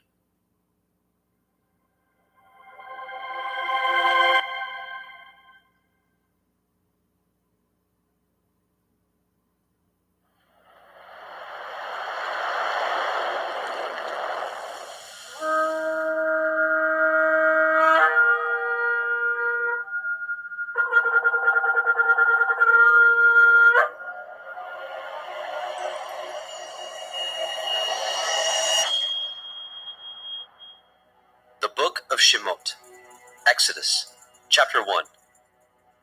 Now these are the names of the children of Yasharel, which came into Mitzrayim. Every man and his household came with Jacob: Reuben, Shimon, Levi, Yehudah, Issachar, Zebulun, and Benjamin, Dan, Naphtali, Gad, and Asher. And all the souls that came out of the loins of Jacob were 70 souls, for Joseph was in Mitzrayim already. And Joseph died, and all his brethren, and all that generation. And the children of Yasharel were fruitful, and increased abundantly, and multiplied, and waxed exceeding mighty, and the land was filled with them. Now there arose up a new king over Mitzrayim, which knew not Joseph. And he said unto his people, Behold, the people of the children of Yasharel are more and mightier than we. Come on, let us deal wisely with them, lest they multiply, and it come to pass, that when there falls out any war, they join also unto our enemies, and fight against us, and so get them up out of the land.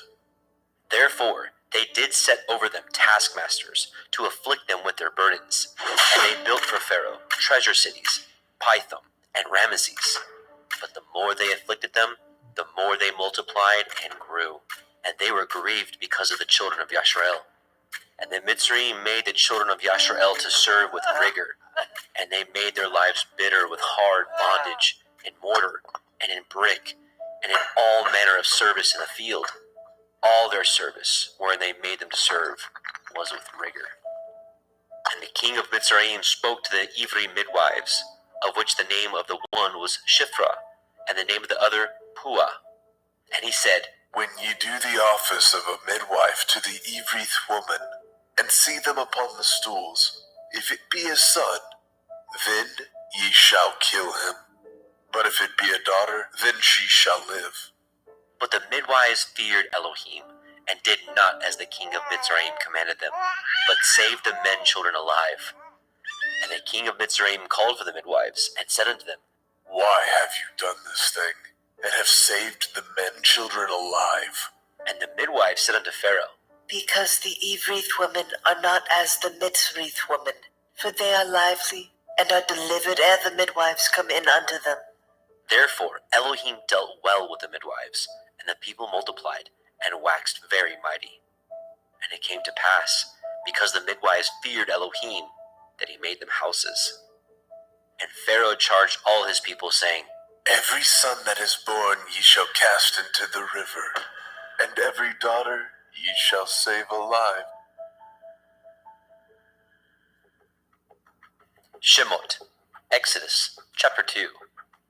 And there went a man of the house of Levi, and took to be his woman a daughter of Levi.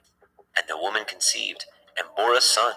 And when she saw him that he was a goodly child, she hid him 3 months. And when she could no longer hide him, she took for him an ark of bulrushes, and daubed it with slime and with pitch, and put the child therein, and she laid it in the reeds by the river's brink. And his sister stood afar off, to wit what would be done to him. And the daughter of Pharaoh came down to wash herself at the river, and her maidens walked along by the river's side. And when she saw the ark among the reeds, she sent her maid to fetch it. And when she had opened it, she saw the child, and behold, the babe wept. And she had compassion on him, and said, This is one of the Ivrim children. Then said his sister to Pharaoh's daughter, Shall I go and call to you a nurse of the Ivrith woman, that she may nurse the child for you? And Pharaoh's daughter said to her, Go. And the maid went, and called the child's mother. And Pharaoh's daughter said unto her, Take this child away and nurse it for me, and I will give you your wages. And the woman took the child, and nursed it. And the child grew, and she brought him unto Pharaoh's daughter, and became her son. And she called his name Moshe. And she said, Because I drew him out of the water. And it came to pass in those days, when Moshe was grown, that he went out unto his brethren, and looked on their burdens. And he spied a Mitzri smiting an Ivri, one of his brethren. And he looked this way, and that way. And when he saw that there was no man, he slew the Mitzri, and hid him in the sand. And when he went out the second day, behold, 2 men of the Ivrim strove together. And he said to him that did the wrong, Wherefore do you smite your fellow? And he said, Who made you a prince and a judge over us? Intend you to kill me as you killed the Mitzri? And Moshe feared and said, Surely this thing is known. Now when Pharaoh heard this thing, he sought to slay Moshe. But Moshe fled from the face of Pharaoh, and dwelt in the land of Midian, and he sat down by a well. Now the priest of Midian had 7 daughters, and they came and drew water, and filled the troughs to water their father's flock. And the shepherds came and drove them away. But Moshe stood up and helped them, and watered their flock. And when they came to Reuel their father, he said, How is it that ye are come so soon today? And they said, A Mitzri delivered us out of the hand of the shepherds, and also drew water enough for us, and watered the flock. And he said unto his daughters, And where is he? Why is it that ye have left the man? Call him that he may eat bread. And Moshe was content to dwell with the man. And he gave Moshe Zipporah his daughter, and she bore to him a son. And he called his name Gershom, for he said, I have been a stranger in a strange land. And it came to pass in the process of time that the king of Mitzrayim died. And the children of Yasharel sighed by reason of the bondage, and they cried. And their cry came up unto Elohim by reason of the bondage. And Elohim heard their groaning. And Elohim remembered his covenant with Abraham, with Yitzchak, and with Yaakov. And Elohim looked upon the children of Yasharel, and Elohim had respect unto them.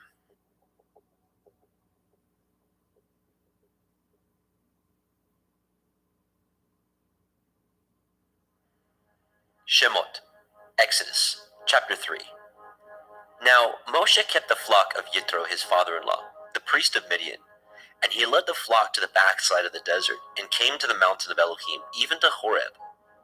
And the angel of Yahweh appeared unto him in a flame of fire, out of the midst of a thorn bush. And he looked, and behold, the thorn bush burned with fire, and the thorn bush was not consumed.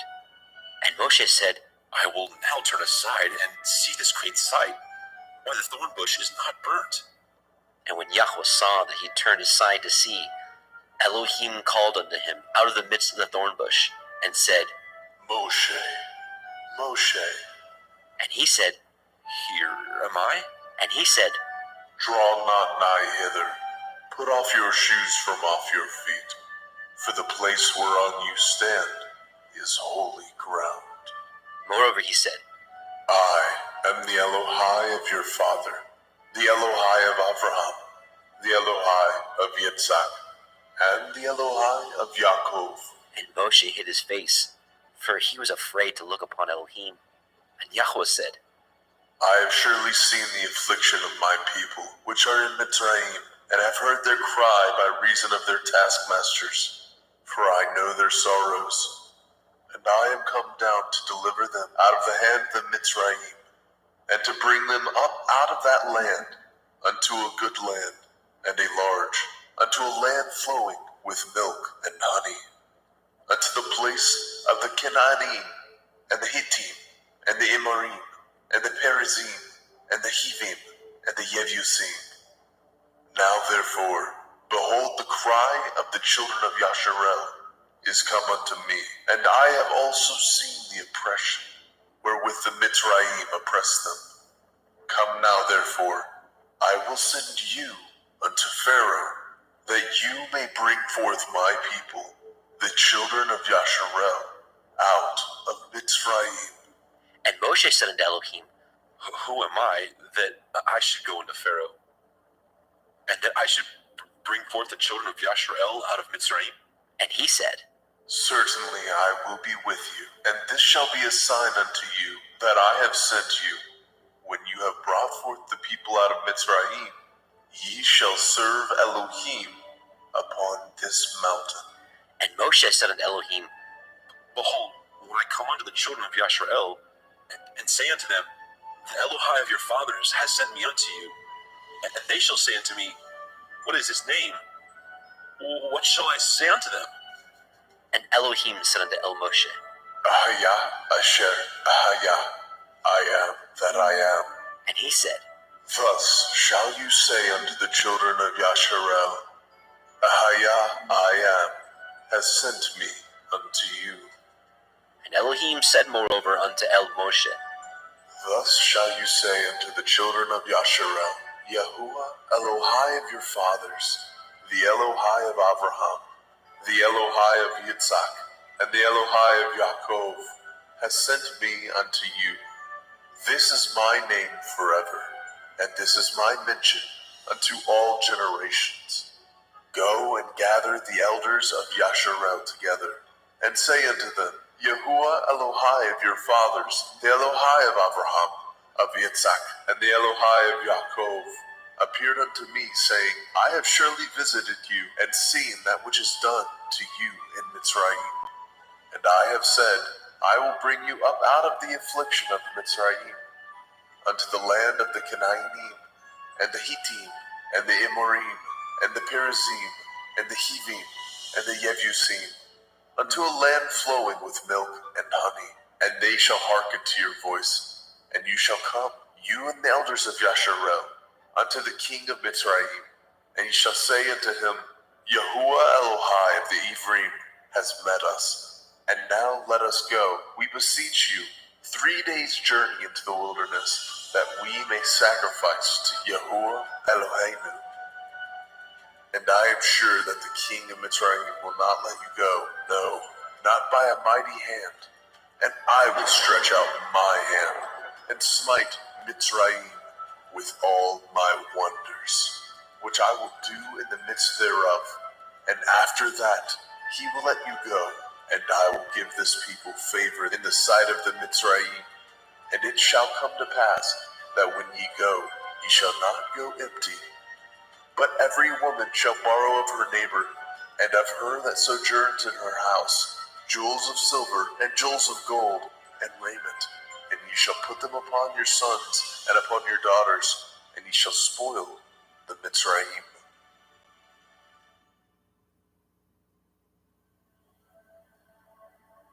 Shemot, Exodus, chapter 4.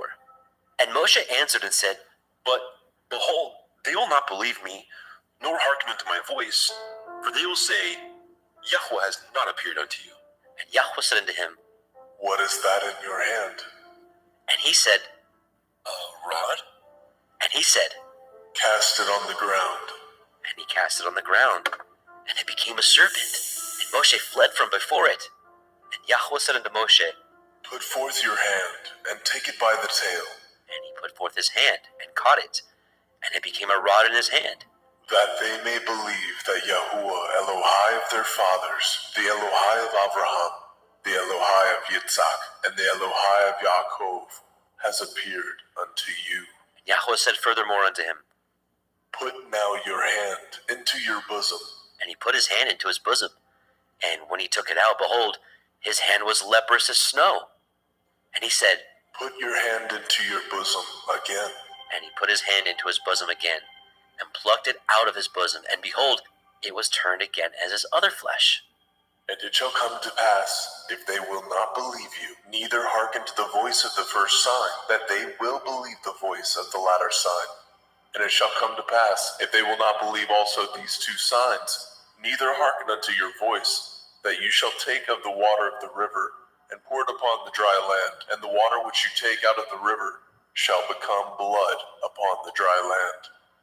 And Moshe said unto Yahweh, Oh, my Adonai, I am not eloquent, neither heretofore, nor since you have spoken unto your servant, but I am slow of speech and of a slow tongue. And Yahweh said unto him, Who has made man's mouth, or who makes the dumb, or deaf, or the seeing, or the blind? Have not I, Yahuwah? Now therefore go, and I will be with your mouth, and teach you what you shall say. and he said, O my Adonai, send, I pray you, by the hand of whom you will send. and the anger of Yahweh was kindled against Moshe, and he said, Is not Aharon the Levi your brother? I know that he can speak well, and also, behold, he comes forth to meet you, and when he sees you, he will be glad in his heart. And you shall speak unto him, and put the words in his mouth, and I will be with your mouth, and with his mouth, and will teach you what ye shall do.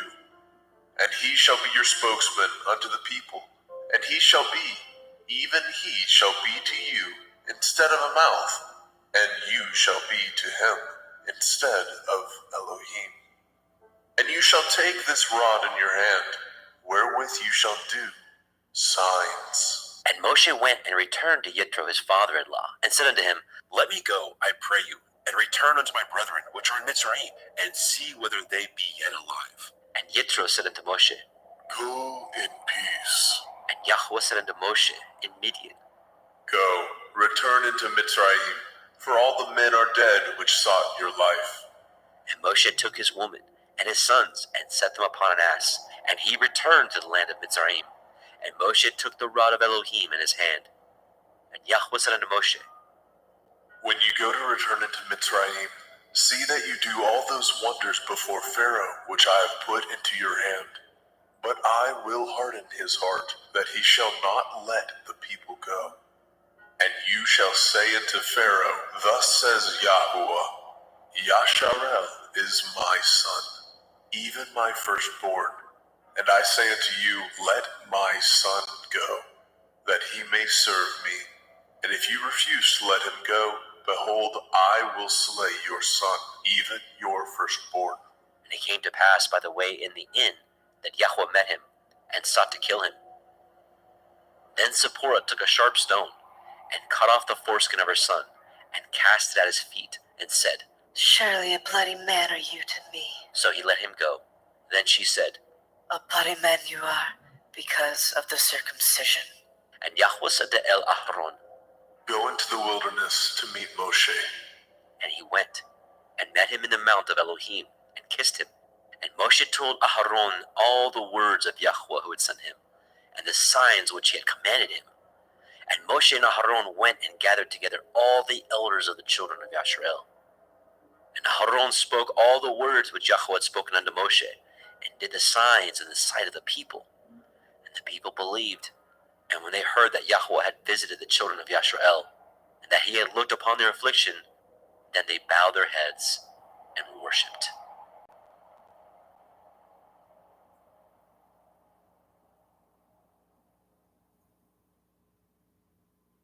Shemot, Exodus, chapter 5.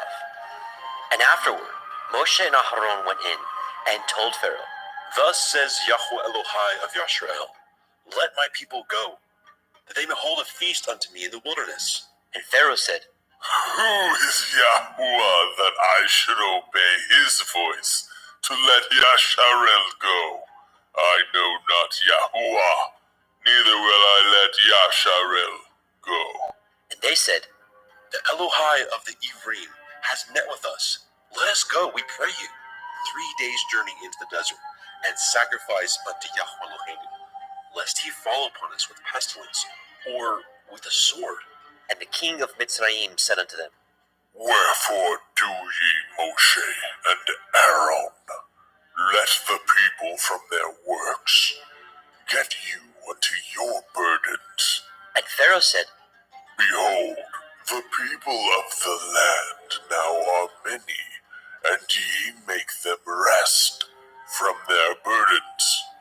And Pharaoh commanded the same day the taskmasters of the people and their officers, saying, Ye shall no more give the people straw to make brick, as heretofore. Let them go and gather straw for themselves. And tell of the bricks which they did make heretofore, ye shall lay upon them. Ye shall not diminish aught thereof, for they be idle. Therefore they cry, saying, Let us go and sacrifice to our Elohim. Let their more work be laid upon the men, that they may labor therein, and let them not regard vain words. And the taskmasters of the people went out, and their officers, and they spoke to the people, saying, Thus says Pharaoh, I will not give you straw. Go ye, get you straw where you can find it. Yet not aught of your work shall be diminished. So the people were scattered abroad throughout all the land of Mitzrayim, to gather stubble instead of straw. And the taskmasters hasted them, saying, Fulfill your works, your daily tasks, as when there was straw. And the officers of the children of Yasharel, which Pharaoh's taskmasters had set over them, were beaten, and demanded, Wherefore have ye not fulfilled your task in making brick both yesterday and today as heretofore? Then the officers of the children of Yashrael came and cried unto Pharaoh, saying, Wherefore do you thus with your servants? There is no straw given unto your servants, and they say to us, Make brick, and behold, your servants are beaten. But the fault is in your own people. But he said, Ye are idle, ye are idle. Therefore ye say, Let us go and do sacrifice to Yahweh. Go therefore now and work, for there shall no straw be given you. Yet shall ye deliver the tale of bricks. and the officers of the children of Yashrael did see that they were in an evil case. After it was said, Ye shall not diminish out of your bricks from your daily task. and they met Moshe and Aharon, who stood in the way, as they came forth from Pharaoh. And they said unto them, Yahweh, look upon you and judge, because ye have made our Saviour to be abhorred in the eyes of Pharaoh, and in the eyes of his servants, to put a sword in their hand to slay us. And Moshe returned unto Eliyahu and said, Adonai, wherefore have you so evil entreated this people? Why is it that you have sent me? For since I came to Pharaoh to speak in your name, he has done evil to the people. Neither have you delivered your people at all. Shemot, Exodus, chapter 6. Then Yahweh said unto Moshe, Now shall you see what I will do to Pharaoh, for with a strong hand shall he let them go, and with a strong hand shall he drive them out of his land. And Elohim spoke unto Moshe, and said unto him, I am Yahweh, and I appeared unto El Abraham, unto El Yitzhak, and unto El Yaakov, by El Shaddai. But by my name Yahuwah was I not known to them. And I have also established my covenant with them, to give them the land of Canaan, the land of their pilgrimage, wherein they were strangers. And I have also heard the groanings of the children of Yasharel, whom the Mitzrayim keep in bondage, and I have remembered my covenant. Wherefore say unto the children of Yasharel, I am Yahuwah, and I will bring you out from under the burdens of the Mitzrayim, and I will rid you out of their bondage, and I will redeem you with a stretched out arm, and with great judgments. And I will take you to me for a people, and I will be to you Elohim, and ye shall know that I am Yahuwah Elohim, which brings you out from under the burdens of the Mitzrayim. And I will bring you into the land concerning the which I did swear to give it to Abraham, to Yitzhak, and to Yaakov, and I will give it to you for a heritage. I am Yahuwah. And Moshe spoke so unto the children of Yashrael, but they hearkened not unto Moshe, for anguish of the Ruach, and for cruel bondage. And Yahweh spoke unto Moshe, saying, Go in, speak unto Pharaoh, king of Mitzrayim, that he let the children of Yasharel go out of his land. And Moshe spoke before Yahweh, saying, Behold, the children of Yashrael have not hearkened unto me. How then shall Pharaoh hear me, who am of uncircumcised lips? And Yahweh spoke unto El Moshe and unto El Aharon, and gave them a charge unto the children of Yashrael and unto Pharaoh, king of Mitzrayim, to bring the children of Yashrael out of the land of Mitzrayim. These be the heads of their fathers' houses, the sons of Reuben, the firstborn of Yasharel, Chanok, and Palu, and Chetzron, and Carmi. These be the families of Reuben. And the sons of Shimon, Yemuel, and Yamin, and Ochad, and Yakin, and Tzochar, and Shaul, the son of the Canaanite woman. These are the families of Shimon. And these are the names of the sons of Levi, according to their generations, Gershon, and Kohath, and Merari. And the years of the life of Levi were 137 years.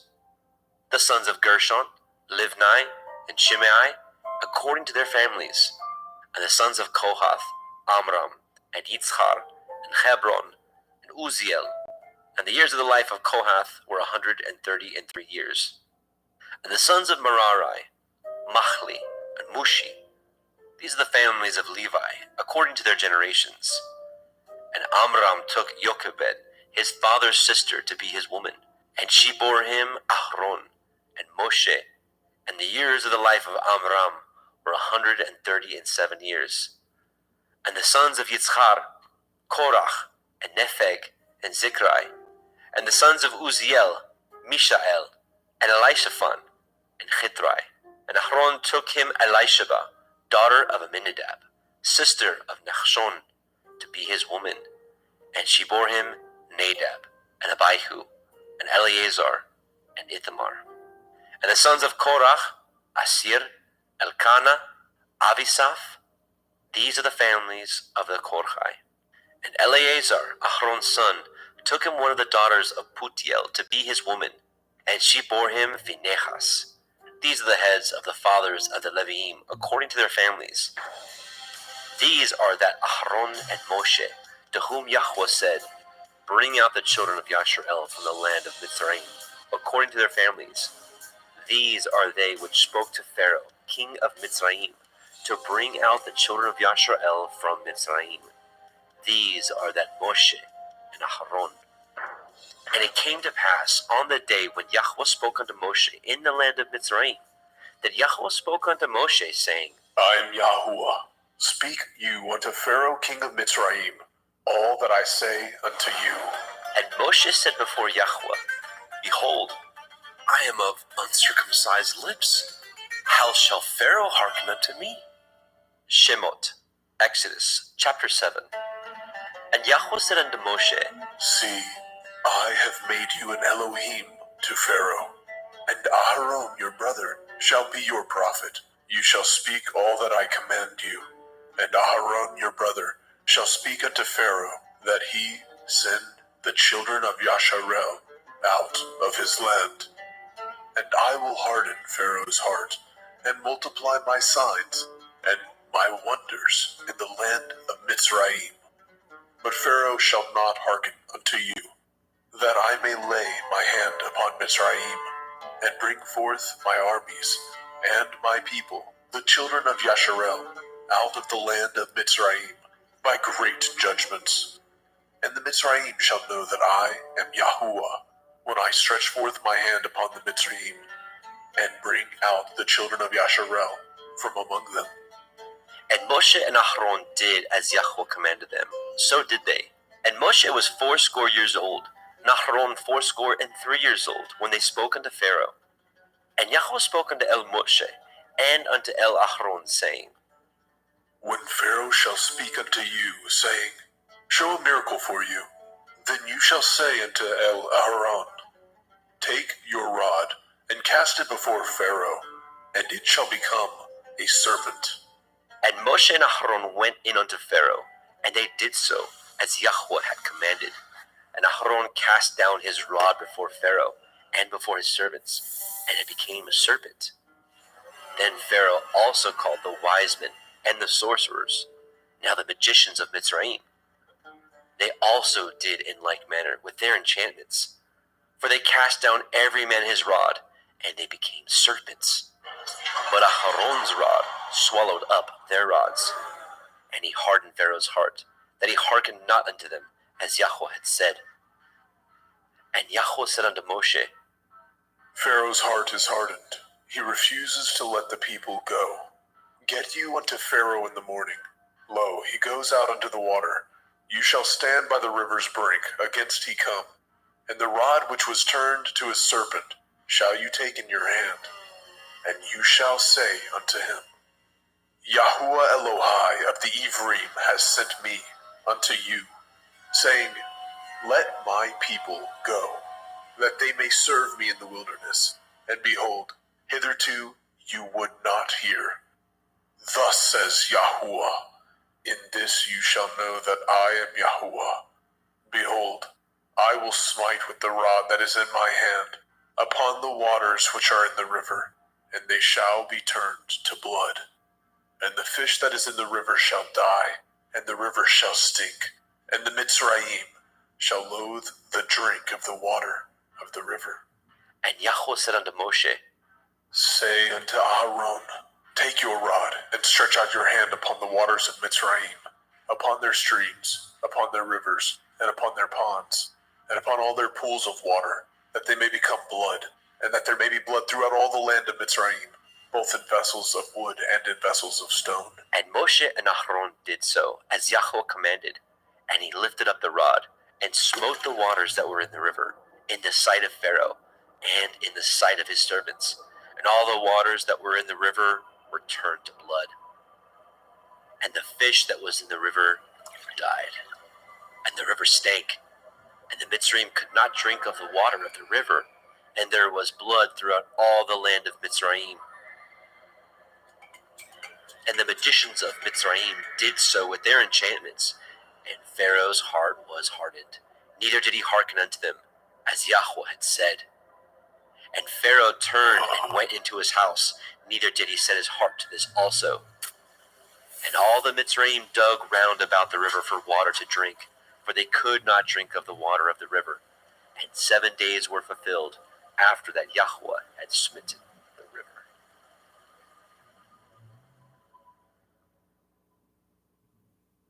Shemot, Exodus, chapter 8. And Yahweh spoke unto Moshe, Go unto Pharaoh, say unto him, Thus says Yahweh, Let my people go, that they may serve me. And if you refuse to let them go, behold, I will smite all your borders with frogs. And the river shall bring forth frogs abundantly, which shall go up and come into your house, and into your bedchamber, and upon your bed, and into the house of your servants, and upon your people, and into the ovens, and into your kneading troughs. And the frogs shall come up, both on you and upon your people, and upon all your servants. And Yahweh spoke unto El Moshe, Say unto El Aharon, Stretch forth your hand with your rod over the streams, over the rivers, and over the ponds, and cause the frogs to come up upon the land of Mitzrayim. And Aharon stretched out his hand over the waters of Mitzrayim, and the frogs came up and covered the land of Mitzrayim.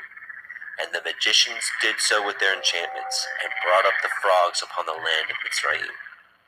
Then Pharaoh called for Moshe and Aharon and said, Entreat El Yahuwah, that he may take away the frogs from me, and from my people, and I will let the people go, that they may do sacrifice unto Yahuwah. And Moshe said unto Pharaoh, Glory over me. When shall I entreat for you, and for your servants, and for your people, to destroy the frogs from you and from your houses, that they may remain in the river only? And he said, Tomorrow. And he said, Be it according to your word, that you may know that there is none like unto Yahweh Eloheinu.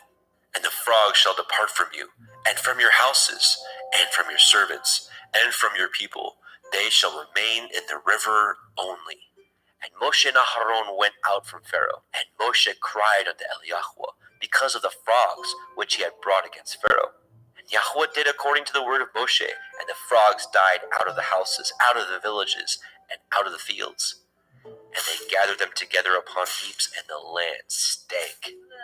But when Pharaoh saw that there was respite, he hardened his heart, and hearkened not unto them, as Yahweh had said. And Yahweh said unto El Moshe, Say unto El Aharon, Stretch out your rod, and smite the dust of the land, that it may become lice throughout all the land of Mitzrayim. And they did so. For Aharon stretched out his hand with his rod, and smote the dust of the earth, and it became lice in man and in beast. All the dust of the land became lice throughout all the land of Mitzrayim. And the magicians did so with their enchantments to bring forth the lice, but they could not. So there were lice upon man and upon beast. Then the magicians said unto Pharaoh, This is the finger of Elohim. And Pharaoh's heart was hardened, and he hearkened not unto them, as Yahweh had said. And Yahweh said unto Moshe, Rise up early in the morning, stand before Pharaoh. Lo, he comes forth to the water. And say unto him, Thus says Yahuwah, Let my people go, that they may serve me. Else if you will not let my people go, behold, I will send swarms of flies upon you, and upon your servants, and upon your people, and into your houses, and the houses of the Mitzrayim shall be full of swarms of flies. and also the ground whereon they are. And I will deliver in that day the land of Goshen, in which my people dwell, that no swarms of flies shall be there, to the end you may know that I am Yahuwah in the midst of the earth. And I will put a division between my people and your people. Tomorrow shall this sign be. And Yahweh did so, and there came a grievous swarm of flies into the house of Pharaoh, and into his servants' houses, and into all the land of Mitzrayim. The land was corrupted by reason of the swarm of flies. And Pharaoh called for Moshe and for Aharon and said, Go ye, sacrifice to your Elohim in the land. And Moshe said, It is not meet so to do, for we shall sacrifice the abomination of the Mitzrayim to Yahweh Eloheinu. Lo, shall we sacrifice the abomination of the Mitzrayim before their eyes? And will they not stone us? We will go 3 days' journey into the wilderness, and sacrifice to Yahweh Eloheinu, as he shall command us. And Pharaoh said, I will let you go, that ye may sacrifice to Yahuwah Elohika in the wilderness. Only ye shall not go very far away. Entreat for me. And Moshe said, Behold, I go out from you, and I will entreat El Yahweh, that the swarms of flies may depart from Pharaoh, from his servants, and from his people, tomorrow. But let not Pharaoh deal deceitfully any more, in not letting the people go to sacrifice to Yahweh. And Moshe went out from Pharaoh, and entreated Yahweh. And Yahweh did according to the word of Moshe, and he removed the swarms of flies from Pharaoh, from his servants, and from his people. There remained not one. And Pharaoh hardened his heart at this time also, neither would he let the people go.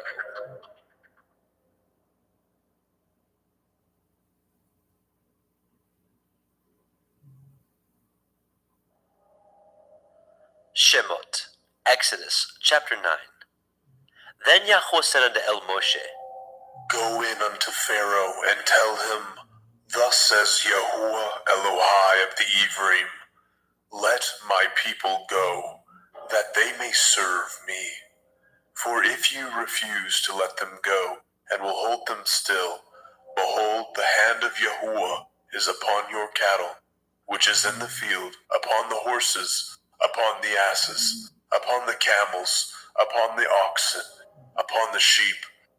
There shall be a very grievous pestilence, and Yahuwah shall sever between the cattle of Yasharel and the cattle of Mitzrayim, and there shall nothing die of all that is the children's of Yasharel. And Yahweh appointed a set time, saying, Tomorrow Yahuwah shall do this thing in the land. And Yahweh did that thing on the morrow, and all the cattle of Mitzrayim died, but of the cattle of the children of Yasharel died not one. And Pharaoh sent, and behold, there was not one of the cattle of Yasharel dead. And the heart of Pharaoh was hardened, and he did not let the people go. And Yahweh said unto El Moshe, and unto El Aharon, Take to you handfuls of ashes of the furnace, and let Moshe sprinkle it towards the heavens in the sight of Pharaoh. And it shall become small dust in all the land of Mitzrayim, and shall be a boil breaking forth with blains upon man, and upon beast throughout all the land of Mitzrayim. And they took the ashes of the furnace, and stood before Pharaoh. And Moshe sprinkled it up toward the heavens, and it became a boil, breaking forth with blains upon man, and upon beast. And the magicians could not stand before Moshe because of the boils, for the boil was upon the magicians, and upon all the Mitzrayim. And Yahweh hardened the heart of Pharaoh, and he hearkened not unto them, as Yahweh had spoken unto El Moshe. And Yahweh said unto El Moshe, Rise up early in the morning, and stand before Pharaoh, and say unto him, Thus says Yahuwah Elohai of the Ephraim, Let my people go, that they may serve me. For I will at this time send all my plagues upon your heart, and upon your servants, and upon your people, that you may know that there is none like me in all the earth. For now I will stretch out my hand, that I may smite you and your people with pestilence, and you shall be cut off from the earth. And in very deed for this cause have I raised you up, for to show in you my power, that my name may be declared throughout all the earth. As yet exalt you yourself against my people, that you will not let them go? Behold, tomorrow about this time I will cause it to rain a very grievous hail, such as has not been in Mitzrayim since the foundation thereof even until now.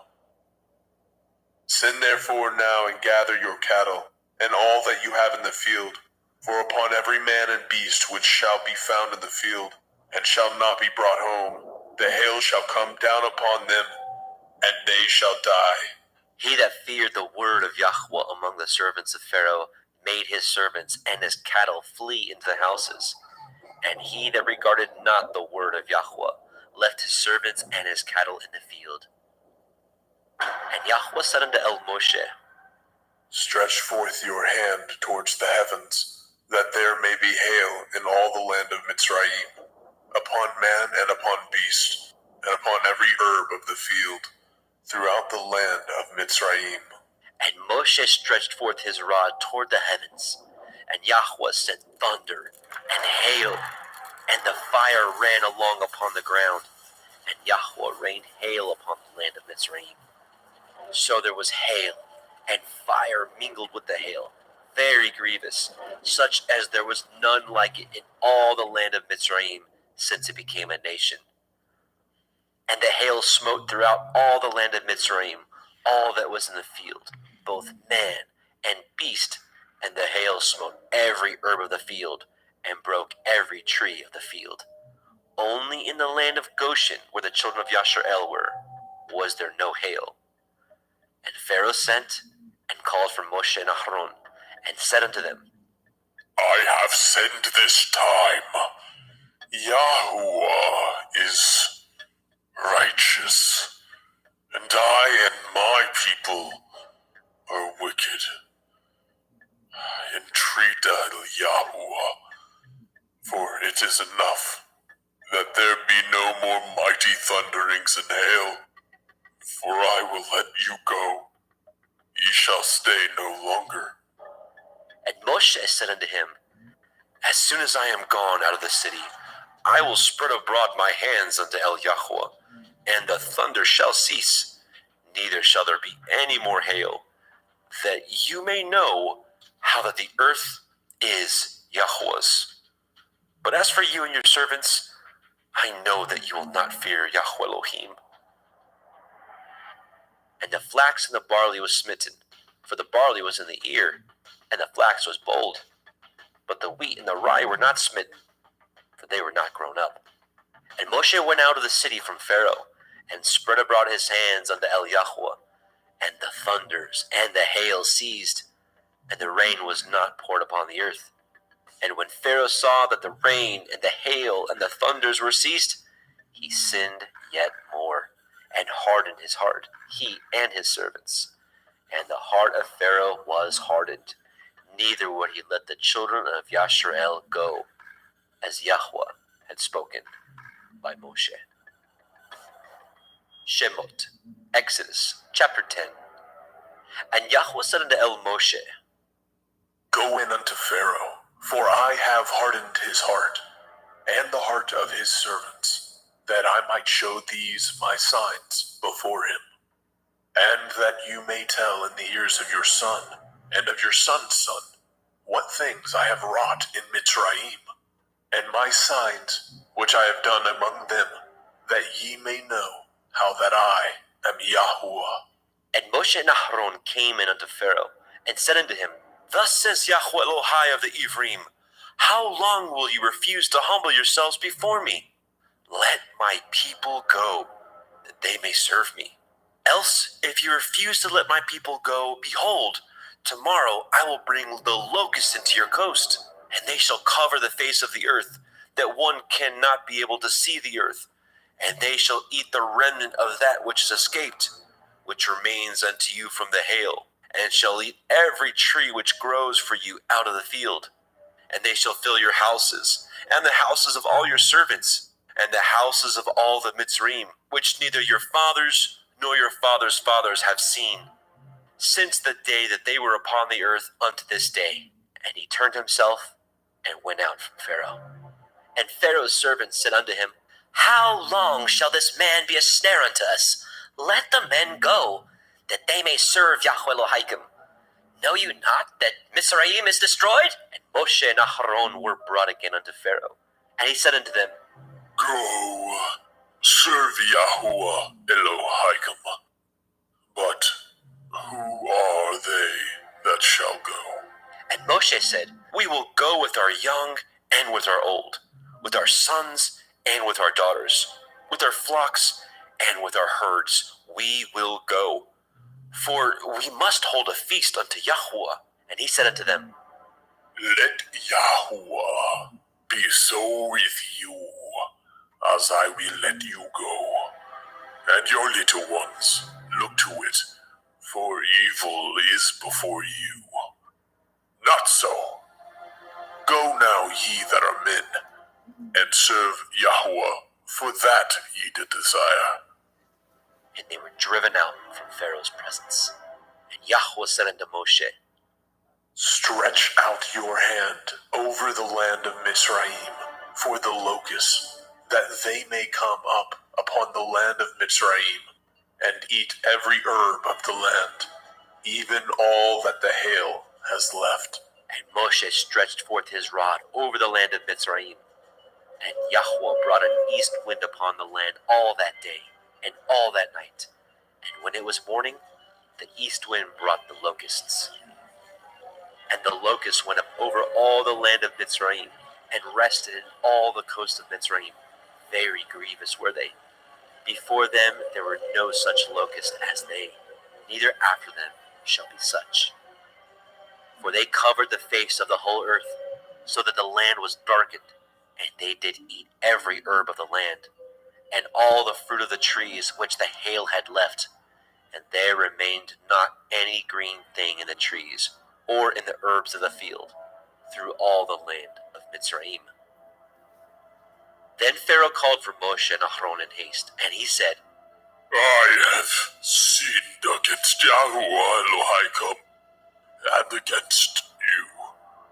Now therefore forgive, I pray you, my sin only this once, and entreat Yahuwah Elohim, that he may take away from me this death only. And he went out from Pharaoh, and entreated Yahweh. And Yahweh turned a mighty strong west wind, which took away the locusts, and cast them into the Red Sea. There remained not one locust in all the coasts of Mitzrayim. But Yahweh hardened Pharaoh's heart, so that he would not let the children of Yasharel go. And Yahweh said unto Moshe, Stretch out your hand towards the heavens, that there may be darkness over the land of Mitzrayim, even darkness which may be felt. And Moshe stretched forth his hand toward the heavens, and there was a thick darkness in all the land of Mitzrayim 3 days. They saw not one another, neither rose any from his place for 3 days. But all the children of Yasharel had light in their dwellings. And Pharaoh called unto Moshe and said, Go ye, serve Yahuwah, only let your flocks and your herds be stayed.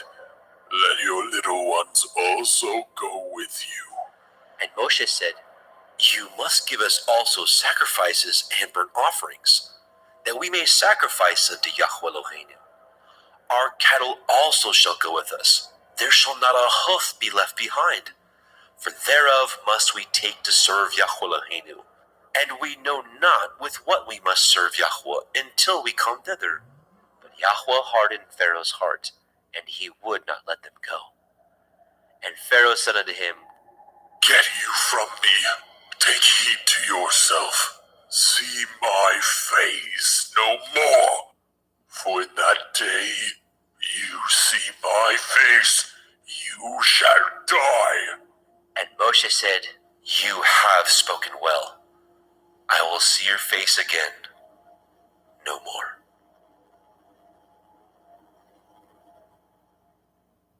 Shemot, Exodus chapter 11.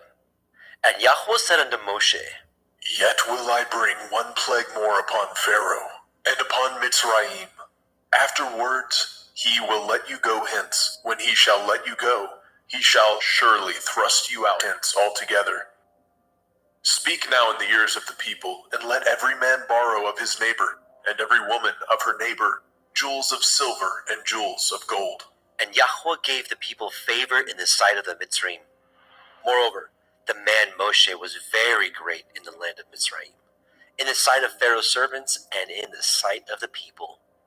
And Moshe said, Thus says Yahweh, about midnight will I go out into the midst of Mitzrayim, and all the firstborn in the land of Mitzrayim shall die, from the firstborn of Pharaoh that sits upon his throne, even unto the firstborn of the maidservant that is behind the mill, and all the firstborn of beasts. And there shall be a great cry throughout all the land of Mitzrayim, such as there was none like it, nor shall be like it any more. But against any of the children of Yasharel shall not a dog move his tongue, against man or beast, that ye may know how that Yahweh puts a difference between the Mitzrayim and Yasharel. And all these your servants shall come down unto me, and bow down themselves unto me, saying, Get you out, and all the people that follow you, and after that I will go out. And he went out from Pharaoh in great anger. And Yahweh said unto Moshe, Pharaoh shall not hearken unto you, that my wonders may be multiplied in the land of Mitzrayim. And Moshe and Aharon did all these wonders before Pharaoh. And Yahweh hardened Pharaoh's heart, so that he would not let the children of Yasharel go out of his land. Shemot, Exodus chapter 12. And Yahweh spoke unto El Moshe and El Aharon in the land of Mitzrayim, saying, This month shall be unto you the beginning of months. It shall be the first month of the year to you. Speak ye unto all the assembly of Yasharel, saying, In the 10th day of this month they shall take to them every man a lamb, according to the house of their fathers, a lamb for a house. And if the household be too little for the lamb, let him and his neighbor next unto his house take it according to the number of the souls. Every man according to his eating shall make your count for the lamb. Your lamb shall be without blemish, a male of the first year. Ye shall take it out from the sheep or from the goats, and ye shall keep it up unto the 14th day of the same month. And the whole multitude of the assembly of Yasharel shall kill it in the evening. And they shall take of the blood, and strike it on the two sides of the posts, and on the upper doorposts of the houses, wherein they shall eat it. And they shall eat the flesh in that night, roast with fire, and matzah, unleavened bread. And with bitter herbs they shall eat it. Eat not of it raw, nor sodden at all with water, but roast with fire, his head with his legs, and with the purtenance thereof. And ye shall let nothing of it remain unto the morning, and that which remains of it until the morning ye shall burn with fire. And thus shall ye eat it, with your loins girded, your shoes on your feet, and your staff in your hand. And ye shall eat it in haste. It is Yahuwah's Pesach. For I will pass through the land of Mitzrayim this night, and will smite all the firstborn in the land of Mitzrayim, both man and beast. And against all the Elohai of Mitzrayim I will execute judgment. I am Yahuwah. And the blood shall be to you for a mark upon the houses where ye are. And when I see the blood, I will pass over you. And the plague shall not be upon you to destroy you, when I smite the land of Mitzrayim. And this day shall be unto you for a memorial, and ye shall keep it a feast to Yahuwah throughout your generations. Ye shall keep it a feast by an ordinance forever. 7 days shall ye eat matzah. Even the first day ye shall put away leaven out of your houses. For whoever eats hametz, leavened bread, from the first day unto the 7th day, that soul shall be cut off from Yasharel. And in the first day there shall be a holy assembly, and in the 7th day there shall be a holy assembly to you. no manner of work shall be done in them, save that which every man must eat, that only may be done of you. And ye shall guard the feast of matzah, unleavened bread. For in this selfsame day have I brought your armies out of the land of Mitzrayim. Therefore shall ye guard this day in your generations by an ordinance forever. In the first day, on the 14th day of the month at evening, ye shall eat matzah, until the 21st day of the month at evening. 7 days shall there be no hametz found in your houses, for whosoever eats that which is with hametz, leaven, even that soul shall be cut off from the assembly of Yasharel, whether he be a stranger or born in the land. Ye shall eat nothing with hametz, in all your habitations shall ye eat matzah. Then Moshe called for all the elders of Yasharel, and said unto them, Draw out, and take you a lamb according to your families, and kill the Pesach. And ye shall take a bunch of hyssop, and dip it in the blood that is in the basin, and strike the lintel and the 2 side posts with the blood that is in the basin. And none of you shall go out at the door of his house until the morning. For Yahweh will pass through to smite the Mitzrayim. And when he sees the blood upon the lintel and on the 2 side posts, Yahweh will pass over the door, and will not suffer the destroyer to come in unto your houses to smite you. And ye shall guard this thing for an ordinance to you and to your sons forever. And it shall come to pass, when ye are come to the land which Yahweh will give you, according as he has promised, that ye shall guard this service. And it shall come to pass, when your children shall say unto you, What mean ye by this service? That ye shall say, It is the sacrifice of Yahweh's Pesach, who passed over the houses of the children of Yasharel in Mitzrayim, when he smote the Mitzrayim and delivered our houses. And the people bowed the head and worshipped. And the children of Yasharel went away, and did as Yahweh had commanded Moshe and Aharon. So did they. And it came to pass that at midnight Yahweh smote all the firstborn in the land of Mitzrayim, from the firstborn of Pharaoh that sat on his throne unto the firstborn of the captive that was in the dungeon, and all the firstborn of cattle. And Pharaoh rose up in the night, he and all his servants, and all the Mitzrayim, and there was a great cry in Mitzrayim, for there was not a house where there was not one dead.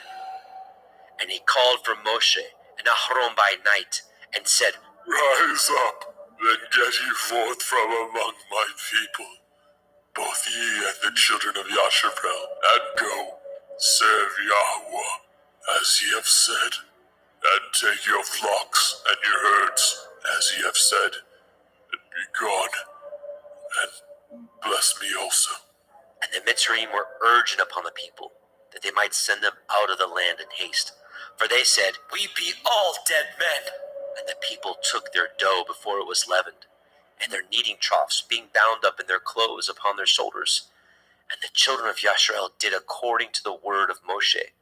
And they borrowed of the Mitzrayim jewels of silver, and jewels of gold and raiment. And Yahweh gave the people favor in the sight of the Mitzrayim, so that they lent unto them such things as they required. And they spoiled the Mitzrayim. And the children of Yasharel journeyed from Ramesses to Sukkot, about 600,000 on foot that were men, beside children. And a mixed multitude went up also with him, and flocks, and herds, even very much cattle.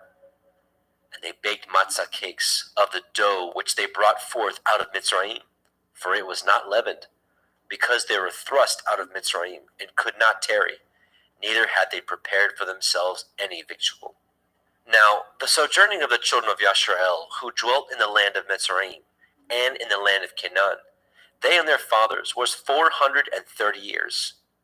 And it came to pass at the end of the 430 years, even the selfsame day it came to pass, that all the hosts of Yahweh went out from the land of Mitzrayim. It is a night to be much observed unto Yahweh, for bringing them out of the land of Mitzrayim. This is that night of Yahweh, to be observed of all the children of Yasharel in their generations. And Yahweh said unto Moshe and Aharon, This is the ordinance of the Pesach. There shall no stranger eat thereof. But every manservant that is bought for money, when you have circumcised him, then he shall eat thereof. A foreigner and a hired servant shall not eat thereof. In one house shall it be eaten.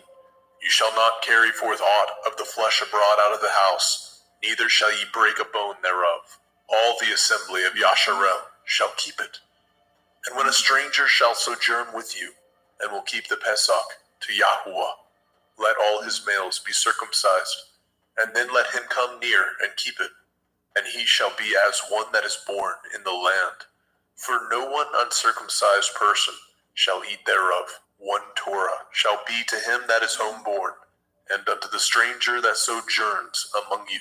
Thus did all the children of Yasharel, as Yahweh commanded Moshe and Aharon, so did they. And it came to pass at the selfsame day that Yahweh did bring the children of Yasharel out of the land of Mitzrayim by their armies.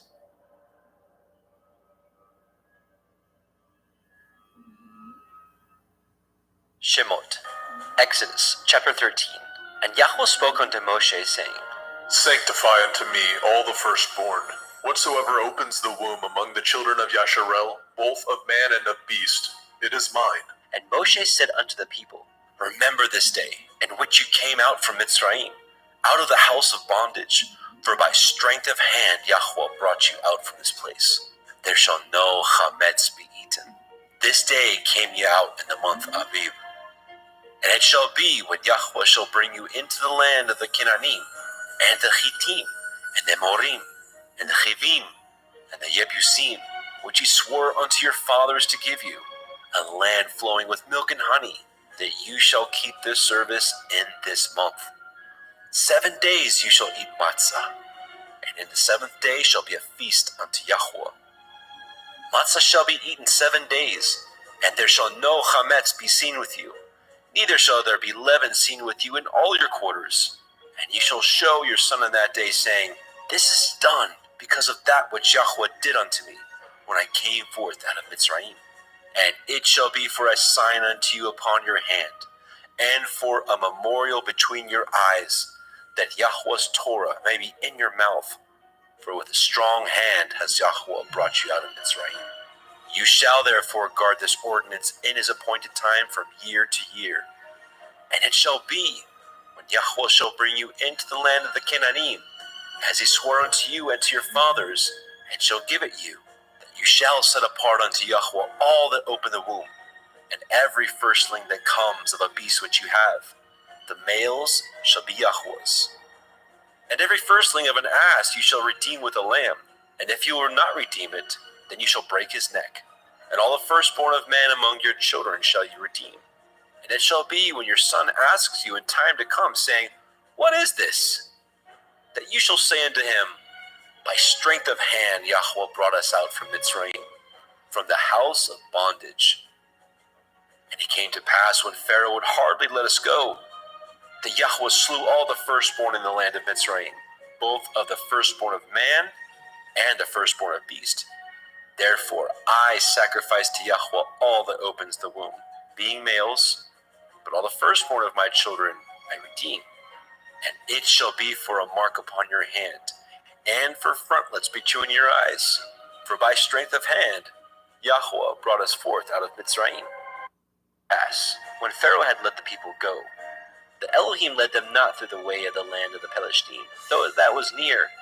For Elohim said, Lest perchance the people repent when they see war, and they return to Mitzrayim. But Elohim led the people about through the way of the wilderness of the Red Sea. And the children of Yasharel went up harnessed out of the land of Mitzrayim.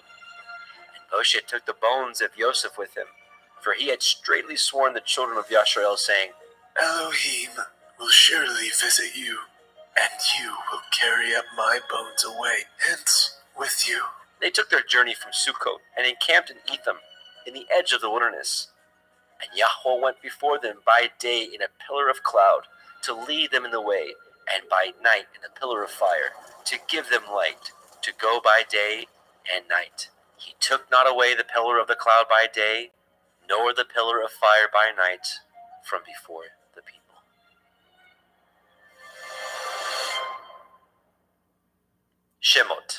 Exodus chapter 14. And Yahweh spoke unto Moshe, saying, Speak unto the children of Yasharel, that they turn and encamp before Pi Hachiron, between Migdol and the sea, over against Baal Zephon. Before it shall ye encamp by the sea. For Pharaoh will say of the children of Yasharel, they are entangled in the land, the wilderness has shut them in. And I will harden Pharaoh's heart, that he shall follow after them, and I will be honored upon Pharaoh, and upon all his host, that the Mitzrayim may know that I am Yahweh. And they did so.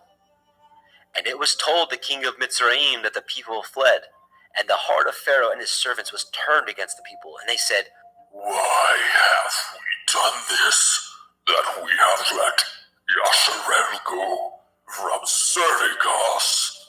And he made ready his chariot, and took his people with him. And he took 600 chosen chariots, and all the chariots of Mitzrayim, and captains over every one of them. And Yahweh hardened the heart of Pharaoh, king of Mitzrayim, and he pursued after the children of Yasharel. And the children of Yasharel went out with a high hand. But the Mitzrayim pursued after them, all the horses and chariots of Pharaoh, and his horsemen, and his army, and overtook them encamping by the sea, beside Pi Hachiroth, before Baal Zephon. And when Pharaoh drew nigh, the children of Yasharel lifted up their eyes, and behold, the Mitzrayim marched after them, and they were sore afraid. And the children of Yasharel cried out unto Yahweh. And they said unto Moshe, Because there were no graves in Mitzrayim, have ye taken us away to die in the wilderness? Wherefore have you dealt thus with us, to carry us forth out of Mitzrayim? Is not this the word that we did tell you in Mitzrayim, saying, Let us alone, that we may serve the Mitzrayim? For it had been better for us to serve the Mitzrayim, than that we should die in the wilderness. And Moshe said unto the people, Fear ye not, stand still, and see the Yeshua of Yahweh, which he will show you today. For the Mitzrayim who ye have seen today, ye shall see them again no more forever. Yahweh shall fight for you, and ye shall hold your peace. And Yahweh said unto Moshe, Wherefore cry you unto me? Speak unto the children of Yasharel, that they go forward. But lift up your rod, and stretch out your hand over the sea, and divide it. And the children of Yasharel shall go on dry ground through the midst of the sea.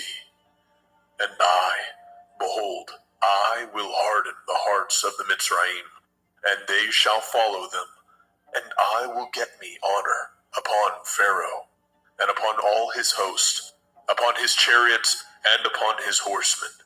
And the Mitzrayim shall know that I am Yahweh, when I have gotten me honor upon Pharaoh, upon his chariots, and upon his horsemen.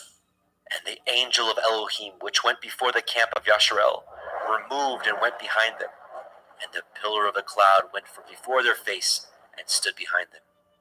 And it came between the camp of the Mitzrayim and the camp of Yasharel, and it was a cloud and darkness to them, but it gave light by night to these, so that the one came not near the other all night.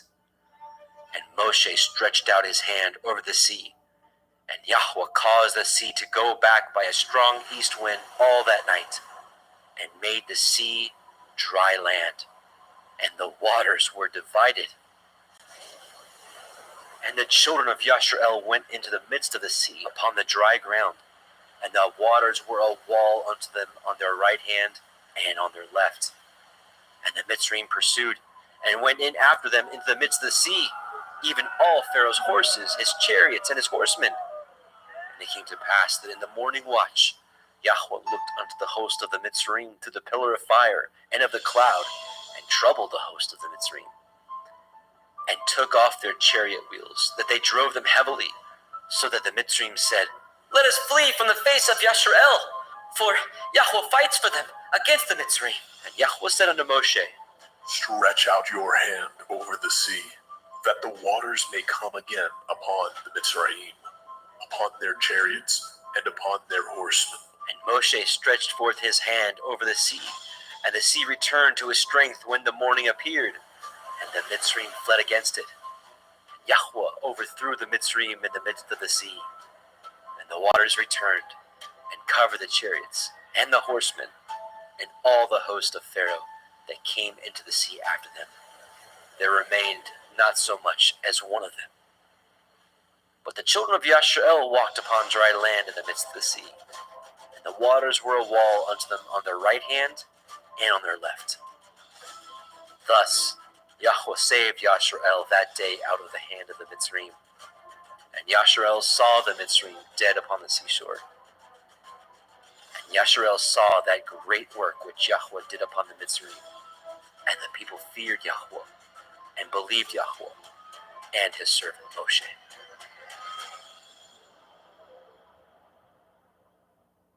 Shemot, Exodus, chapter 15. Then sang Moshe and the children of Yashrael this song unto Yahweh, saying, I will sing unto Yahweh, for he has triumphed gloriously. The horse and the rider has he thrown into the sea. Yah is my strength and song, and he has become my Yeshua. He is my El, and I will prepare him a habitation. My father's Elohai, and I will exalt him. Yahweh is a man of war. Yahweh is his name. Pharaoh's chariots and his host has he cast into the sea. His chosen captains also are drowned in the Red Sea. The depths have covered them. They sank into the bottom as a stone. Your right hand, O Yahweh, is become glorious in power. Your right hand, O Yahweh, has dashed in pieces the enemy, and in the greatness of your excellency, you have overthrown them that rose up against you. You sent forth your wrath, which consumed them as stubble. And with the blast of your nostrils, the waters were gathered together. The flood stood upright as a heap, and the depths were congealed in the heart of the sea. The enemy said, I will pursue, I will overtake, I will divide the spoil. My lust shall be satisfied upon them. I will draw my sword, my hand shall destroy them. You blew with your ruach, the sea covered them. They sank as lead in the mighty waters. Who is like unto you, O Yahweh, among the Elohim?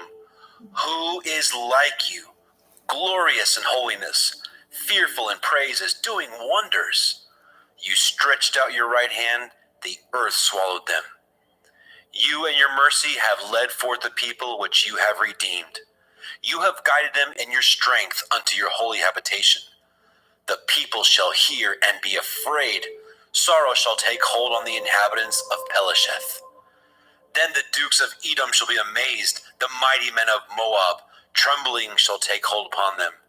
All the inhabitants of Canaan shall melt away. Fear and dread shall fall upon them by the greatness of your arm. They shall be as still as a stone, till your people pass over, O Yahweh, till the people pass over which you have purchased. You shall bring them in and plant them in the mountain of your inheritance, in the place, O Yahweh, which you have made for you to dwell in the sanctuary, O Adonai, which your hands have established. Yahweh shall reign forever and ever. For the horse of Pharaoh went in with his chariots and with his horsemen into the sea, and Yahweh brought again the waters of the sea upon them. But the children of Yashrael went on dry land in the midst of the sea. And Miriam, the prophetess, the sister of Aharon, took a timbrel in her hand, and all the women went out after her with timbrels and dances. And Miriam answered them, Sing ye to Yahweh, for he has triumphed gloriously. The horse and his rider has he thrown into the sea. So Moshe brought Yashrael from the Red Sea, and they went out into the wilderness of Shur. And they went 3 days in the wilderness and found no water. And when they came to Marah, they could not drink of the waters of Marah, for they were bitter. Therefore, the name of it was called Marah. And the people murmured against Moshe, saying, What shall we drink? And he cried unto El Yahweh. And Yahweh showed him a tree, which, when he had cast into the waters were made sweet. There he made for them a statute and an ordinance, and there he proved them, and said, If you will diligently hearken to the voice of Yahweh Elohim, and will do that which is right in his sight, and will give ear to his commandments, and guard all his statutes. I will put none of these diseases upon you, which I have brought upon the Mitzrayim, for I am Yahweh, Ropheka. And they came to Elim, where there were 12 wells of water, and 70 palm trees, and they encamped there by the waters.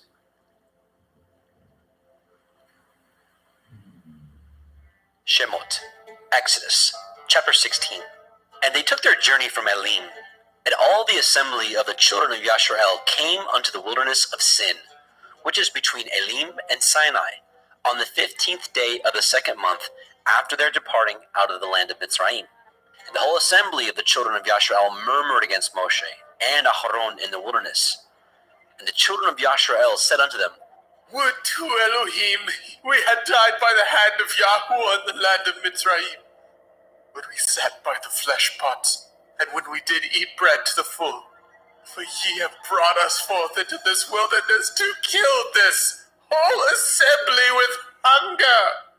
Then said Yahweh unto Moshe, Behold, I will rain bread from heavens for you, and the people shall go out and gather a certain rate every day, that I may prove them, whether they will walk in my Torah or no.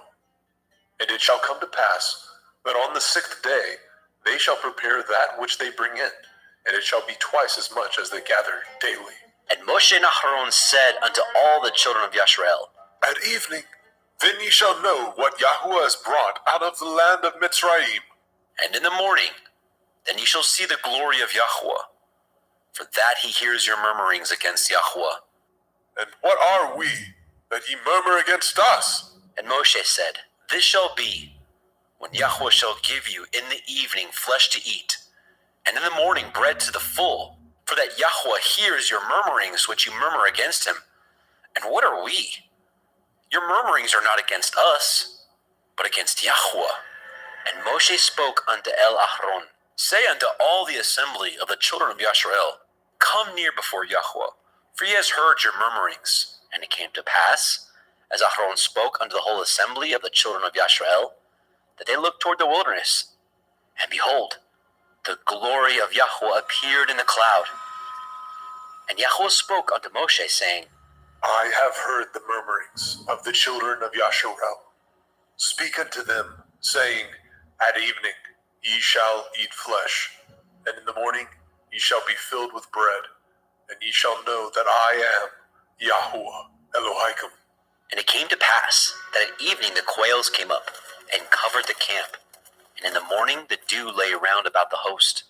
And when the dew that lay was gone up, behold, upon the face of the wilderness there lay a small round thing, as small as the hoarfrost on the ground.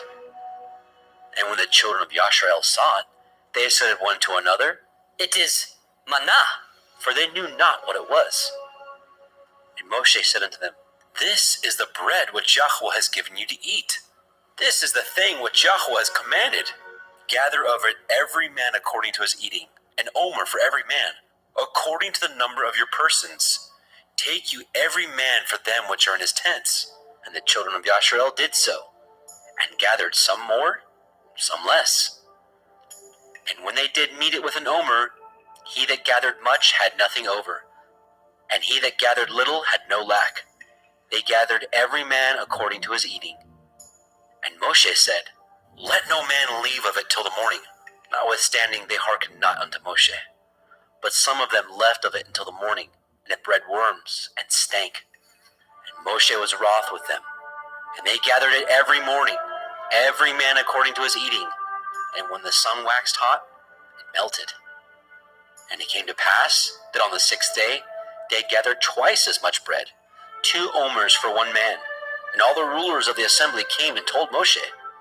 And he said unto them, This is that which Yahweh has said. Tomorrow is the rest of the holy Shabbat unto Yahweh. Bake that which you will bake today, and seethe that you will seethe, and that which remains over lay up for you to be kept until the morning. And they laid it up until the morning, as Moshe bade, and it did not stink, neither was there any worm therein. And Moshe said, Eat that today, for today is a Shabbat unto Yahweh. Today you shall not find it in the field. 6 days shall ye gather it, but on the seventh day, which is the Shabbat, in it there shall be none. And it came to pass that there went out some of the people on the seventh day for to gather, and they found none.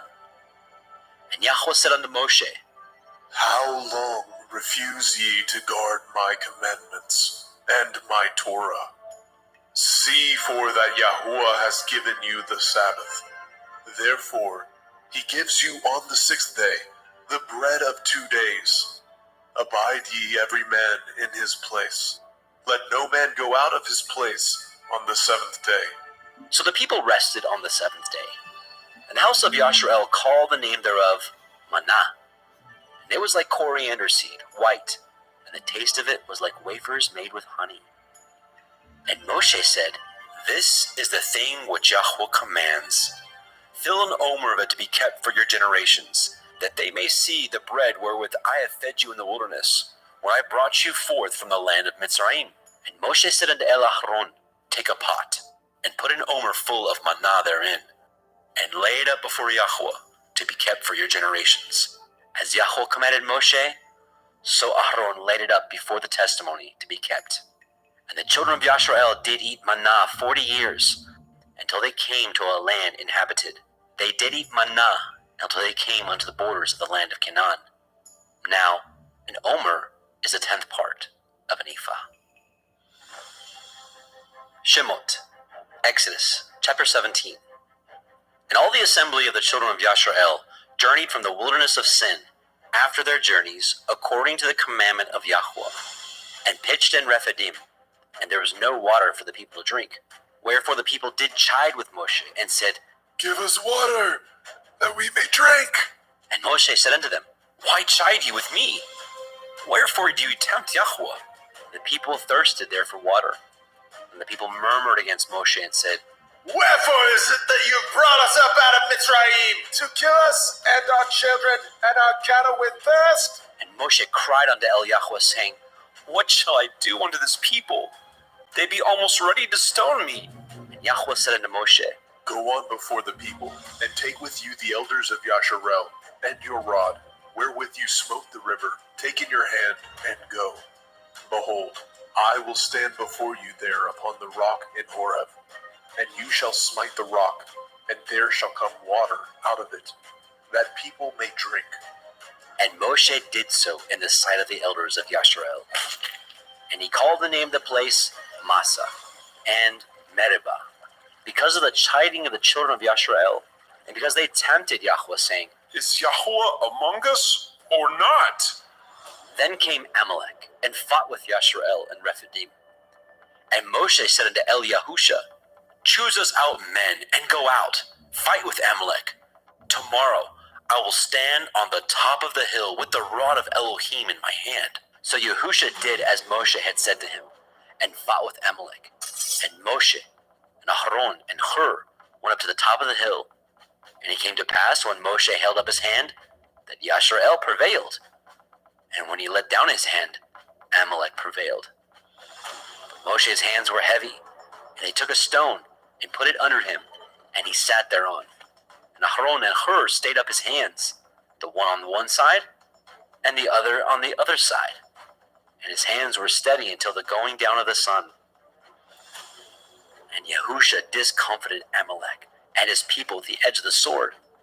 And Yahweh said unto Moshe, Write this for a memorial in a sefer, and rehearse it in the ears of Yahusha, for I will utterly put out the remembrance of Amalek from under the heavens. And Moshe built an altar, and called the name of it Yahweh Nisai. For he said, Because Yah has sworn that Yahweh will have war with Amalek from generation to generation. Shemot, Exodus, chapter 18. When Yitro, the priest of Midian, El Moshe's father-in-law, heard all that Elohim had done for Moshe, and for Yasharel his people, and that Yahweh had brought Yasharel out of Mitzrayim, then Yitro, Moshe's father-in-law, took Zipporah, Moshe's woman, after he had sent her back, and her 2 sons, of which the name of the one was Gershom, for he said, I have been an alien in a strange land. And the name of the other was Eleazar, for the Elohai of my father, said he, was my help, and delivered me from the sword of Pharaoh. And Yitro, Moshe's father-in-law, came with his sons and woman unto Moshe in the wilderness, where he encamped at the mount of Elohim. And he said unto Moshe, I, your father-in-law Yithro, am come unto you, and your woman, and her 2 sons with her. And Moshe went out to meet his father-in-law, and did obeisance, and kissed him, and they asked each other of their welfare, and they came into the tent. And Moshe told his father-in-law all that Yahweh had done unto Pharaoh, and unto the Mitzrayim for Yasharel's sake, and all the travail that had come upon them by the way, and how Yahweh delivered them. And Yitro rejoiced for all the goodness which Yahweh had done unto Yasharel, whom he had delivered out of the hand of the Mitzrayim. And Yitro said, Blessed be Yahweh, who has delivered you out of the hand of the Mitzrayim, and out of the hand of Pharaoh, who has delivered the people from under the hand of the Mitzrayim. Now I know that Yahweh is greater than all Elohim, for in the thing wherein they dealt proudly, he was above them. And Yitro, Moshe's father-in-law, took a burnt offering and sacrifices for Elohim. Nahron came, and all the elders of Yasharel, to eat bread with Moshe's father-in-law before Elohim. And it came to pass on the morrow that Moshe sat to judge the people, and the people stood by Moshe from the morning unto the evening. And when Moshe's father-in-law saw all that he did to the people, he said, What is this that you do to the people? Why sit you yourself alone, and all the people stand by you from morning unto evening? And Moshe said unto his father-in-law, Because the people come unto me to inquire of Elohim. When they have a matter, they come unto me, and I judge between one and another. And I do make them know the statutes of Elohim and his Torah. And Moshe's father-in-law said unto him, The thing you do is not good. You will surely wear away, both you and this people that is with you, for this thing is too heavy for you. You are not able to perform it yourself alone. Hearken now unto my voice. I will give you counsel, and Elohim shall be with you. Be for the people to Elohimward, that you may bring the causes unto Elohim. And you shall teach them ordinances and Torah, and shall show them the way wherein they must walk, and the work that they must do. Moreover, you shall provide out of all the people able men, such as fear Elohim, men of truth, hating covetousness, and place such over them to be rulers of thousands, and rulers of hundreds, rulers of 50s, and rulers of 10s. And let them judge the people at all seasons, and it shall be that every great matter they shall bring unto you, but every small matter they shall judge. So shall it be easier for you, and they shall bear the burden with you. If you shall do this thing, and Elohim command you, so, then you shall be able to endure, and all this people shall also go to their place in peace. So Moshe hearkened to the voice of his father-in-law, and did all that he had said. And Moshe chose able men out of all Yasharel, and made them heads over the people, rulers of thousands, rulers of hundreds, rulers of 50s, and rulers of 10s. And they judged the people at all seasons. The hard causes they brought unto Moshe, but every small matter they judged themselves.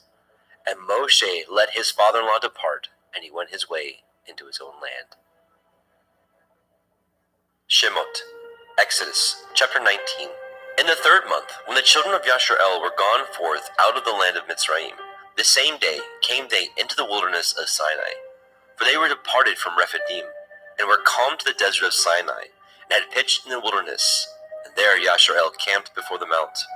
And Moshe went up unto Elohim, and Yahweh called unto him out of the mountain, saying, Thus shall you say to the house of Yaakov, and tell the children of Yasharel, Ye have seen what I did unto the Mitzrayim, and how I bore you on eagle's wings, and brought you unto myself. Now therefore, if ye will obey my voice indeed, and guard my covenant, then ye shall be a peculiar treasure unto me above all people.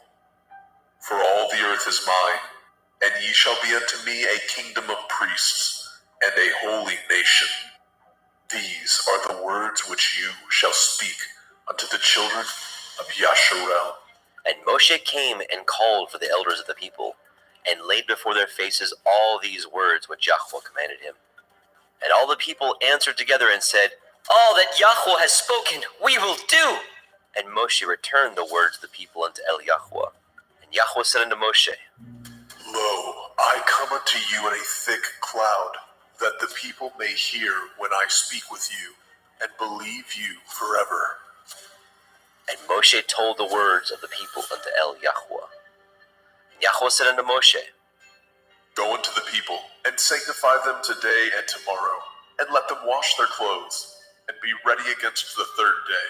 For the third day Yahuwah will come down in the sight of all the people upon Mount Sinai. And you shall set bounds unto the people round about, saying, Take heed to yourselves, that ye go not up unto the mount, or touch the border of it. Whosoever touches the mount shall be surely put to death. There shall not a hand touch it, but he shall surely be stoned or shot through. Whether it be beast or man, it shall not live. When the shofar sounds long, they shall come up to the mount. And Moshe went down from the mount unto the people, and sanctified the people, and they washed their clothes. And he said unto the people, Be ready against the third day, come not at your women. And it came to pass on the third day in the morning, that there were thunders and lightnings, and a thick cloud upon the mount, and the voice of the shofar exceeding loud, so that all the people that was in the camp trembled. And Moshe brought forth the people out of the camp to meet with Elohim, and they stood at the nether part of the mount. And Mount Sinai was altogether on a smoke, because Yahweh descended upon it in fire, and the smoke thereof ascended as the smoke of a furnace, and the whole mount quaked greatly. And when the voice of the shofar sounded long, and waxed louder and louder, Moshe spoke, and Elohim answered him by a voice. And Yahweh came down upon Mount Sinai, on the top of the mount. And Yahweh called Moshe up to the top of the mount, and Moshe went up. And Yahweh said unto Moshe, Go down, charge the people, lest they break through unto Yahuwah to gaze, and many of them perish. And let the priests also, which come near to Yahuwah, sanctify themselves, lest Yahuwah break forth upon them. And Moshe said unto Yahweh, The people cannot come up unto Mount Sinai, for you charged us, saying, Set bounds about the mount, and sanctify it. And Yahweh said unto him, Away, get you down, and you shall come up you and Aaron with you. But let not the priests and the people break through to come up unto Yahuwah, lest he break forth upon them. So Moshe went down unto the people, and spoke unto them. Shemot, Exodus, chapter 20. And Elohim spoke all these words, saying, I am Yahuwah Elohika, which have brought you out of the land of Mitzrayim, out of the house of bondage. You shall have no other Elohim before me.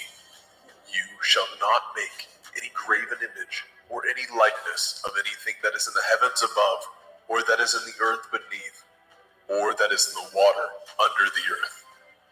You shall not bow yourself to them, nor serve them, for I, Yahuwah Elohika, am a jealous El, visiting the iniquity of the fathers upon the children unto the third and fourth generation of them that hate me, and showing mercy unto thousands of them that love me and guard my commandments.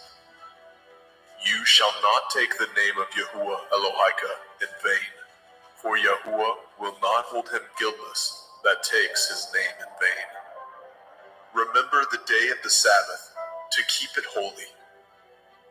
6 days shall you labor, and do all your work, but the seventh day is the Sabbath of Yahuwah Elohika.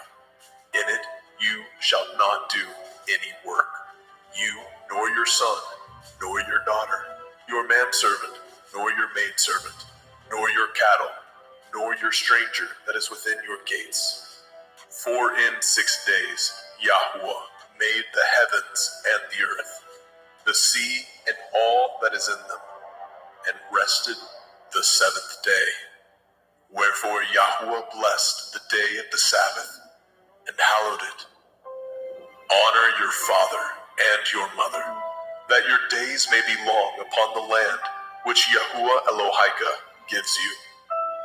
You shall not kill. You shall not break wedlock. You shall not steal. You shall not bear false witness against your neighbor. You shall not lust after your neighbor's house.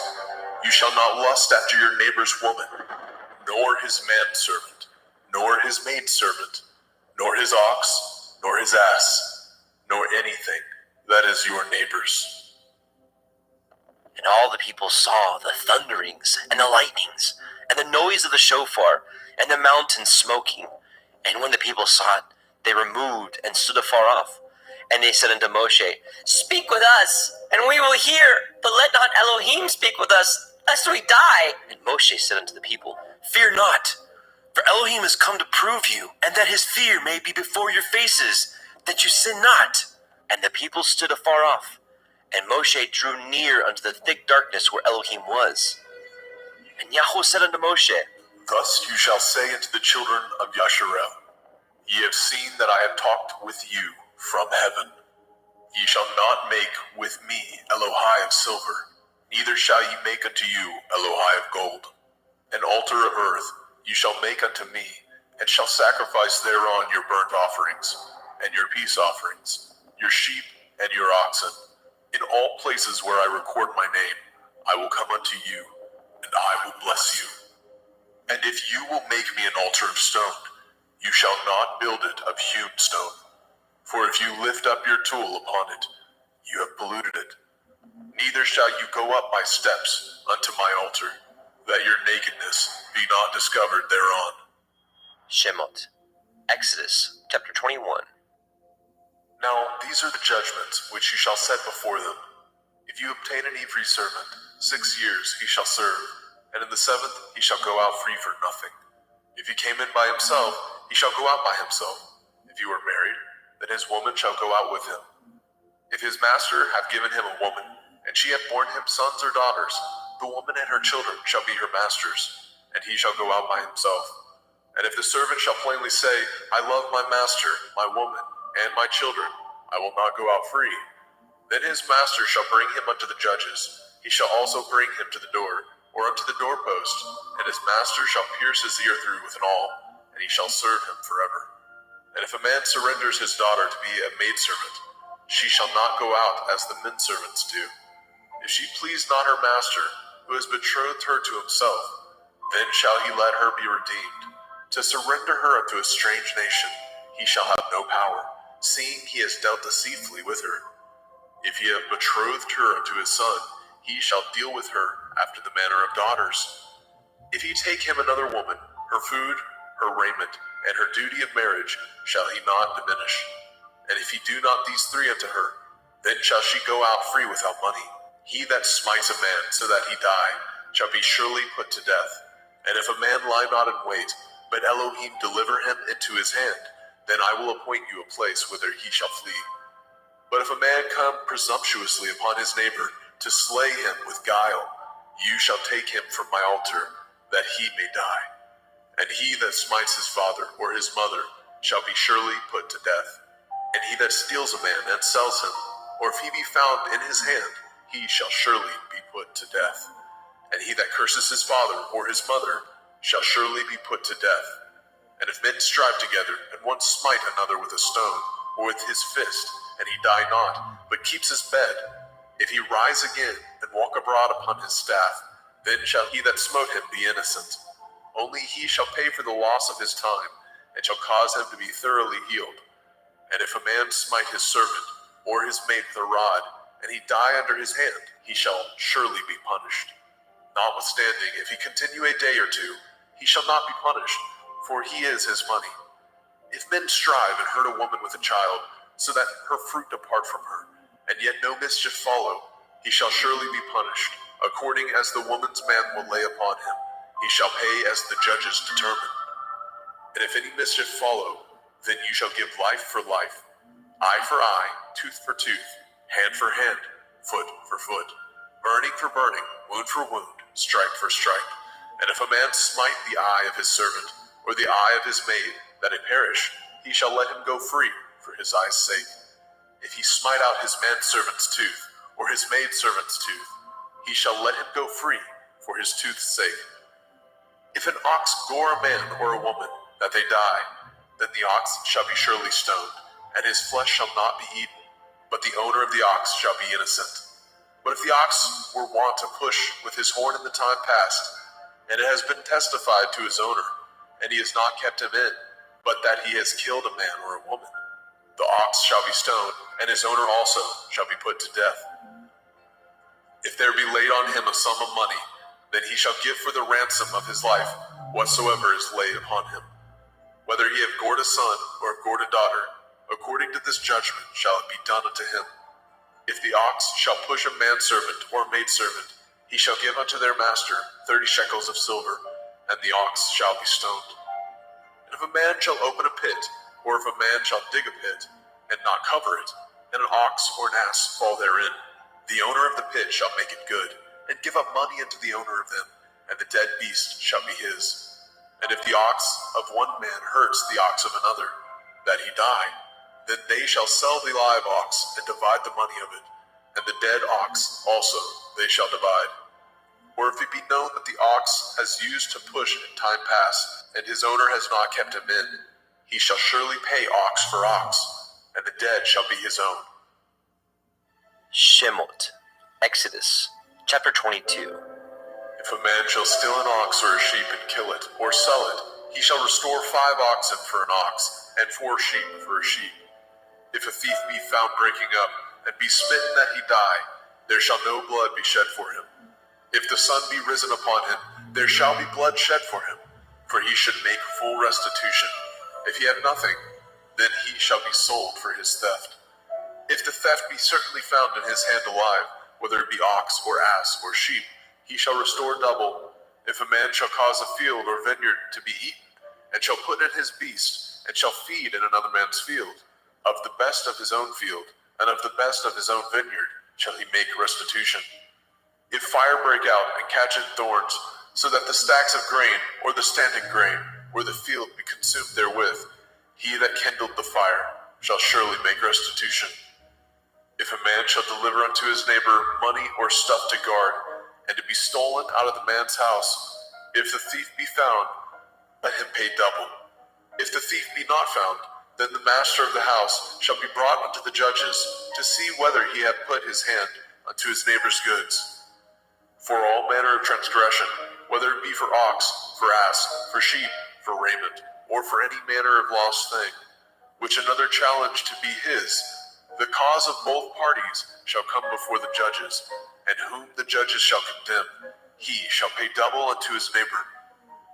If a man deliver unto his neighbor an ass, or an ox, or a sheep, or any beast to guard, and it die, or be hurt, or driven away, no man seeing it, then shall an oath of Yahuwah be between them both, that he has not put his hand unto his neighbor's goods, and the owner of it shall accept thereof, and he shall not make it good. And if it be stolen from him, he shall make restitution unto the owner thereof. And if it be torn in pieces, then let him bring it for witness, and he shall not make good that which was torn. And if a man borrow aught of his neighbor, and it be hurt or die, the owner thereof being not with it, he shall surely make it good. But if the owner thereof be with it, he shall not make it good.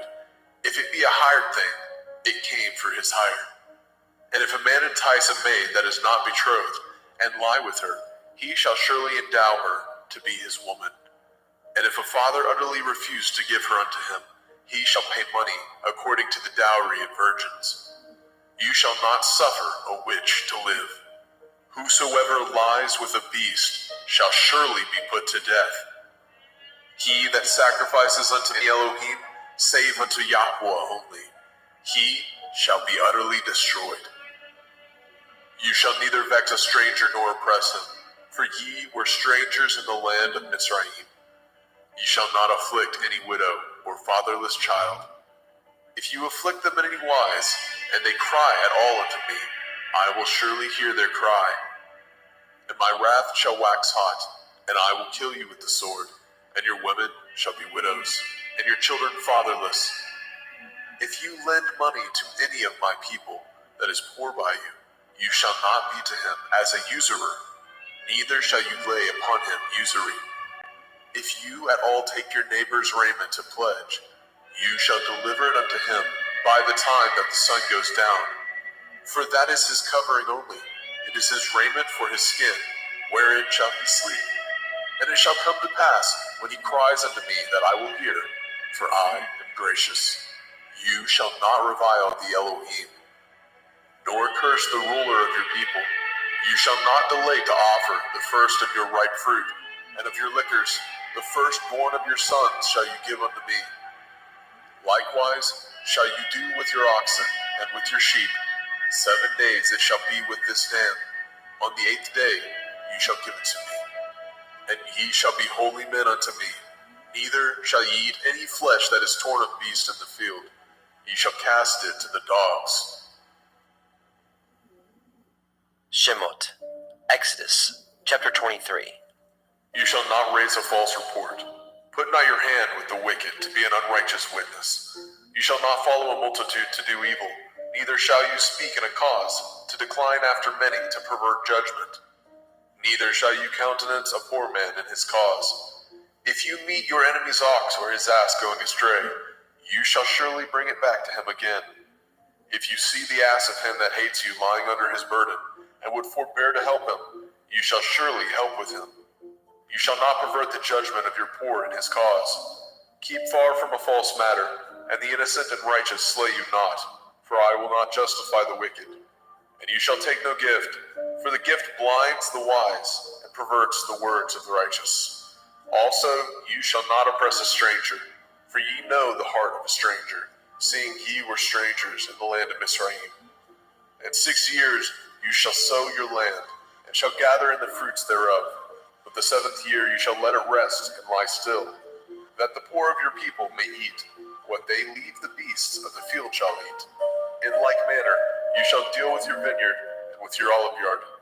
6 days you shall do your work, and on the 7th day you shall rest, that your ox and your ass may rest, and the sons of your handmaid and the stranger may be refreshed. And in all things that I have said unto you, be guarded, and make no mention of the name of other Elohim, neither let it be heard out of your mouth. 3 times you shall keep a feast unto me in the year. You shall guard the feast of matzah, unleavened bread. You shall eat matzah 7 days as I command you, in the time appointed of the month of Eve. For in it you came out from Mizraim, and none shall appear before me empty. And the feast of Katsir, harvest, the first fruits of your labors, which you have sown in the field, and the feast of Asif, in gathering, which is in the end of the year, when you have gathered your labors out of the field. 3 times in the year all your males shall appear before Adonai Yahuwah. You shall not offer the blood of my sacrifice with hametz, leavened bread. Neither shall the fat of my sacrifice remain until the morning. The first of the first fruits of your land you shall bring into the house of Yahuwah Elohika. You shall not seethe a kid in his mother's milk. Behold, I send an angel before you, to guard you in the way, and to bring you into the place which I have prepared. Beware of him, and obey his voice. Provoke him not, for he will not pardon your transgressions, for my name is in him. And if you shall indeed obey his voice, and do all that I speak, then I will be an enemy unto your enemies, and an adversary unto your adversaries. For my angel shall go before you, and bring you in unto the Emorym, and the Hittim, and the Perizim, and the Kenainim, and the Hivim, and the Yebusim, and I will cut them off. You shall not bow down to their Elohim, nor serve them, nor do after their works, but you shall utterly overthrow them, and quite break down their images.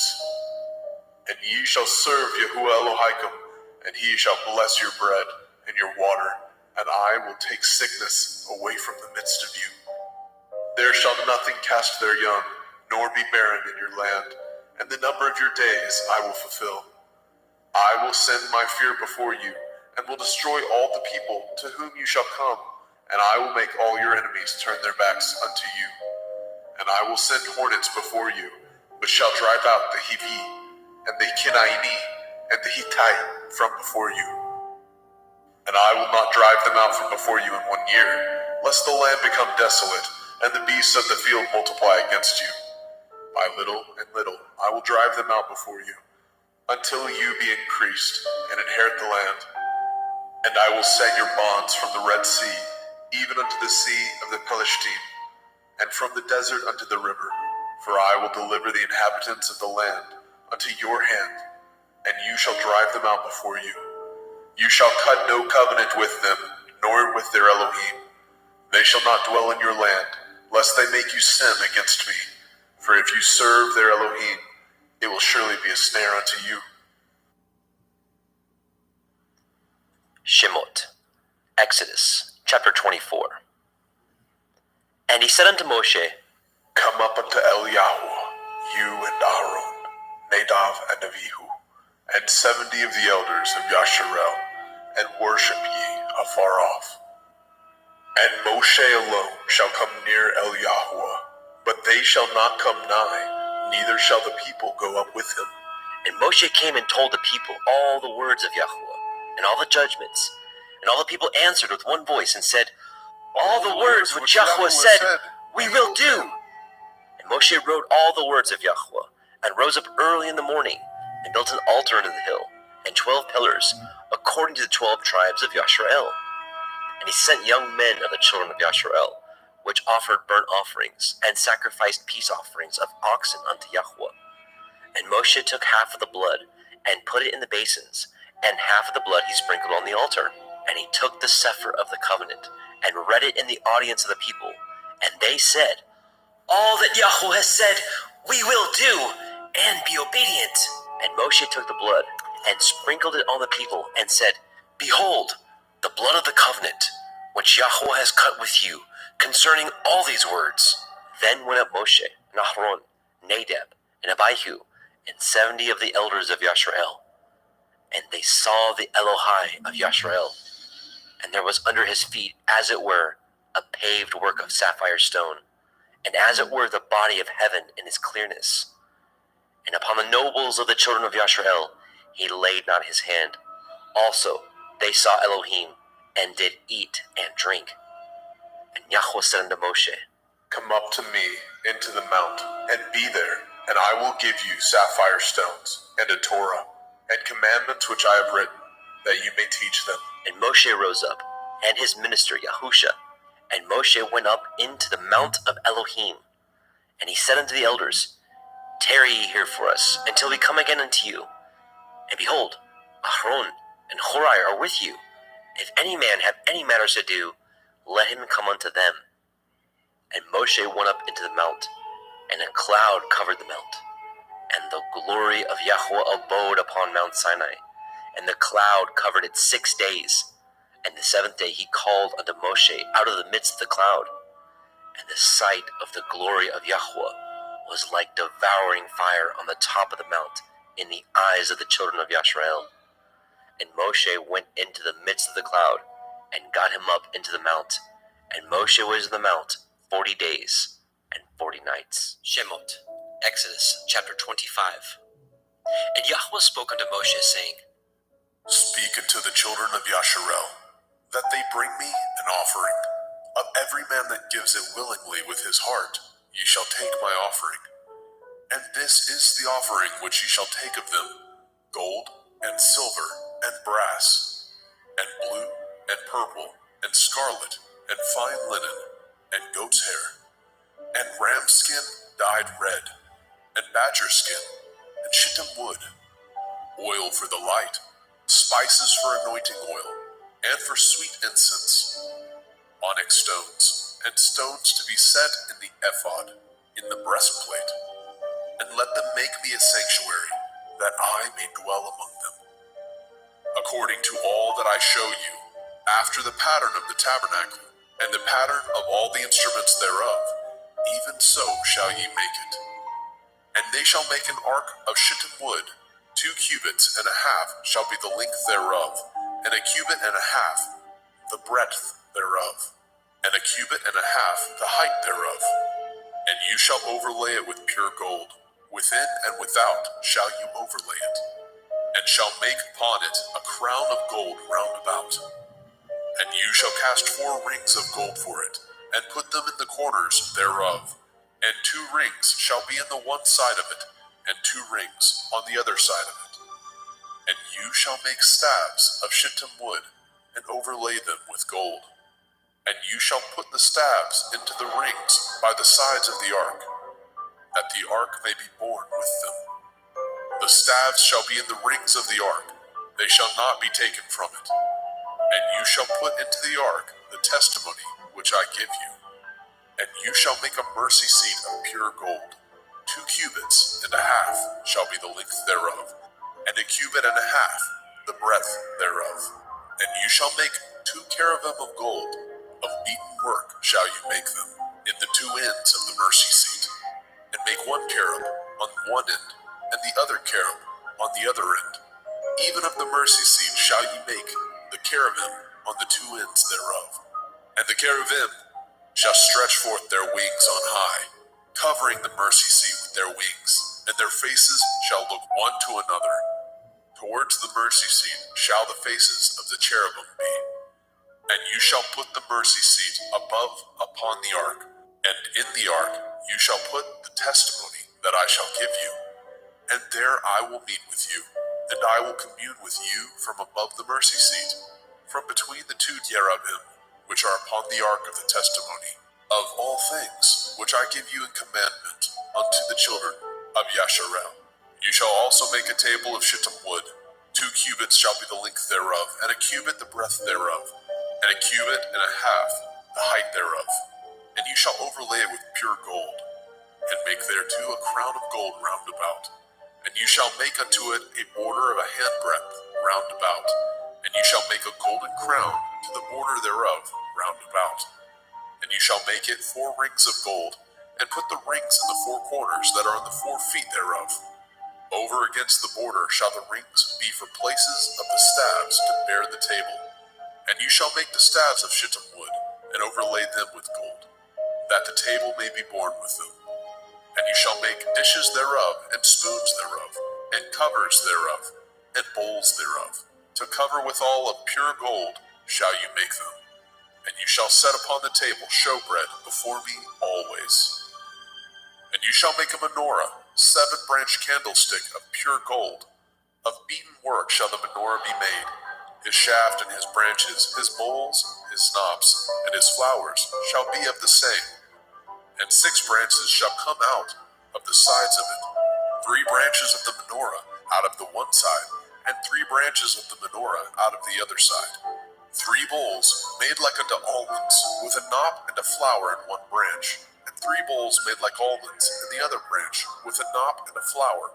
So with the 6 branches that come out of the menorah.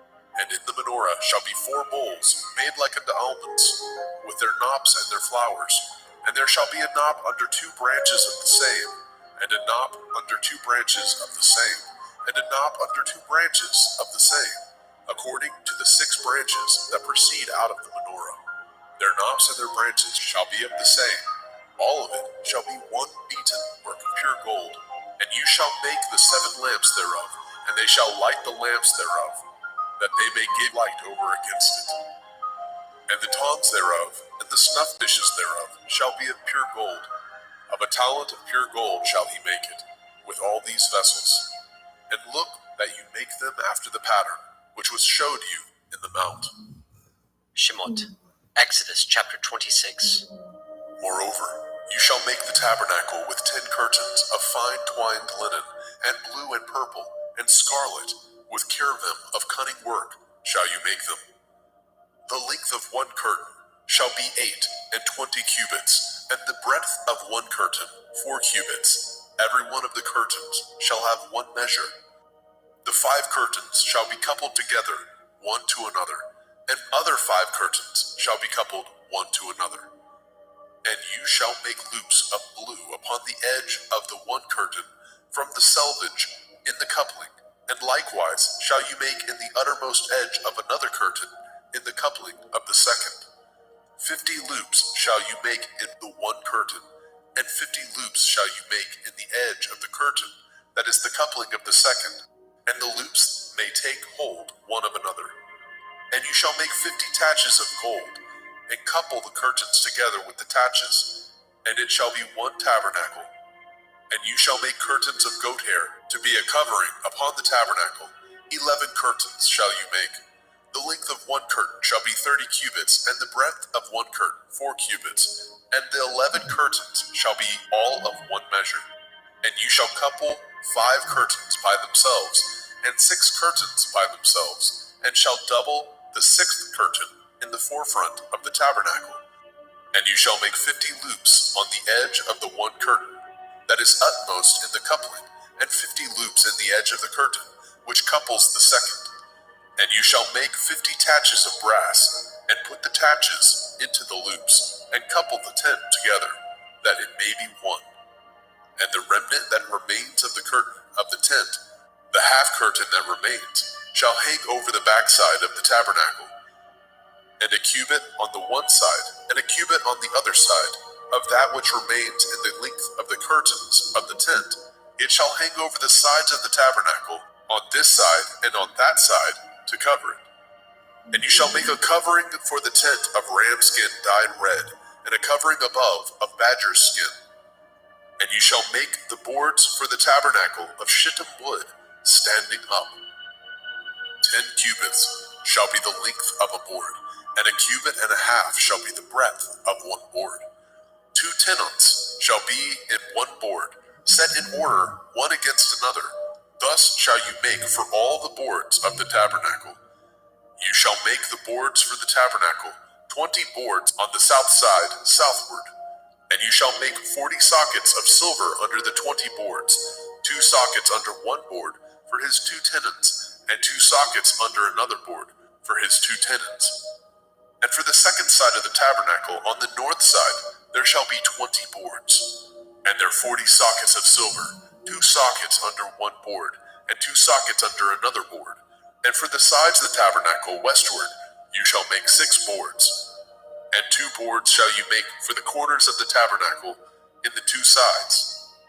And they shall be coupled together beneath, and they shall be coupled together above the head of it unto one ring. Thus shall it be for them both. They shall be for the 2 corners. And they shall be 8 boards, and their sockets of silver, 16 sockets, 2 sockets under one board, and 2 sockets under another board. And you shall make bars of shittim wood, 5 for the boards of the one side of the tabernacle, and 5 bars for the boards of the other side of the tabernacle, and 5 bars for the boards of the side of the tabernacle for the 2 sides westward. And the middle bar in the middle of the boards shall reach from end to end. And you shall overlay the boards with gold, and make their rings of gold for places for the bars. And you shall overlay the bars with gold. And you shall rear up the tabernacle according to the fashion thereof, which was showed you in the mount. And you shall make a veil of blue, and purple, and scarlet, and fine twined linen of cunning work, with cherubim shall it be made. And you shall hang it upon the 4 pillars of shittim wood, overlaid with gold. Their hooks shall be of gold, upon the 4 sockets of silver. And you shall hang up the veil under the taches, that you may bring in hither within the veil the ark of the testimony. And the veil shall divide unto you between the holy place and the most holy. And you shall put the mercy seat upon the ark of the testimony in the most holy place. And you shall set the table without the veil, and the menorah, 7-branched candlestick, over against the table, on the side of the tabernacle towards the south. And you shall put the table on the north side. And you shall make a hanging for the door of the tent of blue and purple and scarlet and fine twined linen, wrought with needlework. And you shall make for the hanging 5 pillars of shittim wood, and overlay them with gold, and their hooks shall be of gold. And you shall cast 5 sockets of brass for them. Shemot, Exodus chapter 27. And you shall make an altar of shittim wood, 5 cubits long, and 5 cubits broad. And the altar shall be 4 square, and the height thereof shall be 3 cubits. And you shall make the horns of it upon the 4 corners thereof.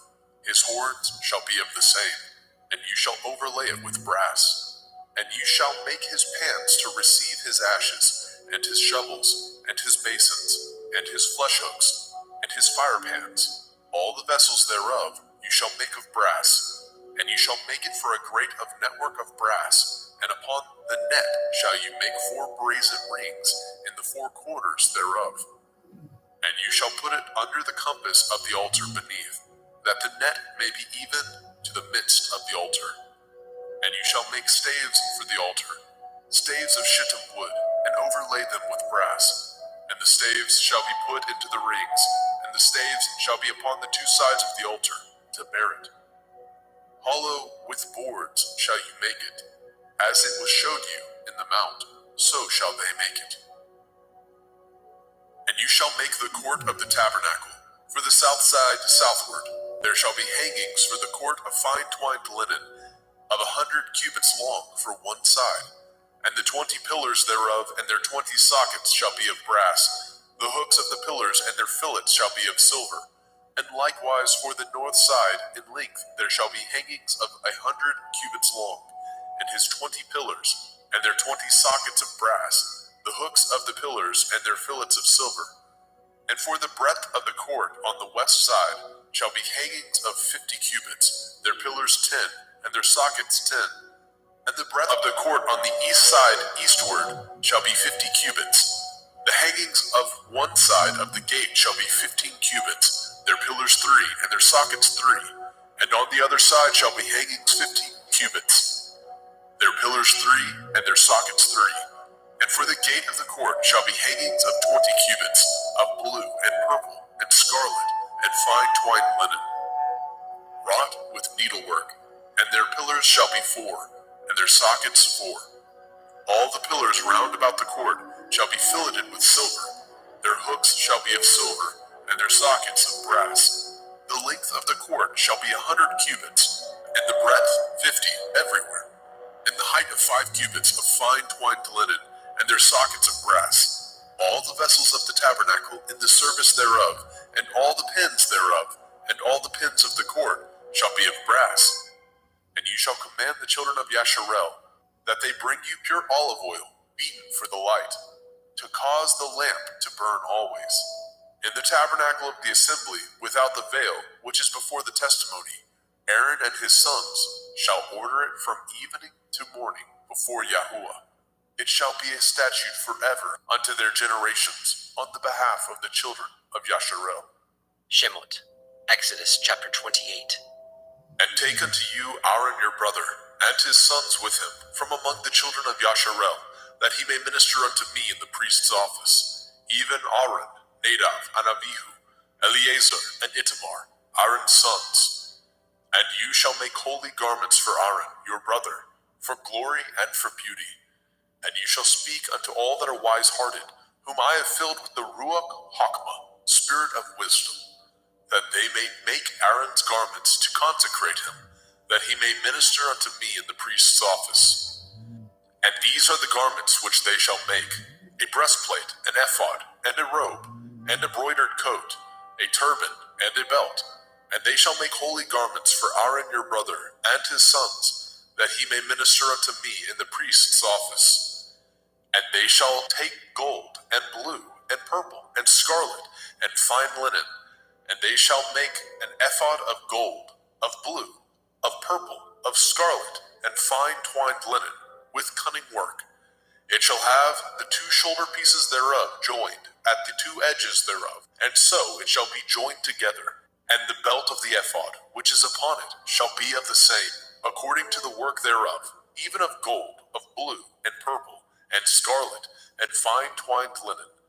And you shall take the 2 onyx stones, and grave on them the names of the children of Yasharel, 6 of their names on one stone, and the other 6 names of the rest on the other stone, according to their birth. With the work of an engraver in stone, like the engravings of a signet, shall you engrave the 2 stones with the names of the children of Yasharel, You shall make them to be set in ouches of gold.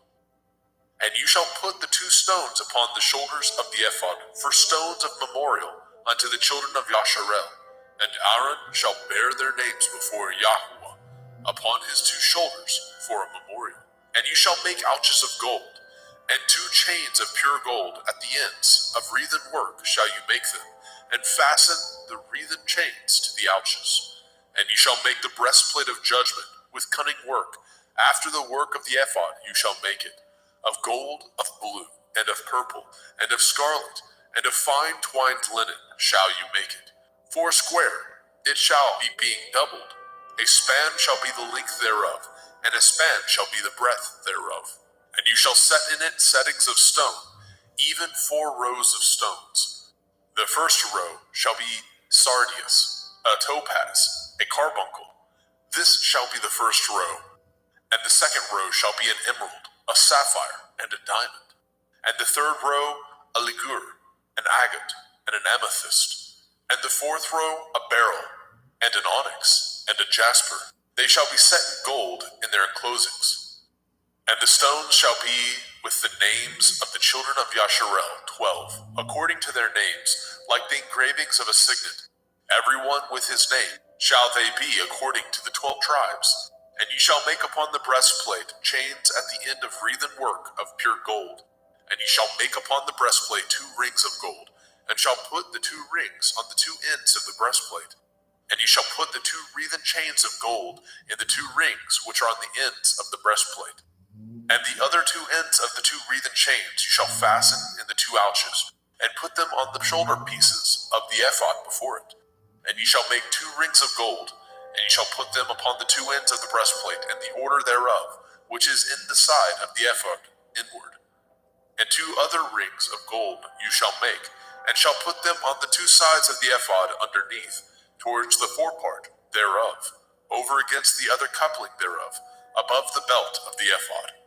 And they shall bind the breastplate by the rings thereof unto the rings of the ephod, with a lace of blue, that it may be above the belt of the ephod, and that the breastplate be not loosed from the ephod.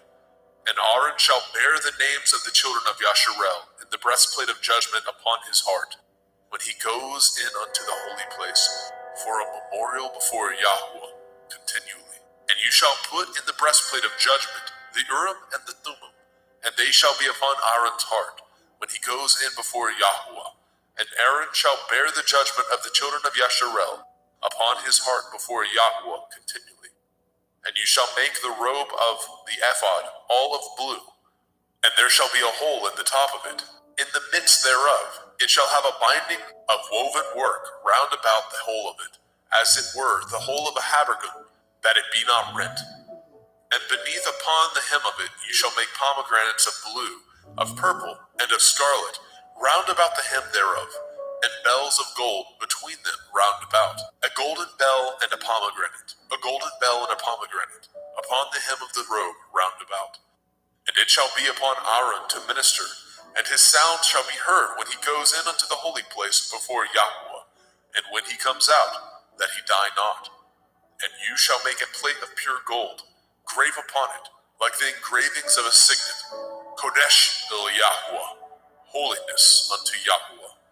And you shall put it on a blue lace, that it may be upon the turban. Upon the forefront of the turban it shall be, and it shall be upon Aaron's forehead, that Aaron may bear the iniquity of the holy things, which the children of Yasharel shall hallow in all their holy gifts, and it shall be upon his forehead, that they may be accepted before Yahweh.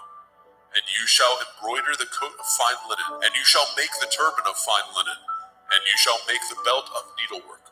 And for Aaron's sons you shall make coats, and you shall make for them belts, and bonnets shall you make for them, for glory and for beauty. And you shall put them upon Aaron your brother, and his sons with him, and shall anoint them, and consecrate them, and sanctify them, that they may minister unto me in the priest's office. And you shall make them linen breeches to cover their nakedness, from the loins even unto the thighs they shall reach. And they shall be upon Aaron and upon his sons, when they come in unto the tabernacle of the assembly, or when they come near unto the altar to minister in the holy place. that they bear not iniquity and die. It shall be a statute forever unto him and his seed after him. Shemot, Exodus chapter 29. And this is the thing that you shall do unto them, to hallow them, to minister unto me in the priest's office. Take 1 young bullock, and 2 rams without blemish, and matzah cakes tempered with oil, and matzah wafers anointed with oil. Of wheaten flour shall you make them. And you shall put them into 1 basket, and bring them in the basket, with the bullock and the 2 rams. And Aaron and his sons you shall bring unto the door of the tabernacle of the assembly, and shall wash them with water. And you shall take the garments and put upon Aaron the coat, and the robe of the ephod, and the breastplate, and gird him with the belt of the ephod. And you shall put the turban upon his head, and put the holy crown upon the turban. Then shall you take the anointing oil, and pour it upon his head, and anoint him. And he shall bring his sons, and put coats upon them. And he shall gird them with belts, Aaron and his sons, and put the bonnets on them. And the priest's office shall be theirs for a perpetual statute. And you shall consecrate Aaron and his sons. And you shall cause a bullock to be brought before the tabernacle of the assembly. And Aaron and his sons shall put their hands upon the head of the bullock. And you shall kill the bullock before Yahweh, by the door of the tabernacle of the assembly. And you shall take the blood of the bullock, and put it upon the horns of the altar with your finger, and pour all the blood beside the bottom of the altar. And you shall take all the fat that covers the inwards, and the caul that is above the liver, and the 2 kidneys, and the fat that is upon them, and burn them upon the altar. But the flesh of the bullock, and his skin, and his dung, shall you burn with fire without the camp. It is a sin offering. You shall also take 1 ram, and Aaron and his sons shall put their hands upon the head of the ram. And you shall slay the ram, and you shall take his blood, and sprinkle it round about upon the altar. And you shall cut the ram in pieces, and wash the inwards of him, and his legs, and put them unto his pieces, and unto his head. And he shall burn the whole ram upon the altar. It is a burnt offering unto Yahweh. It is a sweet savor, an offering made by fire unto Yahweh. And you shall take the other ram, and Aaron and his sons shall put their hands upon the head of the ram. And you shall kill the ram, and take his blood, and put it upon the tip of the right ear of Aaron, and upon the tip of the right ear of his sons, and upon the thumb of their right hand, and upon the great toe of their right foot, and sprinkle the blood upon the altar round about.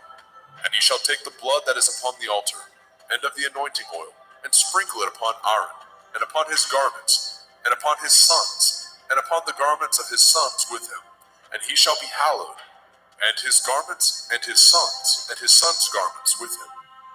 Also you shall take of the ram the fat and the rump, and the fat that covers the inwards, and the caul above the liver, and the 2 kidneys, and the fat that is upon them, and the right shoulder, for it is a ram of consecration.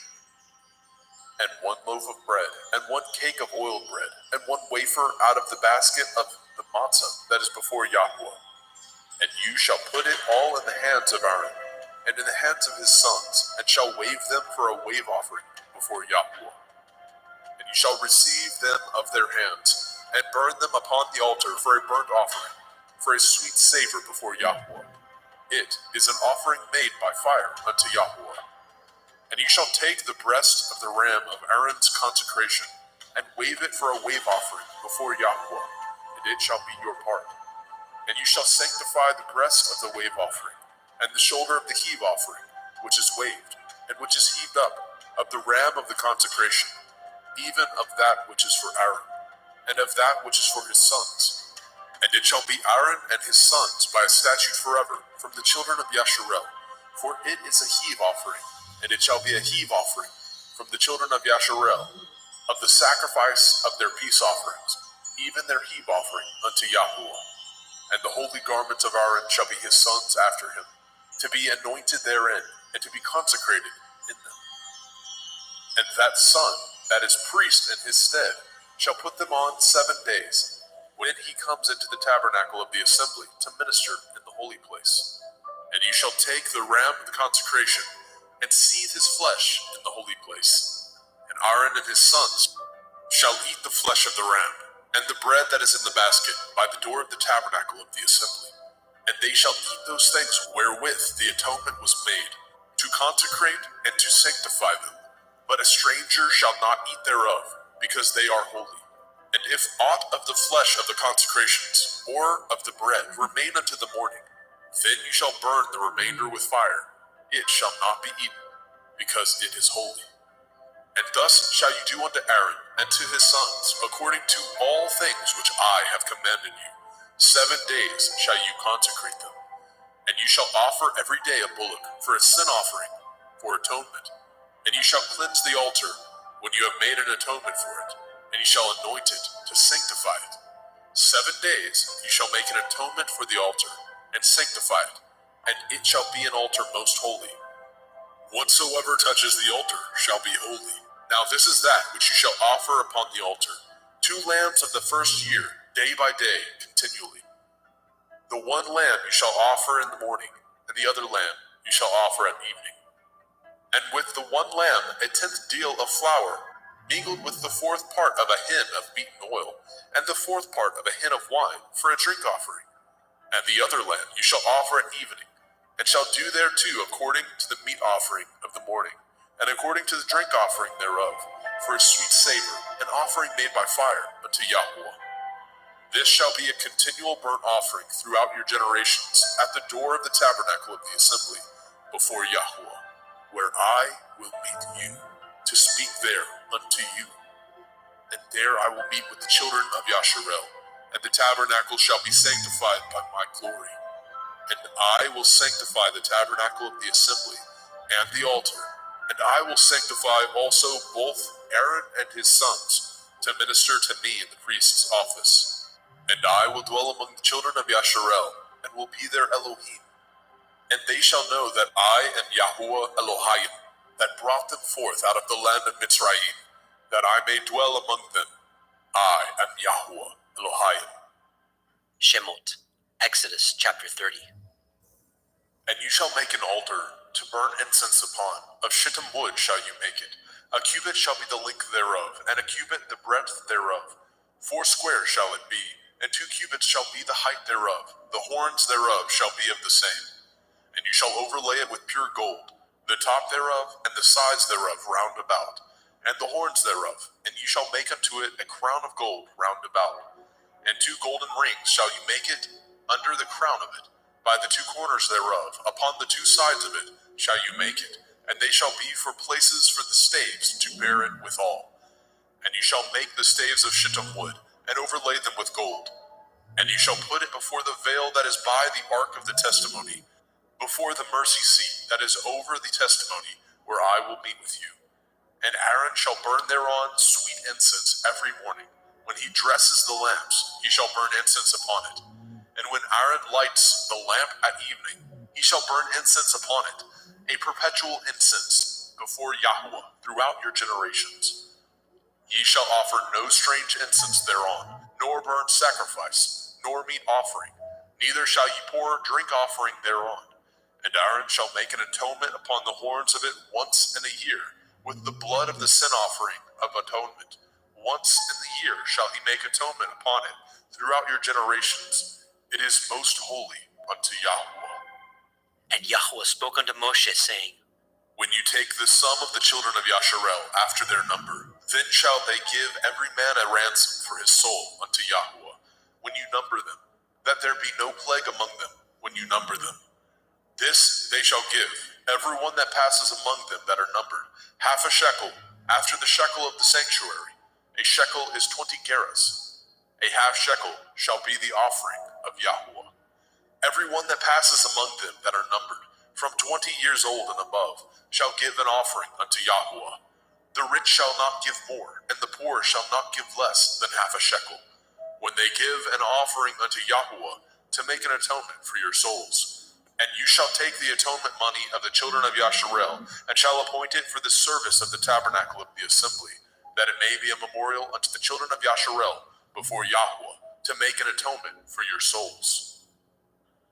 And Yahweh spoke unto Moshe, saying, You shall also make a laver of brass, and his foot also of brass, to wash withal, and you shall put it between the tabernacle of the assembly and the altar, and you shall put water therein. For Aaron and his sons shall wash their hands and their feet thereat.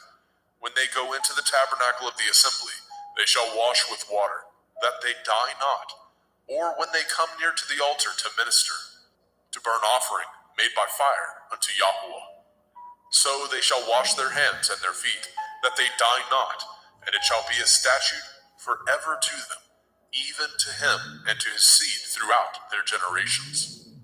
And Yahweh spoke unto Moshe, saying, Take also unto you principal spices of pure myrrh, 500 shekels, and of sweet cinnamon, half so much, even 250 shekels, and of sweet calamus, 250 shekels, and of cassia, 500 shekels, after the shekel of the sanctuary, and of olive oil, a hin.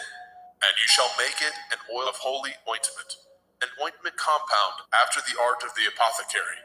It shall be holy anointing oil. And ye shall anoint the tabernacle of the assembly therewith, and the ark of the testimony, and the table and all his vessels, and the menorah and his vessels, and the altar of incense, and the altar of burnt offering with all his vessels, and the laver and his foot. And ye shall sanctify them, that they may be most holy. Whatsoever touches them shall be holy.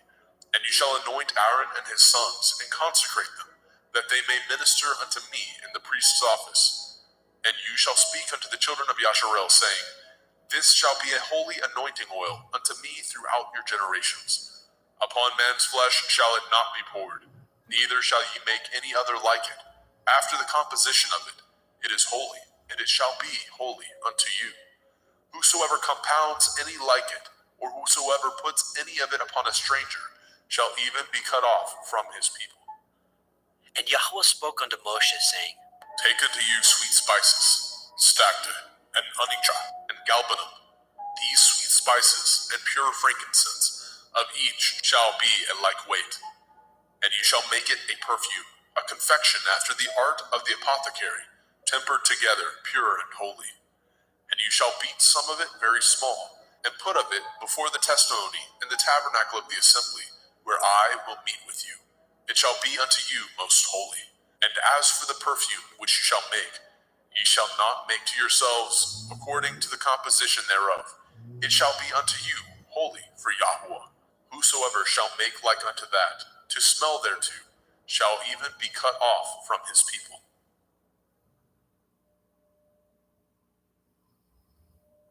Shemot, Exodus chapter 31.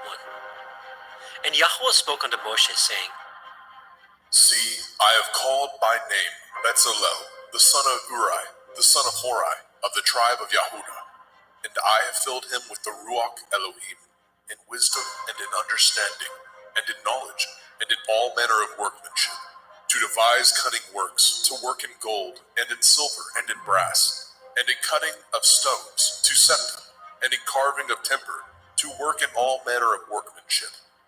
And I, behold, I have given with him Aholiab, the son of Ahisamach, of the tribe of Dan, and in the hearts of all that are wise-hearted I have put wisdom, that they may make all that I have commanded you. The tabernacle of the assembly, the ark of the testimony, the mercy seat that is thereupon, and all the furniture of the tabernacle, and the table and his furniture, and the pure menorah with all his furniture, and the altar of incense, and the altar of burnt offering, with all his furniture, and the laver and his foot, and the cloths of service for Aaron the priest, and the garments of his sons, to minister in the priest's office, and the anointing oil, and the sweet incense for the holy place. According to all that I have commanded you, shall they do.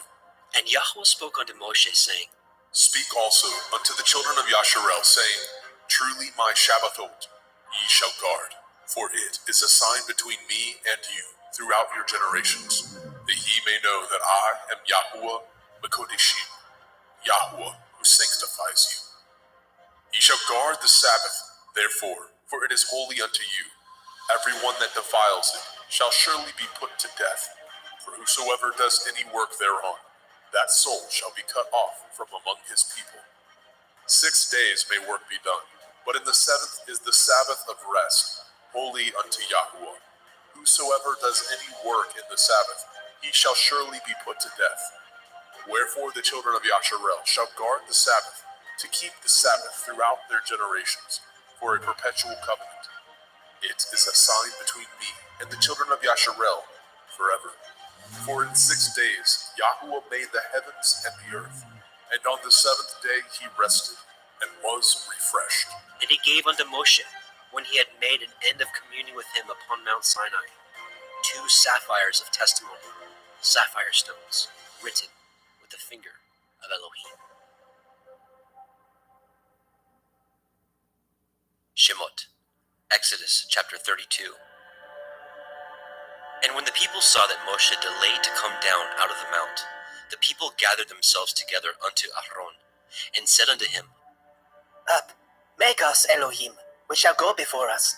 As for this Moshe, the man that brought us up out of the land of Mitzrayim, we know not what is become of him. And Aaron said unto them, Break off the golden earrings, which are in the ears of your women, of your sons and of your daughters, and bring them unto me. And the people broke off the golden earrings which were in the ears, and brought them unto Aaron.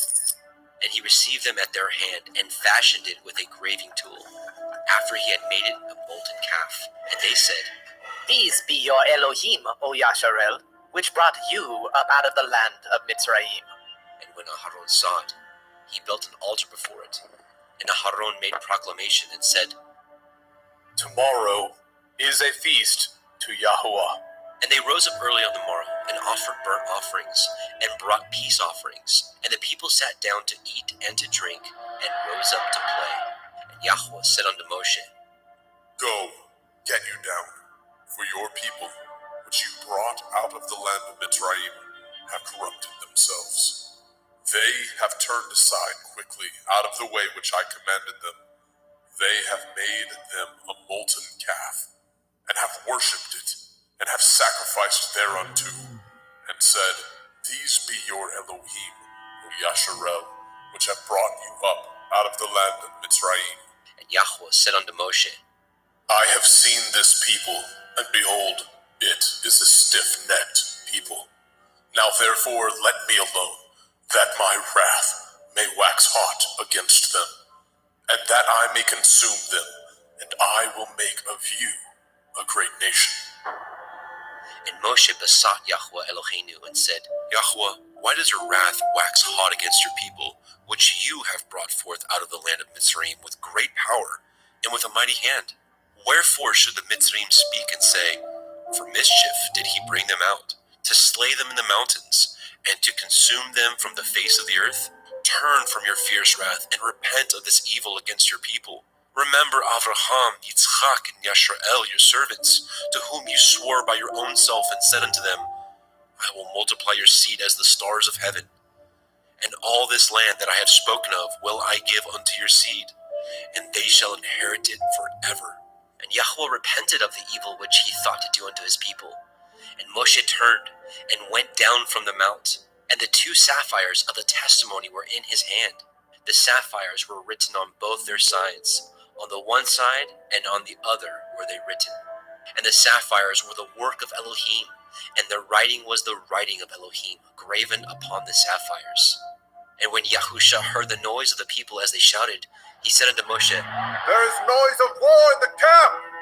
And he said, It is not the voice of them that shout for mastery, neither is it the voice of them that cry for being overcome, but the noise of them that sing do I hear. And it came to pass, as soon as he came nigh unto the camp, that he saw the calf and the dancing. And Moshe's anger waxed hot, and he cast the sapphires out of his hands, and broke them beneath the mount. And he took the calf which they had made, and burnt it in the fire, and ground it to powder, and strawed it upon the water, and made the children of Yasharel drink of it. And Moshe said unto Aaron, What did this people unto you, that you have brought so great a sin upon them? And Aaron said, Let not the anger of my lord wax hot. You know the people, that they are set on mischief. For they said unto me, Make us Elohim, which shall go before us. For as for this Moshe, the man that brought us up out of the land of Mitzrayim, we know not what has become of him. And I said unto them, Whosoever has any gold, let them break it off. So they gave it me, and I cast it into the fire. And there came out this calf. And when Moshe saw that the people were naked, for Aharon had made them naked unto their shame among their enemies, then Moshe stood in the gate of the camp and said, Who is on Yahweh's side? Let him come unto me. all the sons of Levi gathered themselves together unto him. And he said unto them, Thus says Yahweh Elohai of Yasharel, put every man his sword by his side, and go in and out from gate to gate throughout the camp, and slay every man his brother, and every man his companion, and every man his neighbor. And the children of Levi did according to the word of Moshe, and there fell of the people that day about 3,000 men. For Moshe had said, Consecrate yourselves today to Yahweh, even every man upon his son, and upon his brother, that he may bestow upon you a blessing this day. It came to pass on the morrow that Moshe said unto the people, Ye have sinned a great sin. And now I will go up unto El Yahweh. Perchance I shall make an atonement for your sin. And Moshe returned unto Eliyahu and said, Oh, this people have sinned a great sin, and have made them Elohai of gold. Yet now, if you will forgive their sin, and if not, blot me, I pray you, out of your sefer which you have written. And Yahweh said unto Moshe, Whosoever has sinned against me, him will I blot out of my sefer. Therefore now go, lead the people into the place of which I have spoken unto you. Behold, my angel shall go before you. Nevertheless, in the day when I visit, I will visit their sin upon them. and Yahweh plagued the people, because they made the calf, which Aharon made. Shemot, Exodus chapter 33. And Yahweh said unto Moshe, Depart, and go up hence, you and the people which you have brought up out of the land of Mitzrayim, unto the land which I swore unto Abraham, to Yitzhak, and to Yaakov, saying, Unto your seed will I give it. And I will send an angel before you, and I will drive out the Kenai, the Amorai, the Hittai, the Perizzai, the Hivi, and the Jebusai, unto a land flowing with milk and honey, for I will not go up in the midst of you, for you are a stiff-necked people, lest I consume you in the way. and when the people heard the evil report, they mourned. And no man did put on him his ornaments. For Yahweh had said unto Moshe, Say unto the children of Yasharel, Ye are a stiff-necked people. I will come up into the midst of you in a moment, and consume you. Therefore now put off your ornaments from you, that I may know what to do unto you. And the children of Yasharel stripped themselves of their ornaments by the Mount Horeb. And Moshe took the tabernacle, and pitched it without the camp, afar off from the camp, and called it the tabernacle of the assembly. And it came to pass that everyone which sought Yahweh went out unto the tabernacle of the assembly, which was without the camp. And it came to pass, when Moshe went out unto the tabernacle, that all the people rose up, and stood every man at his tent door, and looked after Moshe until he was gone into the tabernacle. And it came to pass, as Moshe entered into the tabernacle, the cloudy pillar descended, and stood at the door of the tabernacle, and Yahweh talked with Moshe. And all the people saw the cloudy pillar stand at the tabernacle door, and all the people rose up and worshipped, every man in his tent door. And Yahweh spoke unto Moshe face to face, as a man speaks unto his friend. And he turned again into the camp, but his servant Yahusha, the son of Nun, a young man, departed not out of the tabernacle. And Moshe said unto Eliyahu, See, you say unto me, Bring up this people, and you have not let me know whom you will send with me. Yet you have said, I know you by name, and you have also found grace in my sight. Now therefore, I pray you, if I have found grace in your sight, show me now your way, that I may know you, that I may find grace in your sight, and consider that this nation is your people. And he said, My presence shall go with you, and I will give you rest. And he said unto him, If your presence go not with me, carry us not up hence. For wherein shall it be known here that I and your people have found grace in your sight? Is it not in that you go with us? So shall we be separated, I and your people, from all the people that are upon the face of the earth. And Yahweh said unto Moshe, I will do this thing also that you have spoken, for you have found grace in my sight, and I know you by name. and he said, I beseech you, show me your glory. And he said, I will make all my goodness pass before you, and I will proclaim the name of Yahweh before you, and will be gracious to whom I will be gracious, and will show mercy on whom I will show mercy. and he said, You cannot see my face, for there shall no man see me and live. and Yahweh said, Behold, there is a place by me, and you shall stand upon a rock. And it shall come to pass, while my glory passes by, that I will put you in the cleft of the rock, and will cover you with my hand, while I pass by. And I will take away my hand, and you shall see my back parts, but my face shall not be seen.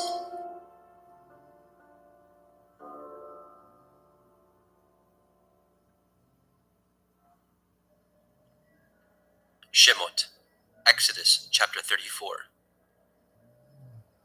And Yahweh said unto Moshe, Hew you 2 sapphire stones like unto the first, and I will write upon these sapphires the words that were in the first sapphires, which you broke. And be ready in the morning, and come up in the morning unto Mount Sinai, and present yourself there to me in the top of the mount. And no man shall come up with you, neither let any man be seen throughout all the mount, neither let the flocks nor herds feed before that mount. and he hewed 2 sapphire stones like unto the first. And Moshe rose up early in the morning, and went up unto Mount Sinai as Yahweh had commanded him, and took in his hand the 2 sapphire stones.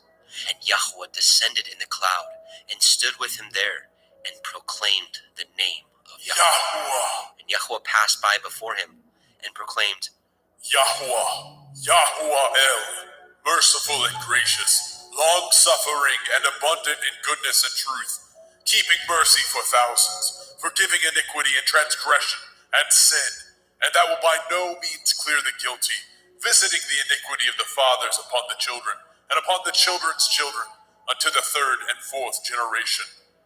And Moshe made haste, and bowed his head toward the earth, and worshipped. And he said, If now I have found grace in your sight, O Adonai, let my Adonai, I pray you, go among us, for it is a stiff-necked people, and pardon our iniquity and our sin, and take us for your inheritance. And he said, Behold, I cut a covenant before all your people. I will do wonders, such as have not been done in all the earth, nor in any nation. And all the people among which you are shall see the work of Yahweh. For it is a terrible thing that I will do with you. Guard that which I command you this day.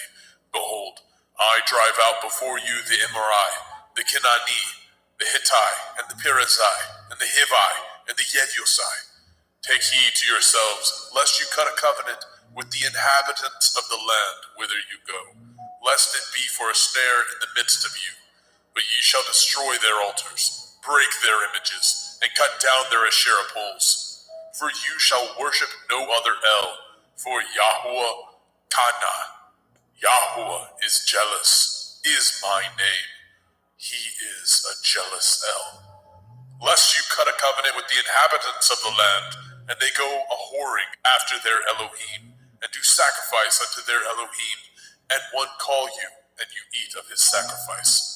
And take of their daughters unto your sons, and their daughters go a-whoring after their Elohim, and make your sons go a-whoring after their Elohim. You shall make no molten Elohai. The feast of matzah, unleavened bread, shall you guard.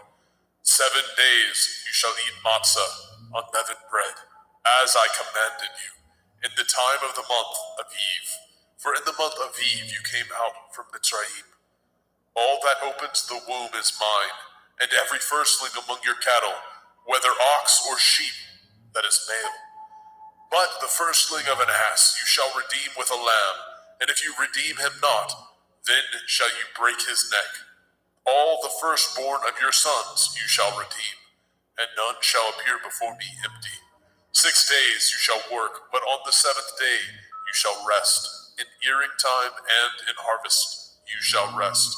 And you shall observe the feast of Katsir, harvest, of the first fruits of wheat harvest, and the feast of Asif, ingathering, at the year's end. Thrice in the year shall all your men children appear before Adonai Yahuwah, the Elohai of Yasharel.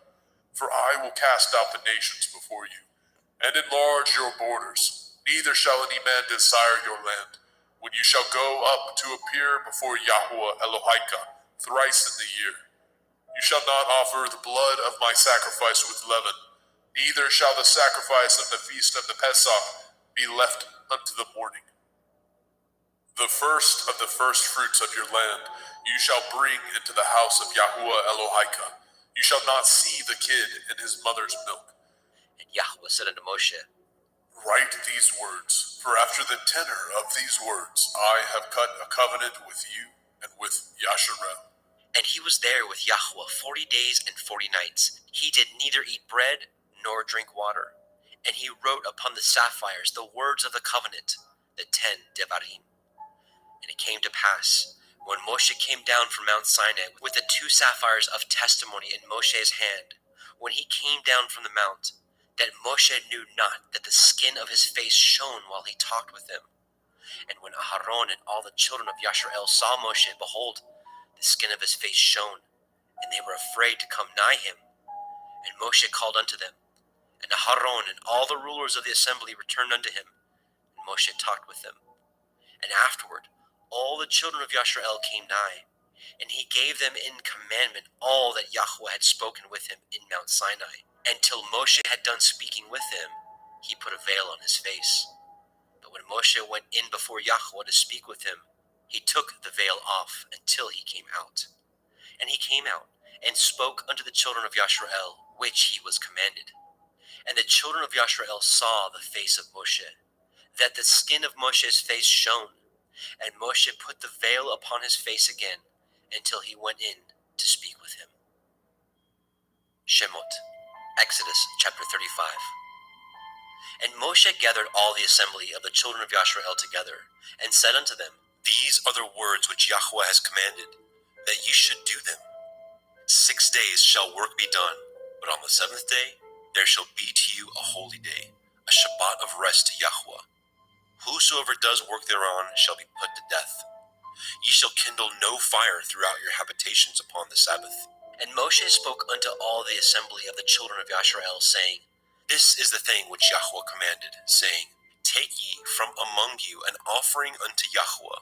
Whosoever is of a willing heart, let him bring it, an offering of Yahweh, gold and silver and brass, and blue and purple and scarlet and fine linen and goat's hair, and ram skins dyed red, and badger skins, and shittim wood, and oil for the light, and spices for anointing oil, and for the sweet incense, and onyx stones, and stones to be set for the ephod, and for the breastplate.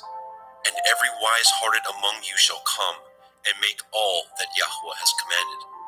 The tabernacle, his tent, and his covering, his taches, and his boards, his bars, his pillars, and his sockets, the ark, and the staves thereof, with the mercy seat, and the veil of covering, the table, and his staves, and all his vessels, and the showbread, the menorah, also for the light, and his furniture, and his lamps, with the oil for the light, and the incense altar, and his staves, and the anointing oil, and the sweet incense, and the hanging for the door at the entering in of the tabernacle, the altar of burnt offering, with his brazen grate, his staves, and all his vessels, the laver, and his foot, the hangings of the court, his pillars, and their sockets, and the hanging for the door of the court, the pins of the tabernacle, and the pins of the court, and their cords, the cloths of service, to do service in the holy place, the holy garments for Aharon the priest, and the garments of his sons, to minister in the priest's office. And all the assembly of the children of Yasharel departed from the presence of Moshe.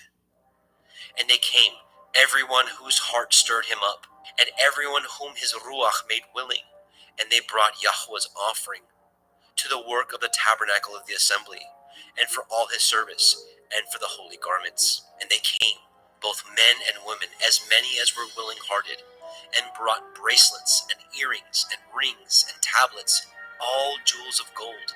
And every man that offered an offering of gold unto Yahweh. And every man with whom was found blue and purple and scarlet and fine linen and goat's hair and red skins of rams and badger skins brought them. Everyone that did offer an offering of silver and brass brought Yahweh's offering. And every man with whom was found shittim wood for any work of the service brought it. And all the women that were wise-hearted did spin with their hands, and brought that which they had spun, both of blue, and of purple, and of scarlet, and of fine linen. And all the women whose heart stirred them up in wisdom spun goat's hair. And the rulers brought onyx stones, and stones to be set for the ephod and for the breastplate, and spice, and oil for the light, and for the anointing oil, and for the sweet incense. The children of Yasharel brought a willing offering unto Yahweh, every man and woman, whose heart made them willing to bring forth all the manner of work, which Yahweh had commanded to be made by the hand of Moshe. And Moshe said unto the children of Yasharel, See, Yahweh has called by name Betzalel, the son of Uri, the son of Horai, of the tribe of Yehudah, and he has filled him with the Ruach Elohim, in wisdom, in understanding, and in knowledge, and in all manner of workmanship, and to devise curious works, to work in gold, and in silver, and in brass, and in the cutting of stones, to set them, and in carving of wood, to make any manner of cunning work. And he has put in his heart that he may teach both he and Aholiab, the son of Ahisamach, of the tribe of Dan. Them has he filled with wisdom of heart, to work all manner of work, of the engraver, and of the cunning workman, and of the embroiderer, in blue, and in purple, in scarlet, and in fine linen, and of the weaver, even of them that do any work, and of those that devise cunning work. Shemot, Exodus chapter 36. Then wrought Betzalel and Aholiab, and every wise-hearted man, in whom Yahweh put wisdom and understanding, to know how to work all manner of work for the service of the sanctuary, according to all that Yahweh had commanded. And Moshe called Betzalel and Aholiab, and every wise-hearted man, in whose heart Yahweh had put wisdom, even everyone whose heart stirred him up to come unto the work to do it. And they received of Moshe all the offering, which the children of Yasharel had wrought for the work of the service of the sanctuary, to make it withal. And they brought yet unto him free offerings every morning. And all the wise men that wrought all the work of the sanctuary came every man from his work which they had made. And they spoke unto Moshe, saying, The people bring much more than enough for the service of the work which Yahweh commanded to make. And Moshe gave commandment, and they caused it to be proclaimed throughout the camp, saying, Let neither man nor woman make any more work for the offering of the sanctuary. So the people were restrained from bringing, for the stuff they had was sufficient for all the work to make it, and too much. And every wise-hearted man among them that wrought the work of the tabernacle made 10 curtains of fine twined linen, and blue, and purple, and scarlet. With cherubim of cunning work made he them. The length of one curtain was 28 cubits, and the breadth of one curtain 4 cubits. The curtains were all of one size. And he coupled the 5 curtains one unto another, and the other 5 curtains he coupled one unto another. And he made loops of blue on the edge of one curtain from the selvage in the coupling. Likewise, he made in the uttermost side of another curtain in the coupling of the second. 50 loops made he in one curtain, and 50 loops made he in the edge of the curtain which was in the coupling of the second. The loops held one curtain to another. He made 50 taches of gold, and coupled the curtains one unto another with the taches. So it became one tabernacle. And he made curtains of goat's hair for the tent over the tabernacle. 11 curtains he made them. The length of one curtain was 30 cubits, and 4 cubits was the breadth of one curtain. 11 curtains were of one size. And he coupled the 5 curtains by themselves, and 6 curtains by themselves. And he made 50 loops upon the uttermost edge of the curtain in the coupling. And 50 loops made he upon the edge of the curtain which couples the second.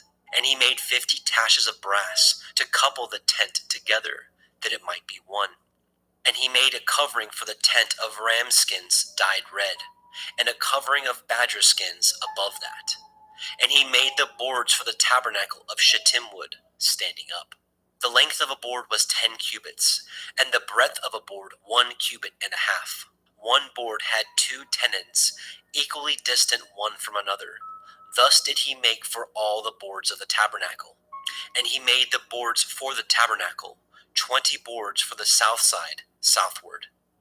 And 40 sockets of silver he made under the 20 boards, 2 sockets under one board for his 2 tenons, and 2 sockets under another board for his 2 tenons. And for the other side of the tabernacle, which is toward the north corner, he made 20 boards. And there 40 sockets of silver, 2 sockets under one board, and 2 sockets under another board. And for the sides of the tabernacle westward, he made 6 boards. And 2 boards made he for the corners of the tabernacle in the 2 sides. And they were coupled beneath, and coupled together at the head thereof, to one ring. Thus he did to both of them in both of the corners. And there were 8 boards, and their sockets were 16 sockets of silver, and under every board 2 sockets. And he made bars of shittim wood, 5 for the boards of the one side of the tabernacle, and 5 bars for the boards of the other side of the tabernacle, and 5 bars for the boards of the tabernacle for the sides westward. And he made the middle bar to shoot through the boards from the one end to the other. And he overlaid the boards with gold, and made their rings of gold, to be places for the bars, and overlaid the bars with gold. And he made a veil of blue, and purple, and scarlet, and fine twined linen. With cherubim he made it of cunning work. And he made thereunto 4 pillars of shittim wood, and overlaid them with gold. Their hooks were of gold. And he cast for them 4 sockets of silver. And he made a hanging for the tabernacle door of blue, and purple, and scarlet, and fine twined linen of needlework. And the 5 pillars of it, their hooks, and he overlaid their chapiters and their fillets with gold. But their 5 sockets were of brass. Shemot, Exodus chapter 37. And Bezalel made the ark of shittim wood.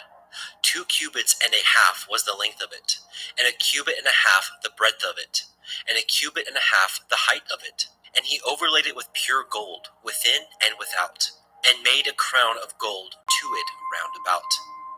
And he cast for it 4 rings of gold, to be set by the 4 corners of it, even 2 rings upon the one side of it, and 2 rings upon the other side of it. And he made staves of shittim wood, and overlaid them with gold. And he put the staves into the rings by the sides of the ark, to bear the ark. And he made the mercy seat of pure gold. 2 cubits and a half was the length thereof, and 1 cubit and a half the breadth thereof. And he made 2 cherubim of gold, beaten out of one piece made he them, on the 2 ends of the mercy seat.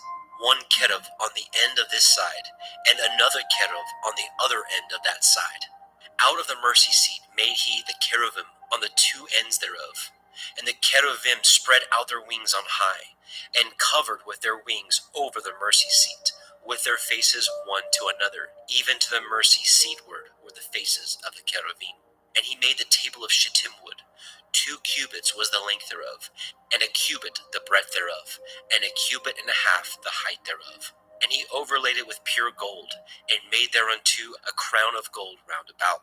Also he made thereunto a border of a handbreadth round about, and made a crown of gold for the border thereof round about. And he cast for it 4 rings of gold, and put the rings upon the 4 corners that were in the 4 feet thereof. Over against the border were the rings, the places for the staves to bear the table. And he made the staves of shittim wood, and overlaid them with gold, to bear the table. And he made the vessels which were upon the table, his dishes, and his spoons, and his bowls, and his covers to cover withal of pure gold. And he made the menorah of pure gold, of beaten work he made the menorah, his shaft, and his branch, his bowls, his knops, and his flowers were of the same. And 6 branches going out of the sides thereof, 3 branches of the menorah out of the one side thereof, and 3 branches of the menorah out of the other side thereof, 3 bowls made after the fashion of almonds in one branch, a knop and a flower, and 3 bowls made like almonds in another branch, a knop and a flower. So throughout the 6 branches going out of the menorah.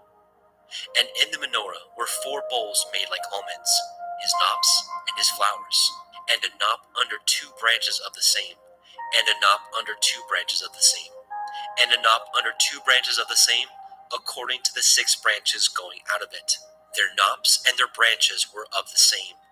All of it was one beaten work of pure gold. And he made his 7 lamps, and his snuffers, and his snuff dishes of pure gold. Of a talent of pure gold made he it, and all the vessels thereof. And he made the incense altar of shittim wood. The length of it was a cubit, and the breadth of it a cubit. It was 4 square. 2 cubits was the height of it. The horns thereof were of the same. And he overlaid it with pure gold, both the top of it and the sides thereof round about. And the horns of it also he made unto it a crown of gold round about. And he made 2 rings of gold for it under the crown thereof, by the 2 corners of it, upon the 2 sides thereof, to be places for the staves to bear it withal.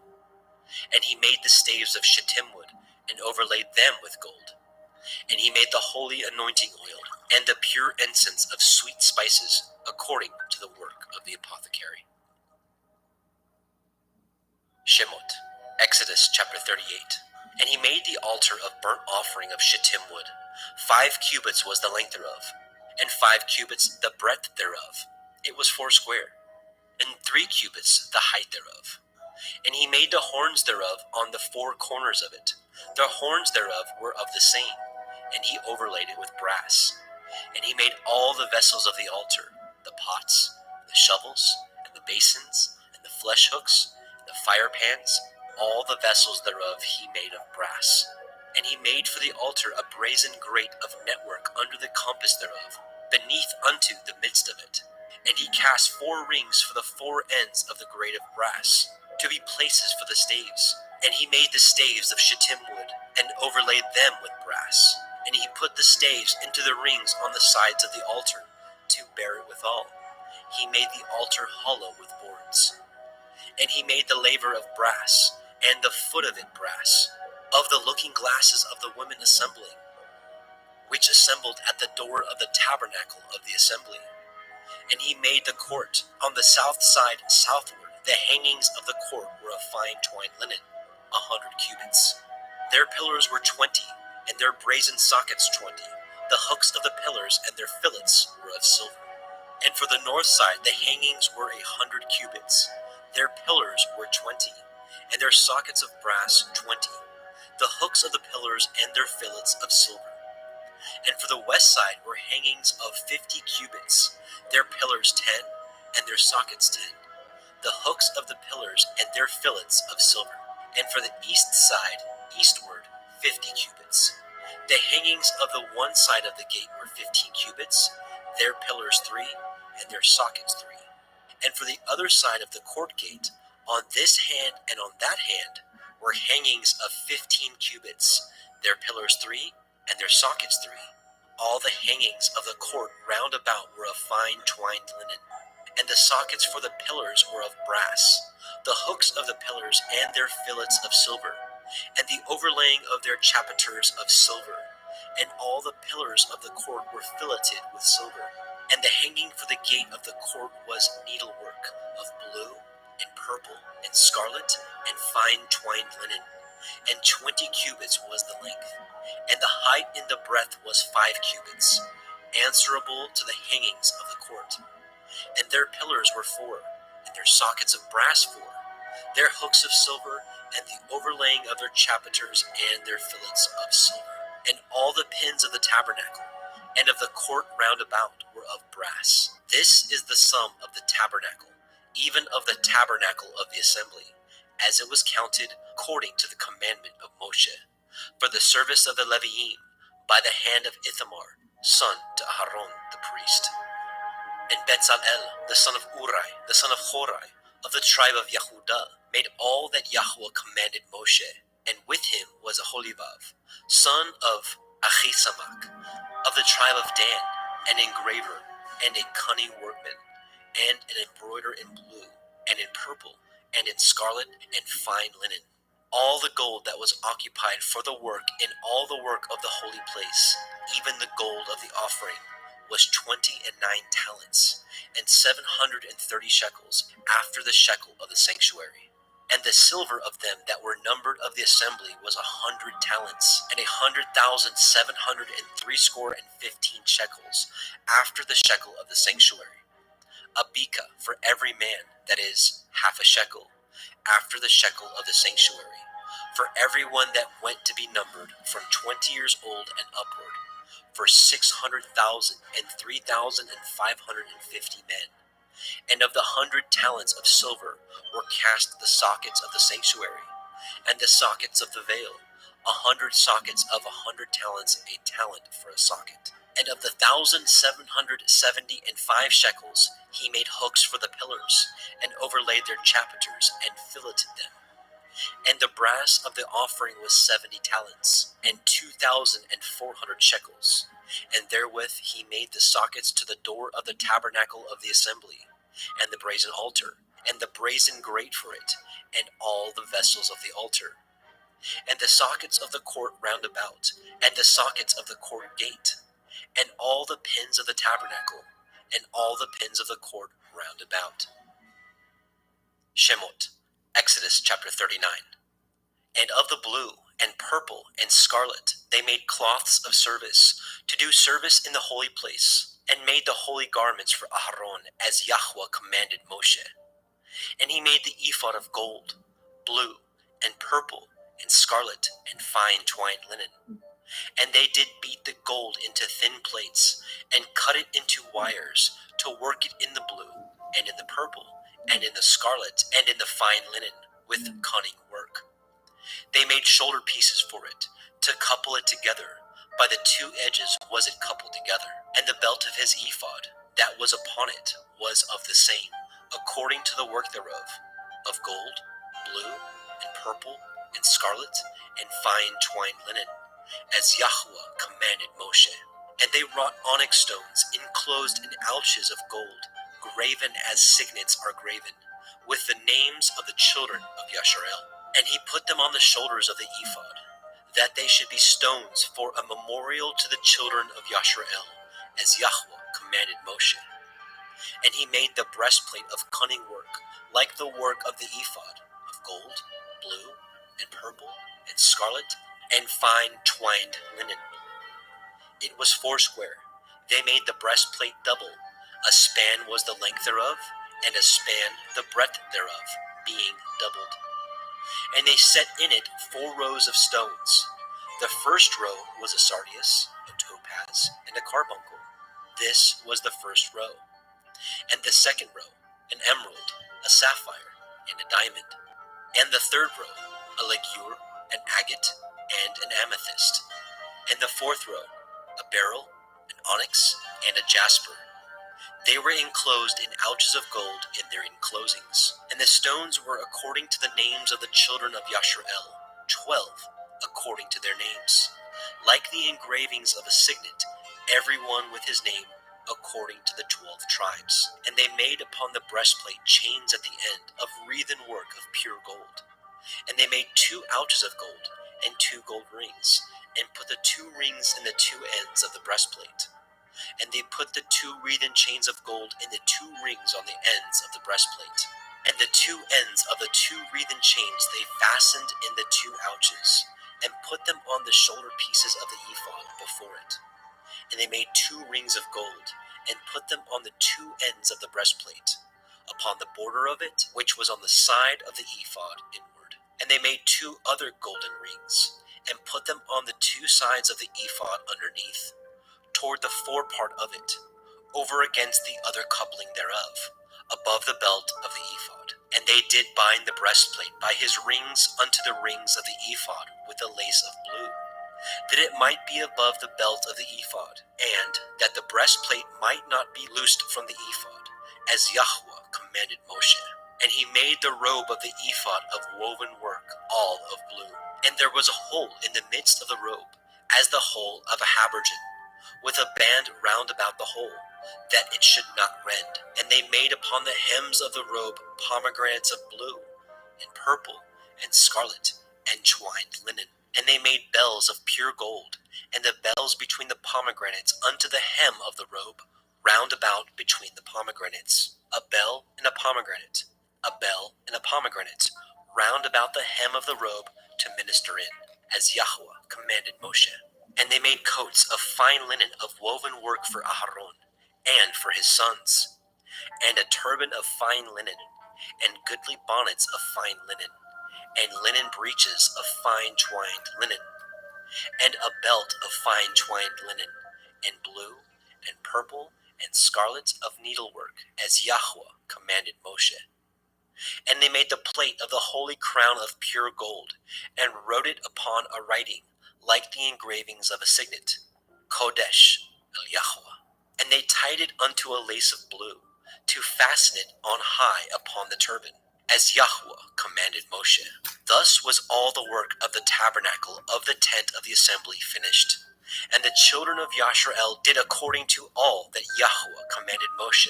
So did they. And they brought the tabernacle unto El Moshe, the tent, and all his furniture, his taches, his boards, his bars, and his pillars, and his sockets, and the covering of ram skins dyed red, and the covering of badger skins, and the veil of the covering, the ark of the testimony, and the staves thereof, and the mercy seat, the table, and all the vessels thereof, and the showbread, the pure menorah, with the lamps thereof, even with the lamps to be set in order, and all the vessels thereof, and the oil for light, and the golden altar, the anointing oil, and the sweet incense, and the hanging for the tabernacle door, the brazen altar, his grate of brass, his staves, and all his vessels, the laver, and his foot, the hangings of the court, his pillars, his sockets, and the hanging for the court gate, his cords, and his pins, and all the vessels of the service of the tabernacle, for the tent of the assembly, the cloths of service to do service in the holy place, and the holy garments for Aharon the priest, and for his sons' garments to minister in the priest's office, according to all that Yahweh commanded Moshe. So the children of Yashrael made all the work. And Moshe did look upon all the work, and behold, they had done it as Yahweh had commanded. Even so had they done it, and Moshe blessed them. Shemot, Exodus chapter 40. And Yahweh spoke unto Moshe, saying, On the first day of the first month shall you set up the tabernacle of the tent of the assembly, and you shall put therein the ark of the testimony, and cover the ark with the veil. And you shall bring the table, and set in order the things that are to be set in order upon it. You shall bring the menorah, and light the lamps thereof. And you shall set the altar of gold for the incense before the ark of the testimony, and put the hangings of the door to the tabernacle. And you shall set the altar of burnt offering before the door of the tabernacle of the tent of the assembly. And you shall set the laver between the tent of the assembly and the altar, and shall put water therein. And you shall set the court round about, and hang up the hanging at the court gate. And you shall take the anointing oil, and anoint the tabernacle, and all that is therein, and shall hallow it, and all the vessels thereof, and it shall be holy. And you shall anoint the altar of the burnt offering, and all his vessels, and sanctify the altar, and it shall be an altar most holy. And you shall anoint the laver and his foot, and sanctify it. And you shall bring Aharon and his sons unto the door of the tabernacle of the assembly, and wash them with water. And you shall put upon Aharon the holy garments, and anoint him, and sanctify him, that he may minister unto me in the priest's office. And you shall bring his sons, and clothe them with coats. And you shall anoint them, as you anointed their father, that they may minister unto me in the priest's office. For their anointing shall surely be an everlasting priesthood throughout their generations. Thus did Moshe, according to all that Yahweh commanded him, so did he. And it came to pass in the first month in the second year, on the first day of the month, that the tabernacle was reared up. And Moshe reared up the tabernacle, and fastened his sockets, and set up the boards thereof, and put in the bars thereof, and reared up his pillars. And he spread abroad the tent over the tabernacle, and put the covering of the tent above upon it, as Yahweh commanded Moshe. And he took and put the testimony into the ark, and set the staves on the ark, and put the mercy seat above upon the ark. And he brought the ark into the tabernacle, and set up the veil of the covering, and covered the ark of the testimony, as Yahweh commanded Moshe. And he put the table in the tent of the assembly, upon the side of the tabernacle northward, without the veil. And he set the bread in order upon it before Yahweh, as Yahweh commanded Moshe. And he put the menorah in the tent of the assembly, over against the table, on the side of the tabernacle southward. And he lighted the lamps before Yahweh, as Yahweh commanded Moshe. And he put the golden altar in the tent of the assembly before the veil. And he burnt sweet incense thereon, as Yahweh commanded Moshe. And he set up the hanging at the door of the tabernacle.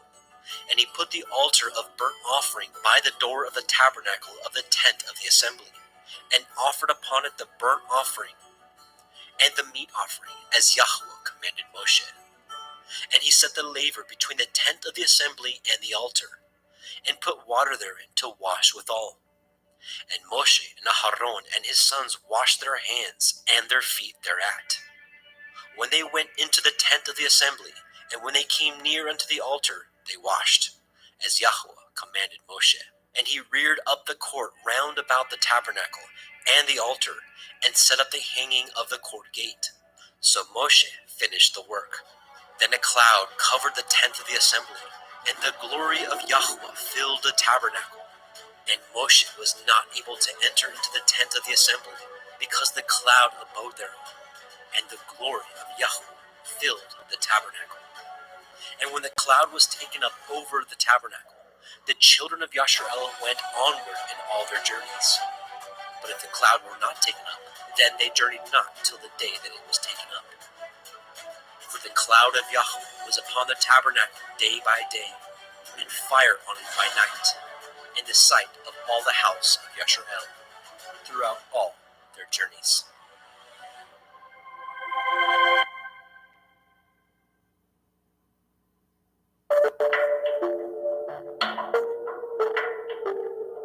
We could have been born at any time in history, and the Most High Yahweh chose for us to be here and now, a time when knowledge has increased and many go to and fro.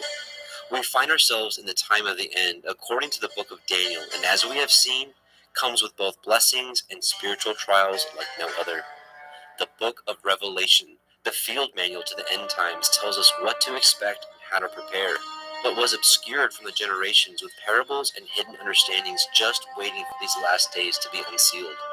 While we may also not get everything right, we will be leaning on the Spirit of truth of the Most High Yahuwah Sebaoth in the name of Yahushua HaMashiach to reveal to us the proper understanding.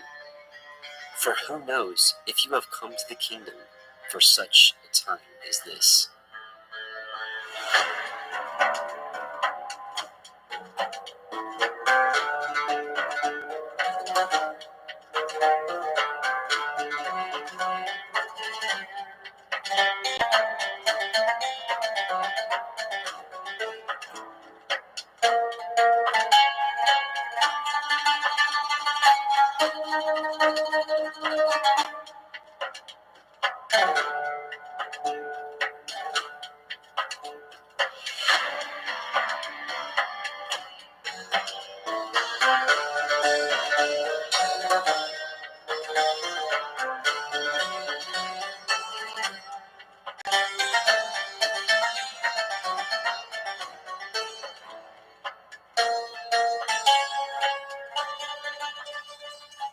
And sisters, welcome to the Parable of the Vineyard YouTube live stream. My name is Adam, your host, and I welcome you. Brothers and sisters, welcome to what may be one of the most important line-by-line studies we have done on Parable of the Vineyard. The book of Revelation has truly been veiled over the centuries, and I do believe that Yahweh has begun to unseal it over the past few years. Now, with that being said, let it be known that I am merely a student of the Word and have felt led to share the little bit of wisdom that Yahweh may have bestowed upon me, which means that I will not get everything right. This study, I ask you to test everything, and honestly, with all studies for that matter, and with all studies out there. This study will be so in-depth that even the new believer will be able to understand it, and likewise, the learned disciple will also be able to glean new information. Some concepts shared during the study may give you confirmations to understandings you may already have, and some may be new to you. Either way, take all matters to Yahweh in prayer, and he will guide you, as it must be known that 1 John 2:27 says, "The anointing which you have received of him abides in you, and you need not that any man teach you, but as the same anointing teaches you of all things, and is truth, and is no lie, and even as it has taught you, you shall abide in him." Again, 1 John 2:27. And one more verse to start this out. Matthew 23:8 says, "But be ye not called rabbi," which means teacher, right, or master, "for one is your master, even Mashiach, and all you are brethren." So let that be known that Messiah is the teacher, the Ruach HaKodesh is the teacher. We're just study partners together. So before we get started, let's do a quick prayer and supplicate to Yahuwah. Let's bow our hearts. Heavenly Father, Yahuwah, in Yahusha's name, we come before you. We thank you first and foremost for Messiah Yahusha, because we know, as the scripture says, that no one can come to you but by belief in Messiah. So we thank you for his blood that has washed us from our sins. We ask you to continue to cultivate in our heart fruit that you've always been looking for from us, obedience to your ways. We just pray that you open our eyes and ears to the understanding tonight, to understanding of your word tonight. And we just pray that you continue to strengthen us as the world gets darker and darker. We pray that your light shines through us, that we can be a witness of your majesty. We bless you in Yahusha's name. Amen.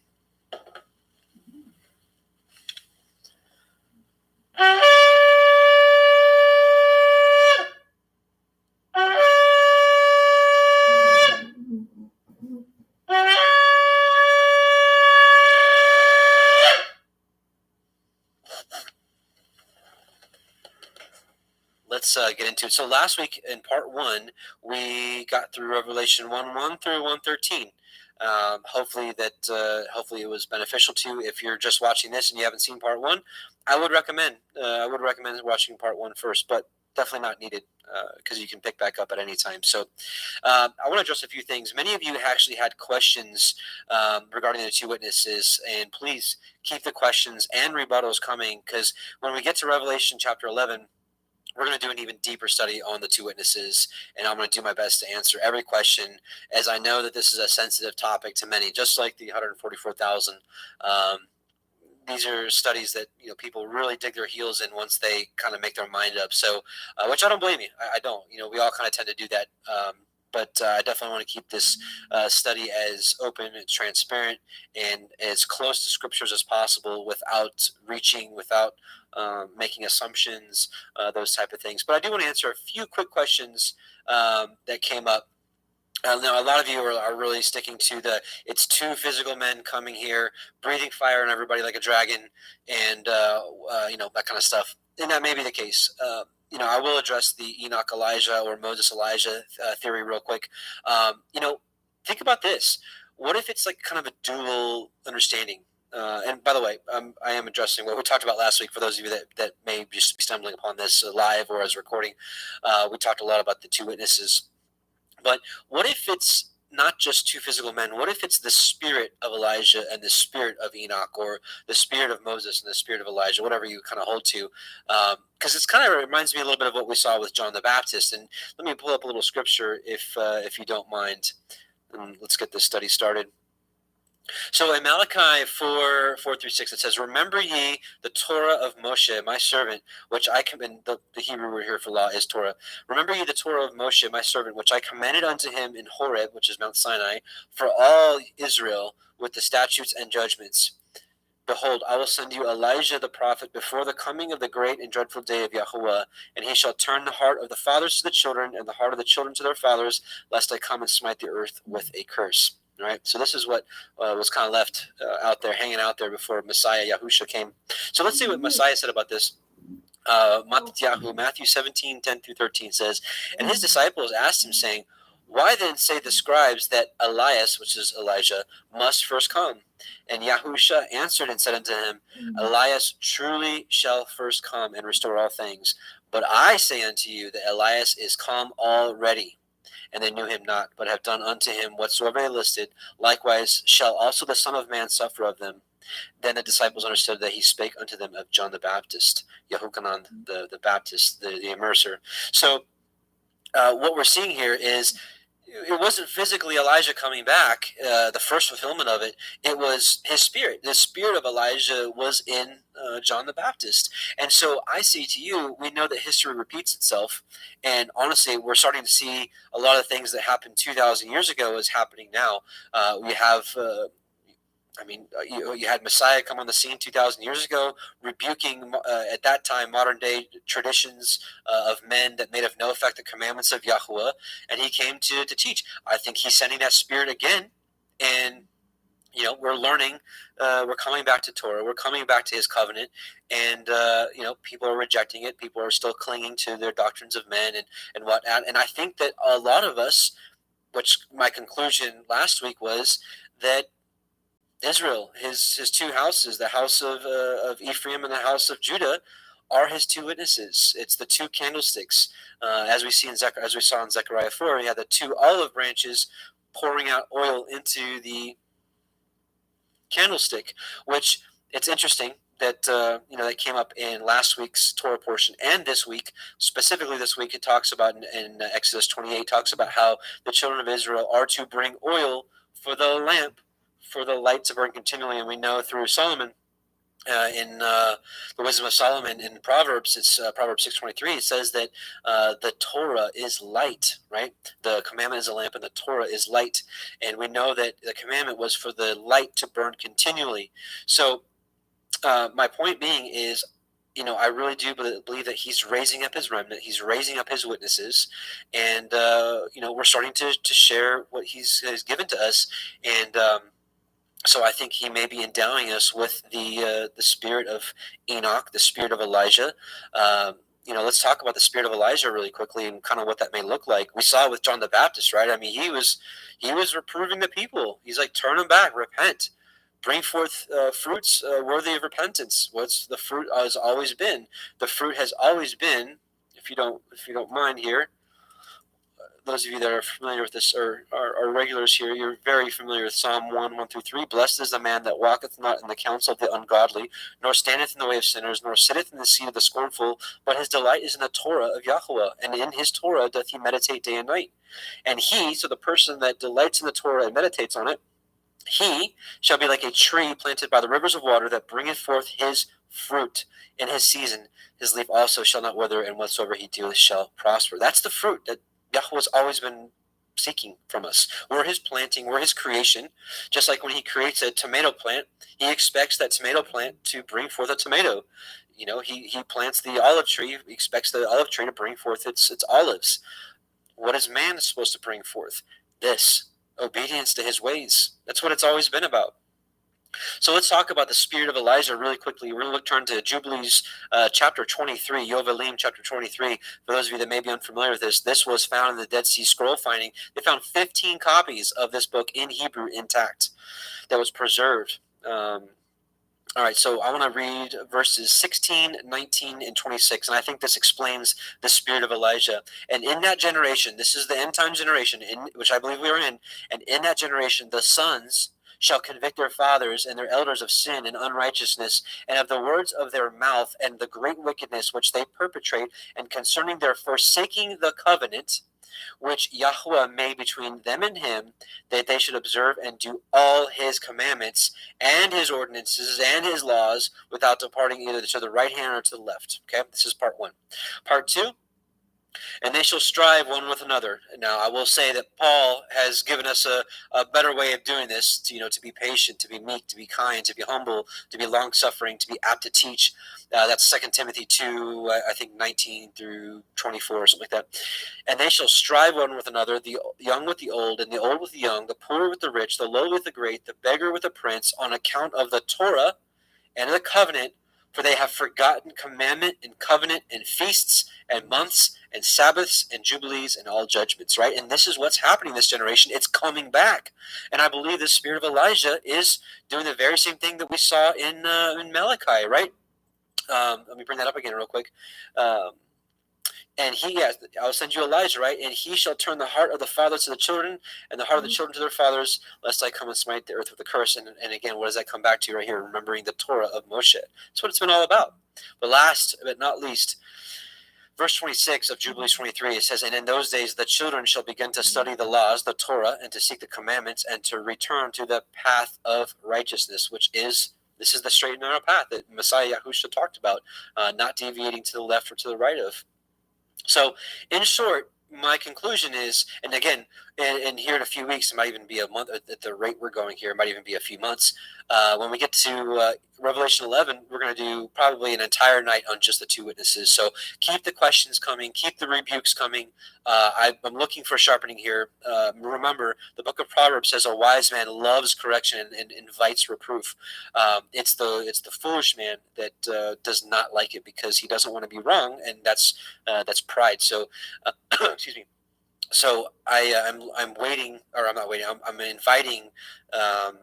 I'm inviting your comments, concerns, questions, that kind of stuff. So, but yeah, and again, in short, what I'm saying here is I believe that we are the two witnesses, the house of Israel, the house of Judah, and that we may be operating in the spirit of Elijah and Enoch, or Elijah and Moses, whatever you hold to. So, the spirit of Enoch.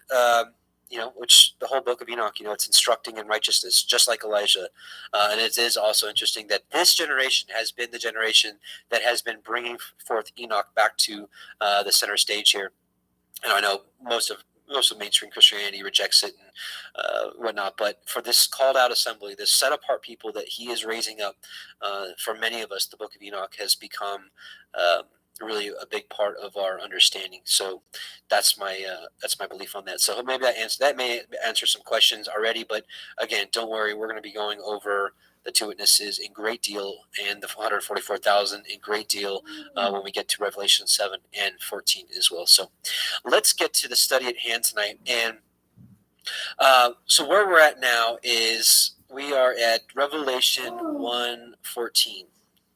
And, for Revelation 1:14 and 1:15, these two verses bring about some pretty radical teachings out there. And, I ended up preparing a huge study for this, but I really felt that going through this actually just praying over the last day or two, I really felt that Yahweh was like, this is a teaching I want you to do, but it's not going to be part of this Revelation study, because I want the Revelation study to stay on track, and I don't want to get too far off on rabbit trails. But I will be making a video of this. But I do want to read a few excerpts here from this write-up I did over the last few days in preparation for this study. It's called All Nations, All Tribes, the True Seed of Abraham. So let me read this portion for you. In preparation for this portion of our Revelation study, I honestly wanted to skip over Revelation 1:14 through 15 due to the arguments over the flesh it seems to bring about, to which I have zero desire to get into. We have much more important things to discuss. Although after prayer and what seems to be nudges from Yahuwah, as the days leading up to this, I've been targeted once again by those who glory in the flesh and claim superiority due to what they perceive as themselves being the true Israelites. They call themselves the Black Hebrew Israelites.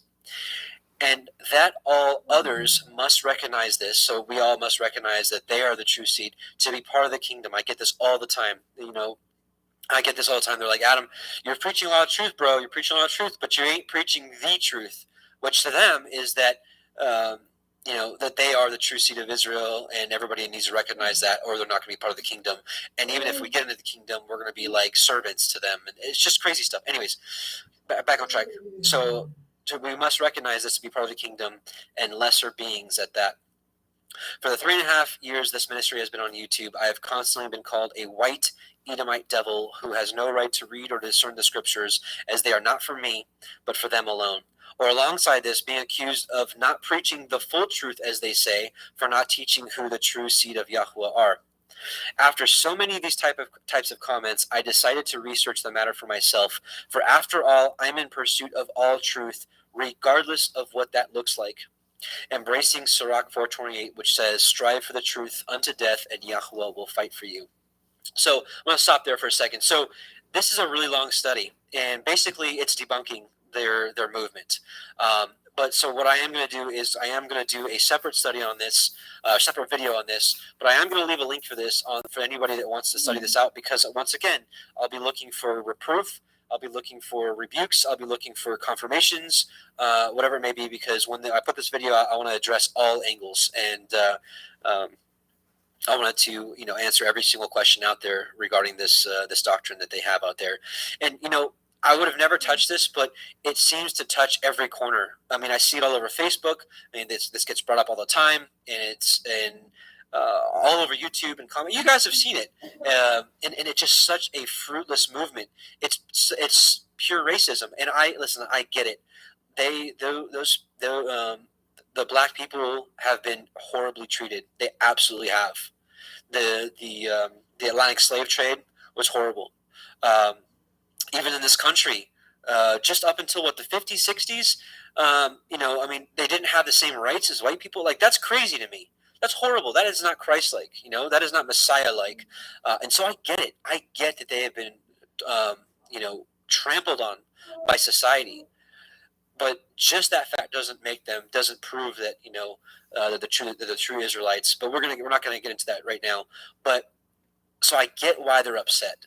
But for those out there that believe this and that hate people, hate white people, like, I didn't do this to you. We didn't do this to you.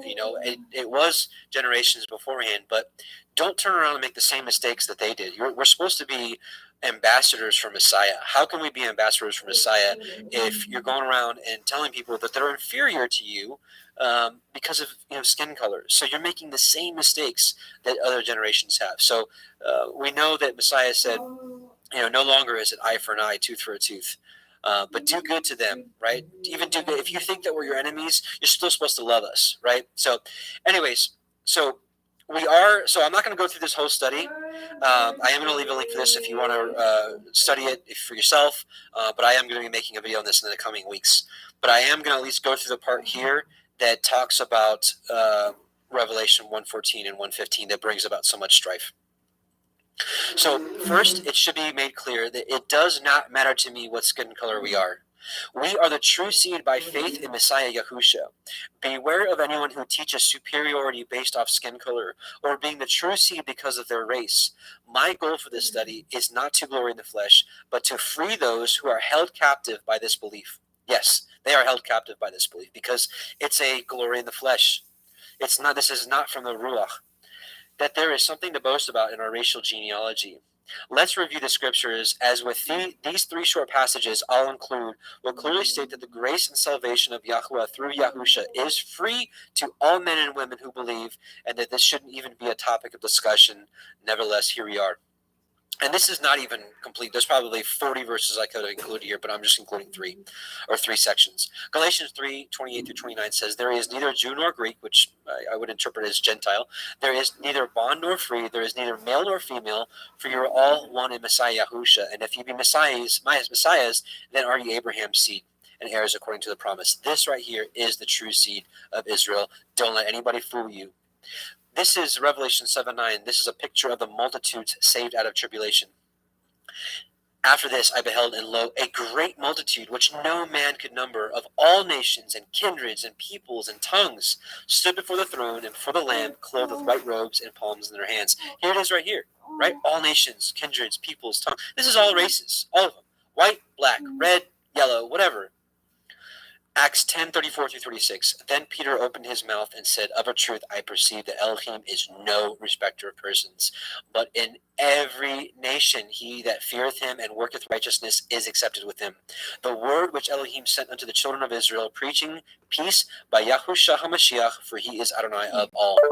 Amen and hallelujah for the real truth of the real seed, which are those by faith in Messiah and keep his commandments. That's it. That's it. So I'm going to skip all this here. We're going to do another study on that at another time. But I do want to address the conclusion again. So My conclusion remains skin color should be of no importance to us, nor cause quarrels within the body of Messiah. Recognizing the true seed are those who believe in Yahusha, the word and begotten of Yahuwah, and keep his commandments, not a particular skin color or race. When you read opposing comments to this discussion, discern the spirit they carry and the fruits they bear, as this will be the most telling sign as to who is holding the truth. Blessings in Yahusha's name. And I look forward to seeing you all in the great gathering and marriage supper of the Lamb. And actually, excuse me, I forgot to actually go over. What is written in Revelation 1:14-15. So, what do the scriptures say regarding skin color? Before we go here, I need to reiterate that I despise having to do this. But again, there is a large group of people claiming the heritage of the biblical Israelites based off their skin color. So, as with all false doctrine, we must expose it by sharing the truth.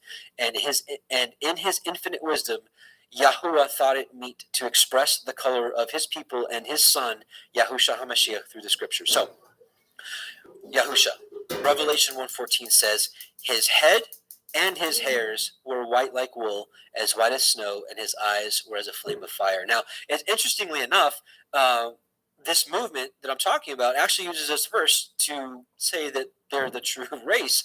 But it says right here, right, his head and his hair. So actually, let me read it here. So notice it emphasizes the color twice. It does not say his hair was the texture of wool, but the color. Then continues to reinforce his complexion being white as snow. Backing up to the beginning of that verse, it says his head was also white alongside his hair. What do we do with that? Other than take it at face value, have we not learned our lesson with biblical earth, i.e. pillars, immovable or unmovable, the compass upon the face of the deep, etc., etc.?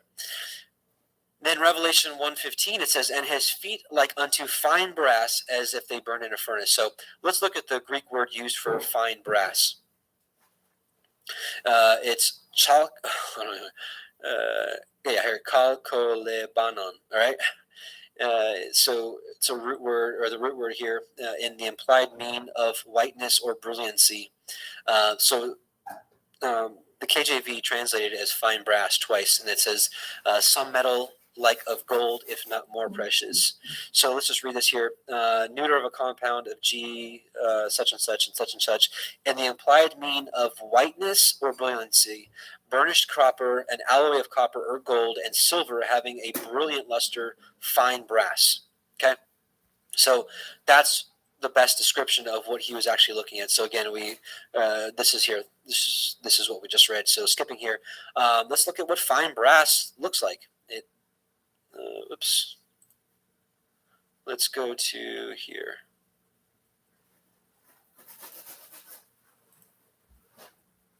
Oh, that's weird. So this is what fine brass looks like. Okay. Let's look at what brass in a furnace looks like. I'm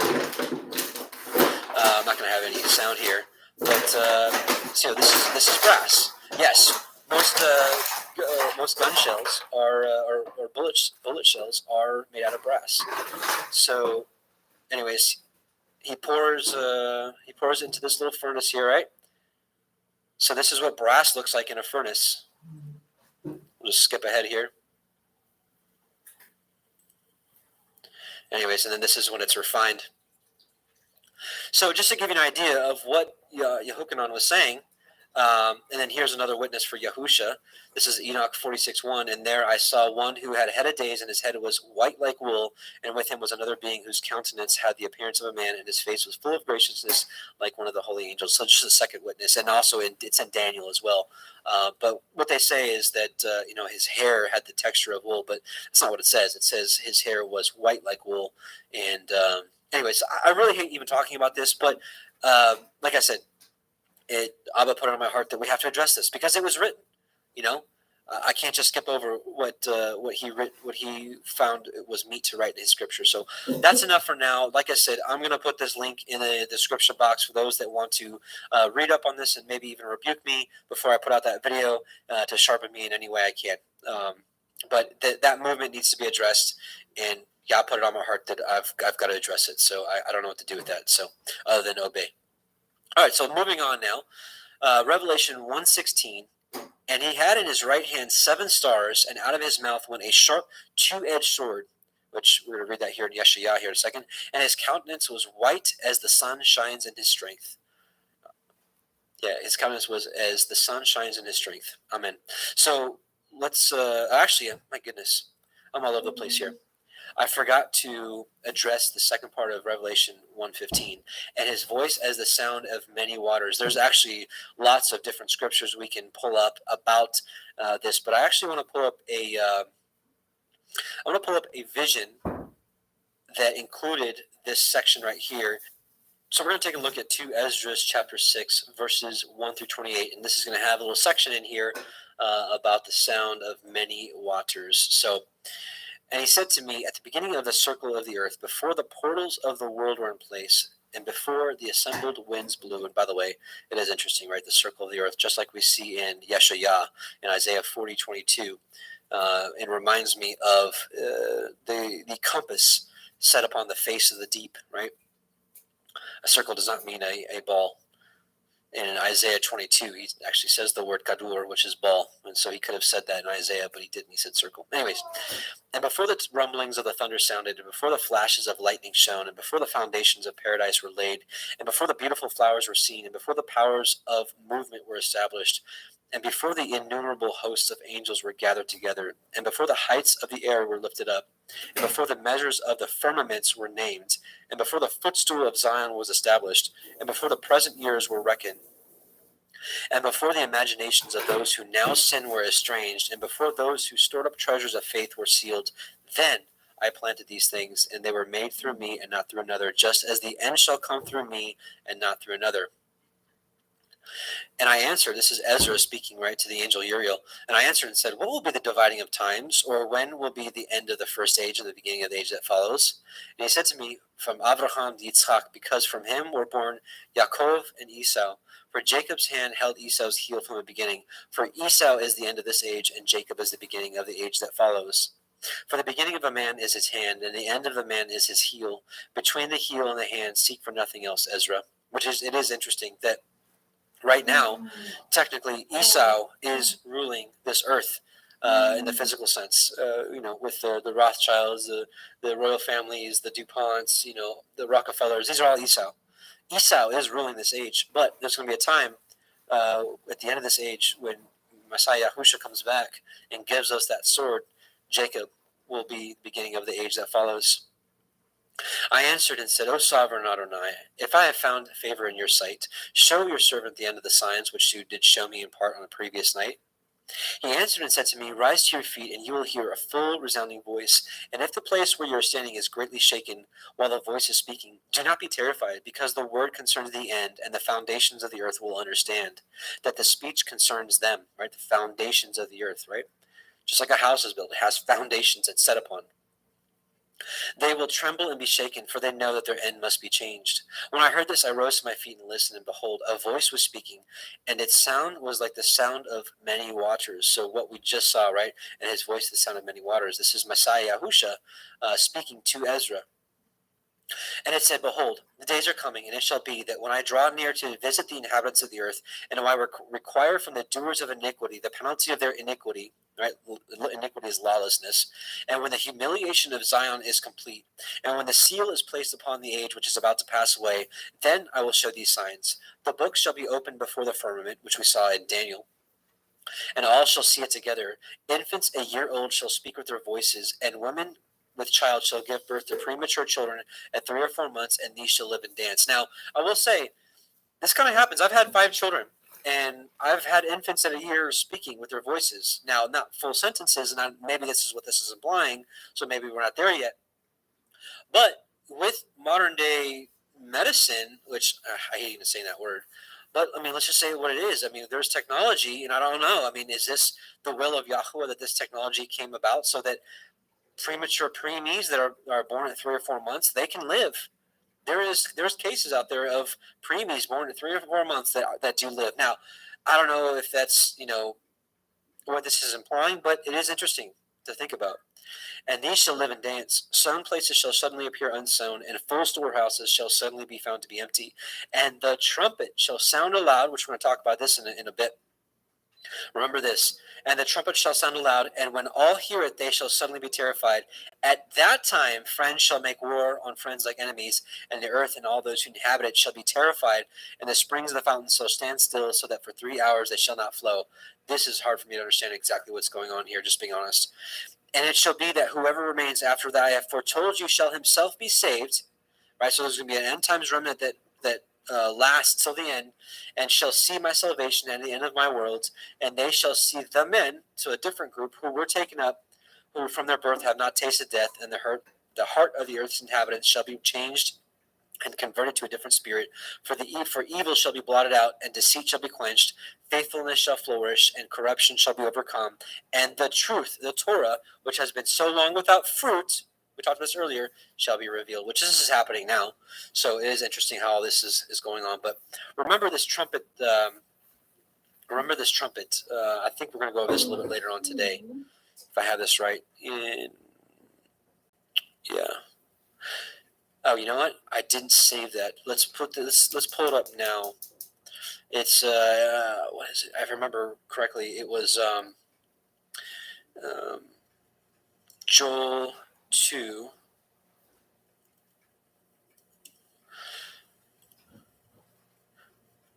We'll read, let's read just Joel 2, 1 through 2, and then we'll read 15 on. Joel 2 says, blow ye the trumpet, which this Hebrew word is actually shofar. So blow ye the shofar in Zion, and sound an alarm in my holy mountain. Let all the inhabitants of the land tremble, for the day of Yahweh cometh, for it is nigh at hand. Right, his holy mountain is New Jerusalem coming down. So this is another piece of evidence for me that at the beginning of the day of Yahuwah, the shofar is blown, it comes down, all the inhabitants of the land are going to tremble, right? Because this is that alien invasion they've all been afraid of, so-called alien invasion, right? Because Yahusha and his called out assembly are going to be the alien threat that brings the whole world together. For the day of Yahweh cometh, for it is nigh at hand, a day of darkness and of gloominess, a day of clouds and of thick darkness, as the morning spread upon the mountains, a great people and a strong. There hath not been ever like, neither shall any more after it, even to the ends of many generations. So let's jump down to verse 15. Blow the trumpet in Zion, blow shofar in Zion, sanctify a fast, call a solemn assembly, gather the people. This is the gathering. Sanctify the congregation. This is the call out assembly that is gathered when the shofar is blown. Assemble the elders, gather the children, and those that suck the breast. Let the bridegroom go forth of his chamber, and let the bride out of her closet. Let the priests, the ministers of Yahweh, weep between the porch and the altar, and let them say, spare thy people, Yahweh, and give not thine inheritance to reproach, that the heathen should rule over them. Wherefore should they say among the people, where is their Elohim? Right? Yeah.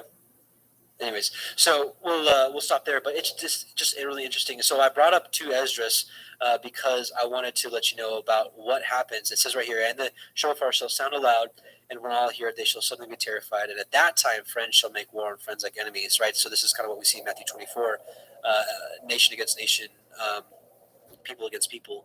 But also another passage later in 2 Esdras, it says at this time also is when people stop this war, and then they unite their forces against Yahusha, which I think we're going to see. Actually, let's pull it up now. It's in 2 Esdras 13.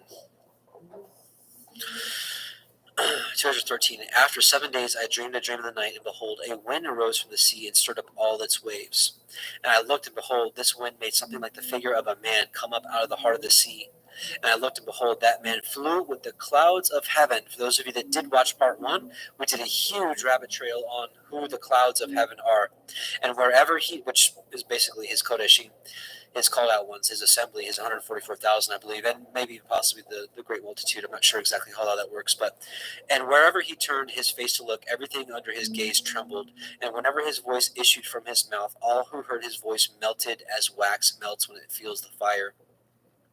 After this I looked, and behold, an innumerable multitude of men were gathered together from the 4 winds of heaven to make war against the man who came up out of the sea. And I looked, and behold, he carved out for himself a great mountain and flew upon it. And I tried to see the region of place which the mountain was. It was carved, but I could not. And I forgot to also put up Daniel 2. Daniel 2, I think it's 34 through 35, but I'll put 36. Oops.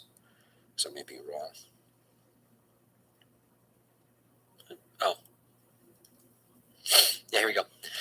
Thou sawest till that stone was cut without hands. So backing up, this is I know I'm jumping all over the place. Hopefully you can follow me here.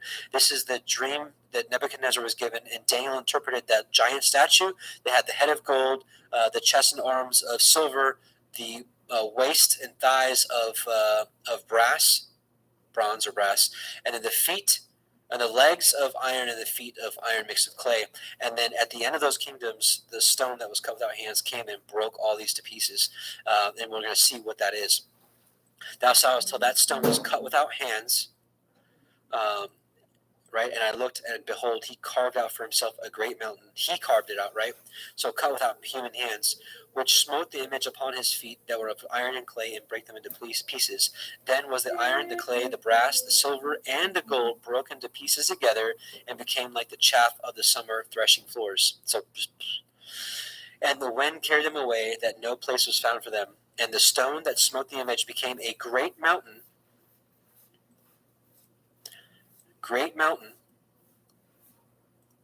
became a great mountain and filled the whole earth. Okay, so this is New Jerusalem, as we're going to find out here in 2 Ezra 13. So again, and I beheld, he carved out for himself a great mountain and flew upon it. And I tried to see the region or place from which that mountain was carved, but I could not, right, because it was cut without hands.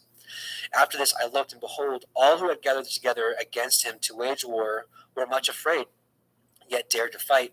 And behold, when he saw the onrush of the approaching multitude, he neither lifted up his hand, nor held a spear or any weapon of war, but I saw only how he sent forth from his mouth as it were a stream of fire, and from his lips a flaming breath, and from his tongue he shot forth a storm of sparks.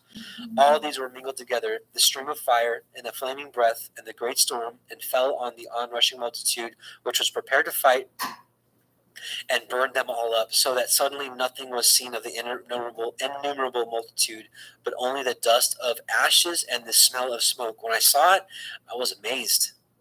After this, I saw the same man come down from the mountain and called to himself another multitude which was peaceable. Then many people came to him, some of whom were joyful and some sorrowful. This is, I believe, the wise and the foolish. I believe the wise will be joyful and the foolish will be sorrowful. Some of them were bound, and some were bringing others as offerings. This is the interpretation of the vision. So some of that might have sounded really confusing to you. The great news is the angel Uriel gives us the interpretation. Sorry. Then in great fear I awoke and besought the Most High, and said, From the beginning thou hast shown thy servant these wonders, and hast deemed me worthy to have my prayer heard by thee. Now show me also the interpretation of this dream, for as I consider it in my mind, alas, for those who will be left in those days, and still more, alas, for those who are not left. For those who are not left will be sad, because they understand what is reserved for the last days, but cannot attain it. But alas for those who also are left, and for that very reason, for they shall see great dangers and much distress, as these dreams show. Yet it is better to come into these things through incurring peril than to pass from the world like a cloud, and not see what shall happen in the last days. He answered me and said, I will tell the interpretation of the vision, and I will also explain to you the things which you have mentioned. As for what you have said about those who are left, this is the interpretation. He who brings the peril at that time will himself protect those who fall into peril, who have works and have faith in the Almighty, right? Faith without works is dead. Understand, therefore, that those who are left are more blessed than those who have died. This is the interpretation of the vision. As for you seeing a man come up from the heart of the sea, this is he whom the Most High has been keeping for many ages, who himself will deliver his creation, and he will direct those who are left. And as for your seeing wind and fire and a storm coming out of his mouth, and as for his not holding a spear or weapon of war, yet destroying the onrushing multitude which came to conquer him, this is right, the great battle where multitudes are destroyed. This is the interpretation. Behold, the days are coming when the Most High will deliver those who are on the earth, and bewilderment of mind shall come over those who dwell on the earth. And they shall plan to make war against one another, city against city, place against place, people against people, kingdom against kingdom. This is exactly what we saw in I know a lot of you are familiar with Matthew 24, which says this verbatim. city against, make war one against another, city against city, place against place, people against people, and kingdom against kingdom, right? And when these things come to pass and these signs occur, which I showed you before, then my son shall be revealed. So I believe we're still on the cusp of this great war, this World War III that everybody's been talking about. I believe that's going to happen before this day that we're waiting for is going to happen. Excuse me. Shofar, so good. So when this happens, then my son will be revealed, whom you saw as a man coming up from the sea. And when all the nations hear his voice, every man shall leave his own land and the warfare that they have against one another, and an innumerable multitude shall be gathered together, as you saw, desiring to come and conquer him. So isn't that interesting? Let's pause for a second. This is the Hollywood narrative right here in one verse. What I was saying earlier about the alien deception, the alien threat, well, Hollywood keeps putting in the minds of the people that there's going to be this invasion, right? And when this invasion comes, people are going to have to gather together to fight this force. I mean, Independence Day is like the epitome of that. And in that movie, you see how everybody puts their differences aside, and they're like, "Hey, we're not each other's enemy. This is the real enemy." You see it in the Avengers movie, like Thanos and all that, right? Everybody unites. Everybody, even enemies, unite to go against this threat, to take it down. And and Hollywood teaches that if everybody comes together, they can defeat this force. This force comes down with superior technology. They come down with impenetrable barriers. I believe that they'll be shooting rockets at New Jerusalem, and it's going to be like we see in these alien movies. They have this superior technology, which obviously Yahweh has. All these weapons, I think, will be of none effect. But people will have in their minds, we just got to figure this out because we figured it out in these movies. If we come together, we can take this down. We can take this threat down. Sorry, I'm like getting excited here. But I think this is it right here. So let me read it again. Remember, I think we're going to see great war, people against people, nation against nation. But then this is going to happen right in the middle of that. The shofar is going to sound. The people are going to be gathered. New Jerusalem's coming down, and the world will turn their weapons against each other towards New Jerusalem and come together to take this down. So remember, keep that in mind and read this again. So once again. And they shall plan to make war against another, city against city, place against place, people against people, kingdom against kingdom. And when these things shall come to pass, and the signs occur, which I showed you before, then my son will be revealed, whom you saw as a man coming up from the sea. And when all the nations hear his voice, every man shall leave his own land, and the warfare that they have against one another, right? They're going to take the guns off each other and point it towards Jerusalem. And an innumerable multitude shall be gathered together, as you saw, desiring to come and conquer him, Messiah. But he will stand on the top of Mount Zion, and Zion will come and be made manifest to all people, prepared and built, as you saw the mountain carved without hands. Right? So it just showed us right here that mountain that we saw in Daniel, that mountain that we saw at the beginning of this chapter, is New Jerusalem, cut without hands. And he, my son, will reprove the assembled nations for their ungodliness. This was symbolized by the storm. And he will reproach them to their face with their evil thoughts and the torments with which they are to be tortured, which were symbolized by the flames, and will destroy them without effort by the Torah, the law, which was symbolized by fire. Amen. And as you see and as for your seeing himself gather to himself another multitude that was peaceable, these are the 10 tribes which were led away from their own land into captivity in the days of King Hoshea, whom Shalmaneser, the king of the Assyrians, led captive, and he took them across the river, and they were taken into another land. But they formed for this plan for themselves, that they would leave the multitude of the nations and go to a more distant region where mankind had never lived, that there at least they might keep their statutes, which had not been kept in their own land. And they went by the narrow passages of the Euphrates River, for at that time the Most High performed signs for them, and stopped the channels of the river until they passed over. Through that region there was a long way to go, a journey of a year and a half, and that country is called Arzreth. I believe this is the dispersion of the 10 tribes into Europe, and then ultimately into America, which a lot of people do believe Arzreth here is America. So something interesting, and then lastly, then there they dwelt until the last times. Here we are, and now when they are about to come again, the Most High will stop the channels of the river, that they may be able to pass over, and therefore you saw the multitude gathered in peace. Yeah. Anyways, so that's a long rabbit trail, but I thought that was really interesting of a passage to talk about with. And his voice is the sound of many waters. So really off topic, but I wanted to share with you another section where it was shown that he has a voice of many waters, and what that prophecy would bring forth. So pretty interesting, right? Revelation 1:16, and he had in his right hand 7 stars, and out of his mouth went a sharp two-edged sword, and his countenance was as the sun shines in his strength. Let's take a look at some passages here. Isaiah 49, Yeshayah 49, 1-2. Listen, O isles, unto me, and hearken ye, people from far. Yahweh has called me from the womb. This is specifically Messiah Yahusha, right?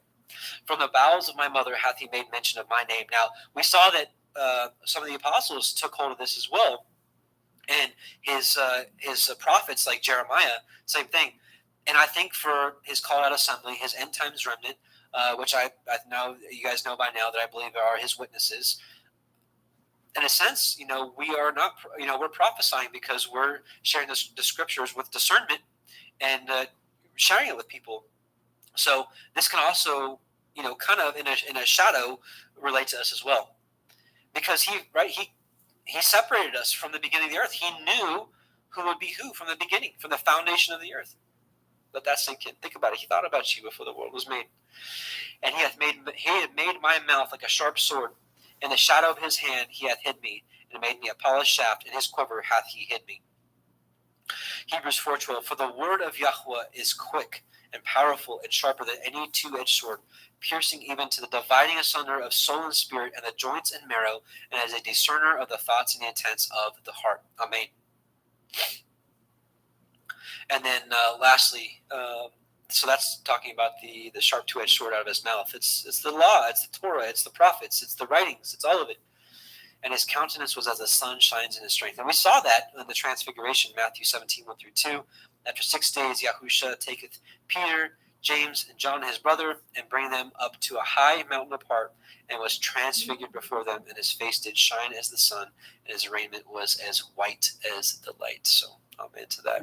Awesome. So, okay, so next verse, Revelation 1:17. And when I saw him, I fell at his feet as dead, and he laid his right hand upon me, saying unto me, Fear not, I am the first and last. And we went over this in pretty good detail in part 1. So if you didn't watch part 1 and you want some more discernment on this, check out part 1. No need for us to go over it again.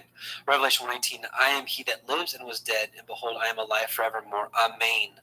And have the keys of Sheol and of death. And we talked about this last week as well. So this is kind of repetitive of what we talked about last week. So Revelation 1:19, write the things which you have seen, and the things which are, and the things which shall be hereafter, the mystery of the 7 stars which you saw in my right hand, and the 7 golden menorah. This is the candlestick. The 7-branch candlestick. The 7 stars are the angels of the 7 called out assemblies, and the 7 menorah, the 7 candlesticks, which you saw, are the 7 called out assemblies. So very simply, this has always symbolized the church, the ecclesia, if you will, is a little better description. This has always symbolized the called out assembly, the kodeshim of Yahweh. And as we saw earlier, we know that it's the branches that put forth the oil in it, and the light. This light was to continually be burning. The light symbolizes the law. So the law should always be in our heart, soul, and mind. It should be on our lips. It should be on our thoughts, as Deuteronomy 6 says, that we should wake up thinking about it. We should go to bed thinking about it. We should walk by the way. We should teach it to our children. It should continually be on our hearts. So the law should be burning within us at all times. Now, interesting, it says here also, the 7 stars are the angels of the 7 called out assemblies. Now, the only place I could really find this is really interesting. Let's take a look at this. This is in Enoch 20. Here, this is the 7 archangels. Are these the 7 angels that he mentions? It's not conclusive, but I think it's interesting, and I think it's worthy of testing. And these are the names of the holy angels, the Kodesh angels who watch. Uriel, this is the same angel that was talking to Ezra in the passage that we just read, or the passages we read. Uriel, one of the holy angels who is over the world and over Tartarus. Raphael, one of the holy angels who is over the spirits of men. Raguel, one of the holy angels who takes vengeance on the world of the luminaries. Michael, one of the holy angels who, to wit, he that is set over the best part of mankind and over chaos. Sarakiel, one of the Kodesh angels who is set over the spirits, the Ruachs, who sin in the spirit. Gabriel, one of the holy angels, the Kodesh angels, who is over paradise and the serpents and the cherubim. Ramiel, one of the holy angels, whom Elohim set over those who rise. So, could this be the seven? Could this be the seven angels spoken of here in Revelation 20? Again, not conclusive, but here's seven angels, and these are like leaders, right? So I think it's definitely possible. Okay, I wanted to also read Hebrews 1:13 through 14. But to which of the angels said he at any time, sit on my right hand until I make thine enemies thy footstool? Are they, the angels, not all ministering spirits, set forth to minister for them who shall be heirs of salvation? Amen, right? Pretty awesome. That's why all those times we see throughout the scriptures, they're like, no, don't bow down to me, right? Don't worship me, worship Yahweh. Because they know that that's what their role is actually is to serve us, and not like in a I'm not saying it like in a slave kind of way or manner, but that is their function is what he says in Hebrews. So okay, so here we are finally in chapter 2, and we're going to get into the seven ecclesia, the seven churches, and I want to re-go over what we went over last week just really quickly because I thought it was so interesting that the meanings of the names of the seven churches. So let's go over it again. So Ephesus means desirable or desired. Smyrna means myrrh, but we got to dig deeper, which means bitterness. And if we look in the book of 1 Adam and Eve, chapter 31, verse 2, Messiah Yahusha explains to Adam the symbolic meaning of what myrrh means, which means it's a token of the suffering and death that Yahusha would experience for us. So with myrrh, we can say bitterness of the suffering of his death, right? Pergamos, married tower / city. So we'll call it married city. Thyatira, sacrifice or sacrifice and offering. Sardis, prince of joy. Philadelphia, you all know this, brotherly love. Laodicea, just and lawful ruling people.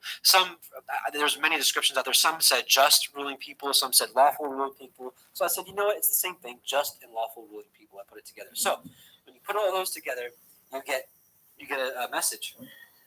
The desired bitter suffering and death brings the married city and sacrifices and offerings to the Prince of Joy and brotherly love from a just and lawful ruling people.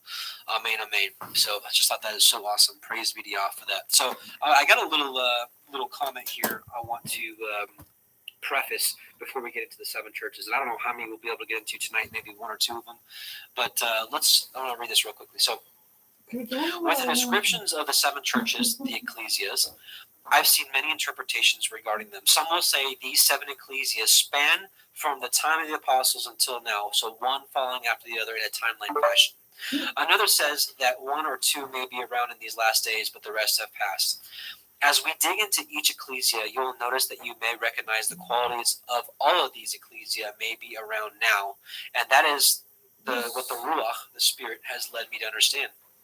Now, I don't like making this comparison, but just so you can understand it better, the qualities of each of these seven called out assemblies reminds me of, this is totally secular, so just bear with me here. Okay, I'm not really equating it to be the same. I'm just giving you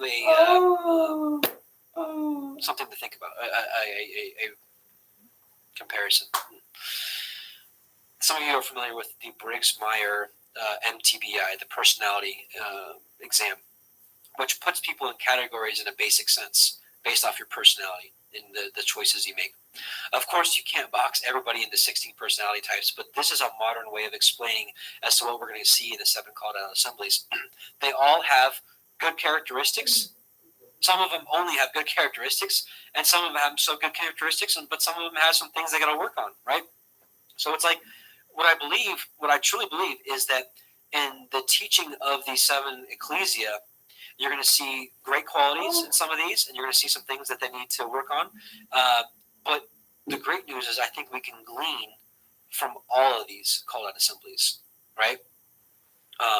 And what's interesting is at the end of them, you'll see a reward, but I don't think that reward is specifically for that church or that ecclesia. I think that reward is for everybody because we all have this, we have the eventual same reward, which we'll see. Now, people will have different crowns and that kind of stuff, but the basic premise of these rewards, which is to have everlasting life and to walk with Him in right and whatnot, for all those that overcome, that is, because I believe all those that overcome out of each church each ecclesia will have their reward, which we'll talk about here as we get into it. So yeah, like that Briggs Myers thing, I took that long ago, and I'm not saying that that it's something to be heralded or whatever, but like it said, I was INFJ, and then you look at the explanation of it, and you're like, well, that's pretty close to who I am, But again, that's really secular, not part of this discussion. But I just want to give you an example of kind of maybe what the theme overall of what these 7 ecclesia are.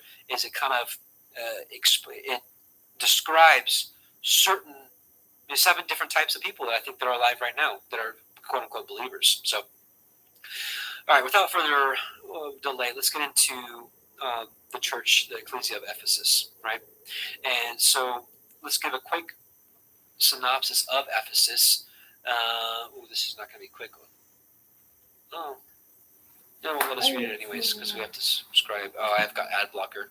Okay, I get it. Okay. Well, darn. I wanted to share with you guys some basic stuff. How do I do this? Maybe not this time. Okay. Let's read this quick description of Ephesus. Ephesus, the capital of proconsular Asia, which was the western. Let me zoom in a little more. I know you guys like to read this sometimes with me. Here we go. Ephesus, the capital of proconsular Asia, which was the western part of Asia Minor. This is proconsul. This is the consulate before Rome turned into a consulate, I imagine. Which was the western part of Asia Minor. It was colonized principally from Athens. In the times of the Romans, it bore the title of the first and greatest metropolis of Asia. It was distinguished for the temple of Diana, who there had her chief shrine, and for its theater, which was the largest in the world, capable of containing 50,000 spectators. It was like all ancient theaters open to the sky. Here were exhibited the fights of wild beasts and of men with beasts.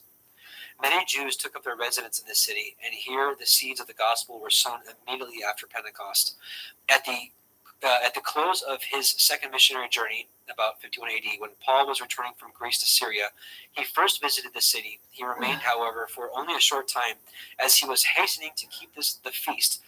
Right? So people who say that Paul, did away with the law of the feasts, you just misunderstand it. Now, we're going to get into it because there's some things that it's really hard to understand with Paul. I'm going to be honest with you, especially when you get into these churches and we're talking about food sacrifices to idols, because Yahusha says, don't do it, get away from it. Paul's like, it's not a big deal. You're like, well, I'm going to go with Yahusha on this one. So, as he was hastening to keep the feast, probably of Pentecost at Jerusalem, but he left Aquila and Priscilla behind him to carry on the work of spreading the gospel. During his third missionary journey, Paul reached Ephesus from the upper coasts, i.e. from the inland parts of Asia Minor, and tarried here for about 3 years. And so successful and abundant were his labors that all they which dwelt in Asia heard the word of the Adonai Yahusha, both Jews and Greeks. Probably during this period, the 7 churches of the apocalypse were founded, not by Paul's personal labors, but by missionaries whom he may have sent out from Ephesus, and by the influence of converts returning to their homes. On his return from his journey, Paul touched at Miletus, some 30 miles south of Ephesus, and sending for the presbyters of Ephesus to meet him there. he delivered to them that touching farewell charge which is recorded in Acts 20:18-35. Ephesus is not again mentioned until the close of Paul's life, when he writes to Timothy, exhorting him to abide still at Ephesus. Two of Paul's companions, Trophimus and Tychicus, were probably natives of Ephesus. In his second epistle to Timothy, Paul speaks of Onesiphorus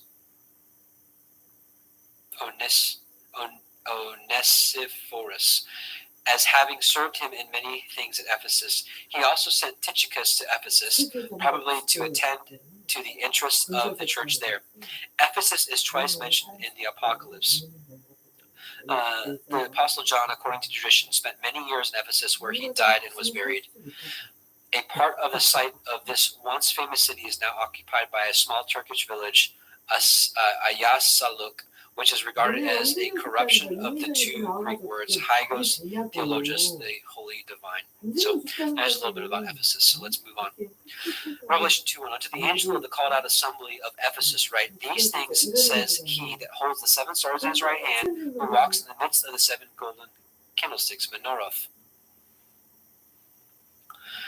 I know your works and your labor and your patience. Right? He's like, you've got some good qualities. And how you cannot bear them which are evil, and you have tried them which say they are apostles and are not, and have found them liars. Okay?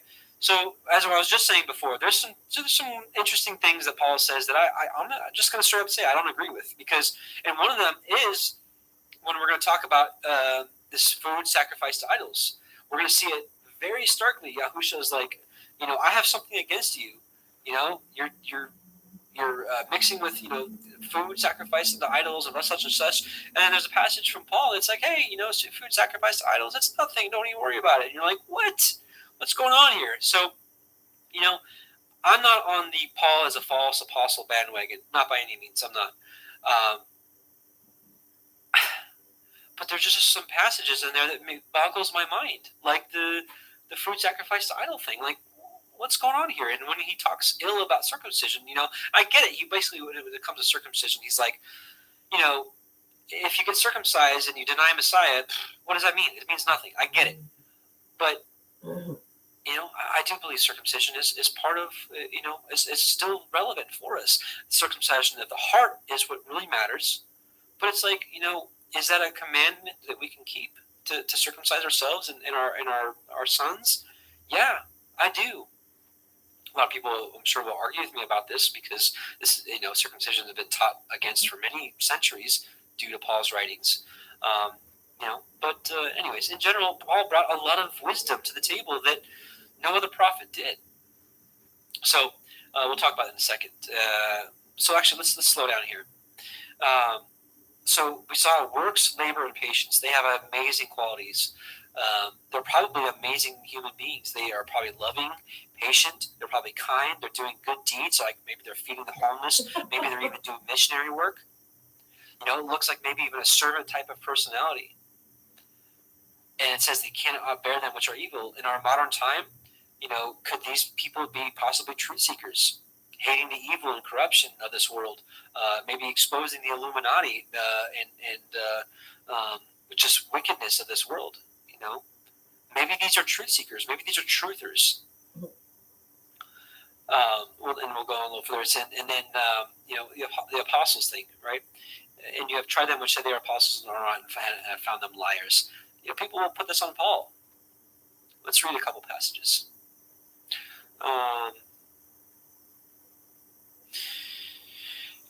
This is pinpointing the false apostles or false prophets here. 1 John 4:1, Beloved, believe not every spirit, but try the spirits whether they are of Elohim, because many false prophets are gone out into the world.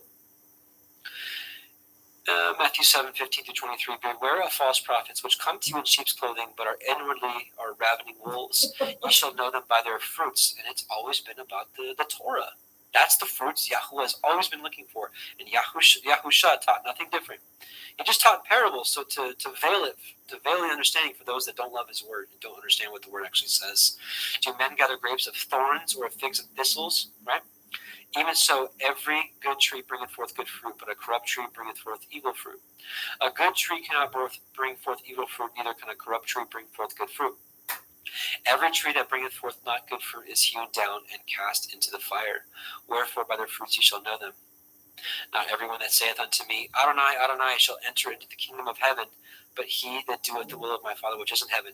Now, let's back up. Let's talk about Ephesus for a second here. These people in Ephesus, he's like, I know your works, your labor, and your patience, right? And how you bear them which are evil. These are all good qualities you have, right? What kind of works do they have? Maybe it's right here. Many will say to me that day, Adonai, Adonai, have we not prophesied in their name? That's a good work. And in your name have cast out devils. That's a great work.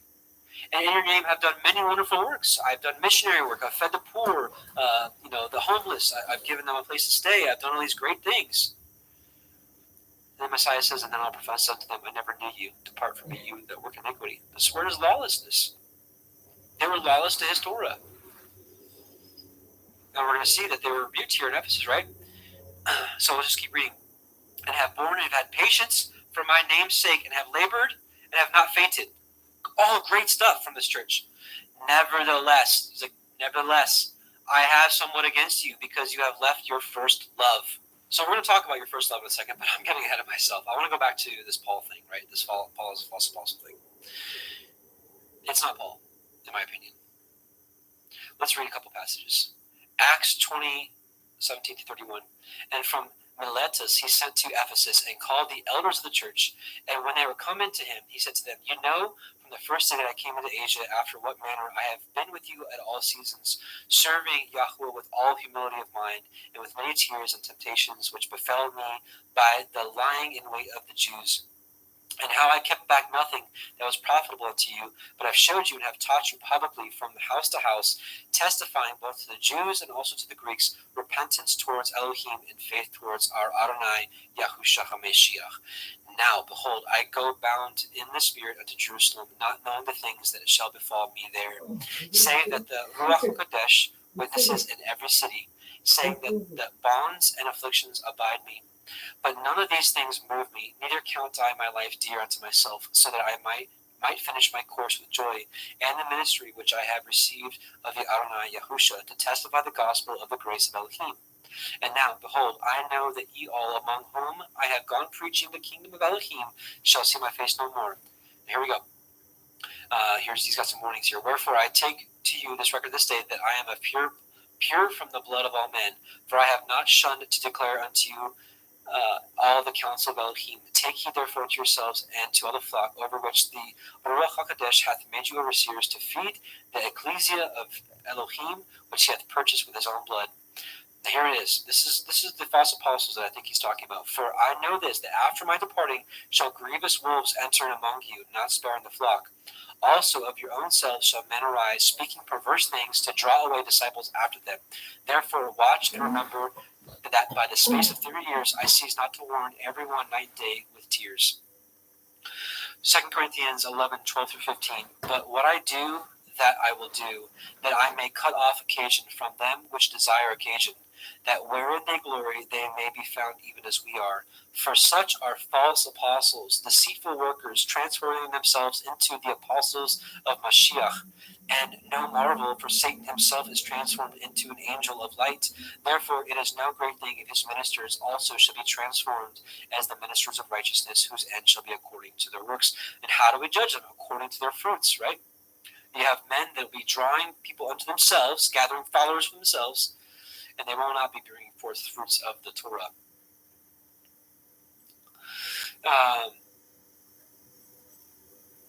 So if you want to do further study, Polycarp was a disciple of John the Apostle, right? Who wrote Revelation.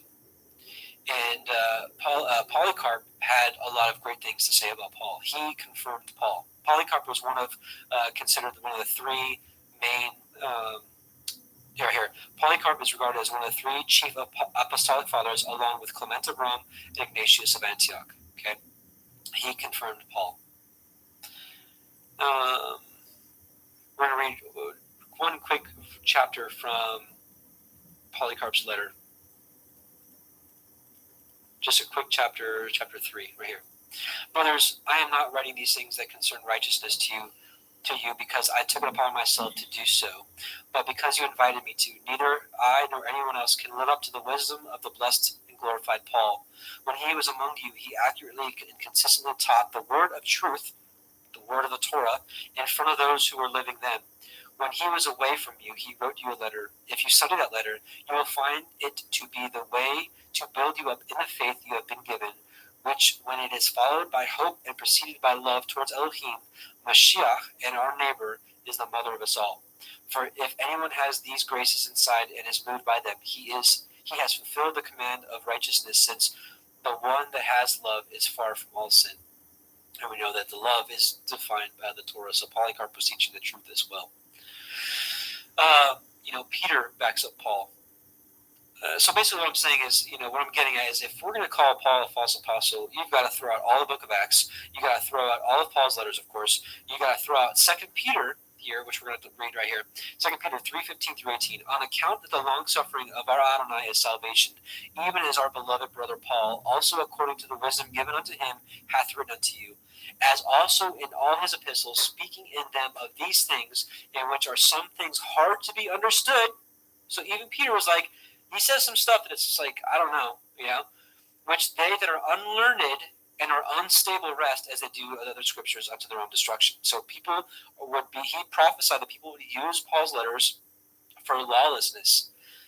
Ye therefore, beloved, seeing ye know these things before. He's like, I'm prophesying to you right now. Beware lest ye also, being led away with the error of the wicked, fall from your own steadfastness.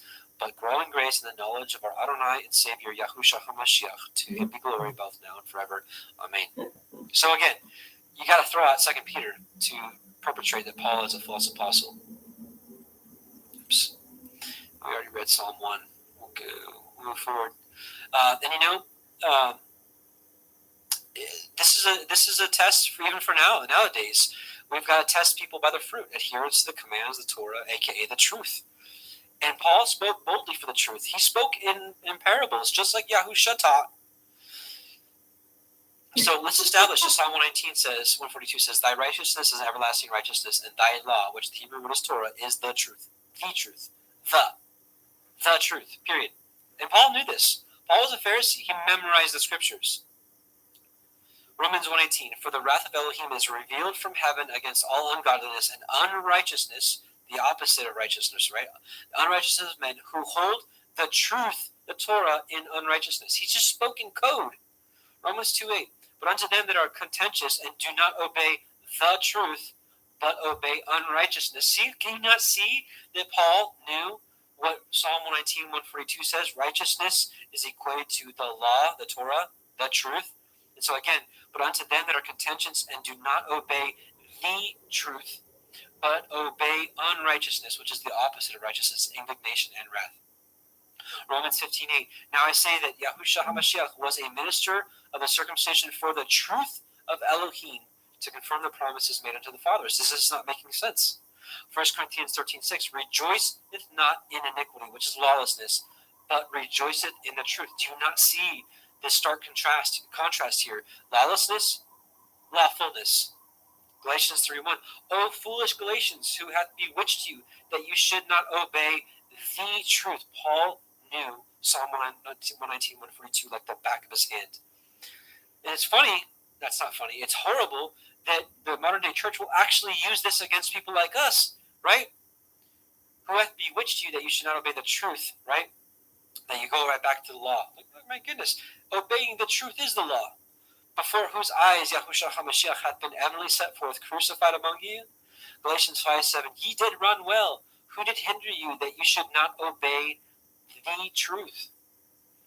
And yes, some of you are probably saying, well, Messiah, Yahushua, is the way, the truth, and life. Yes, he proclaimed himself to be the Torah, because the Torah is also life. This is the way. Torah is known as the way. I don't know if I included that here, did I? Maybe we'll just sidetrack real quick. All right, so Psalm.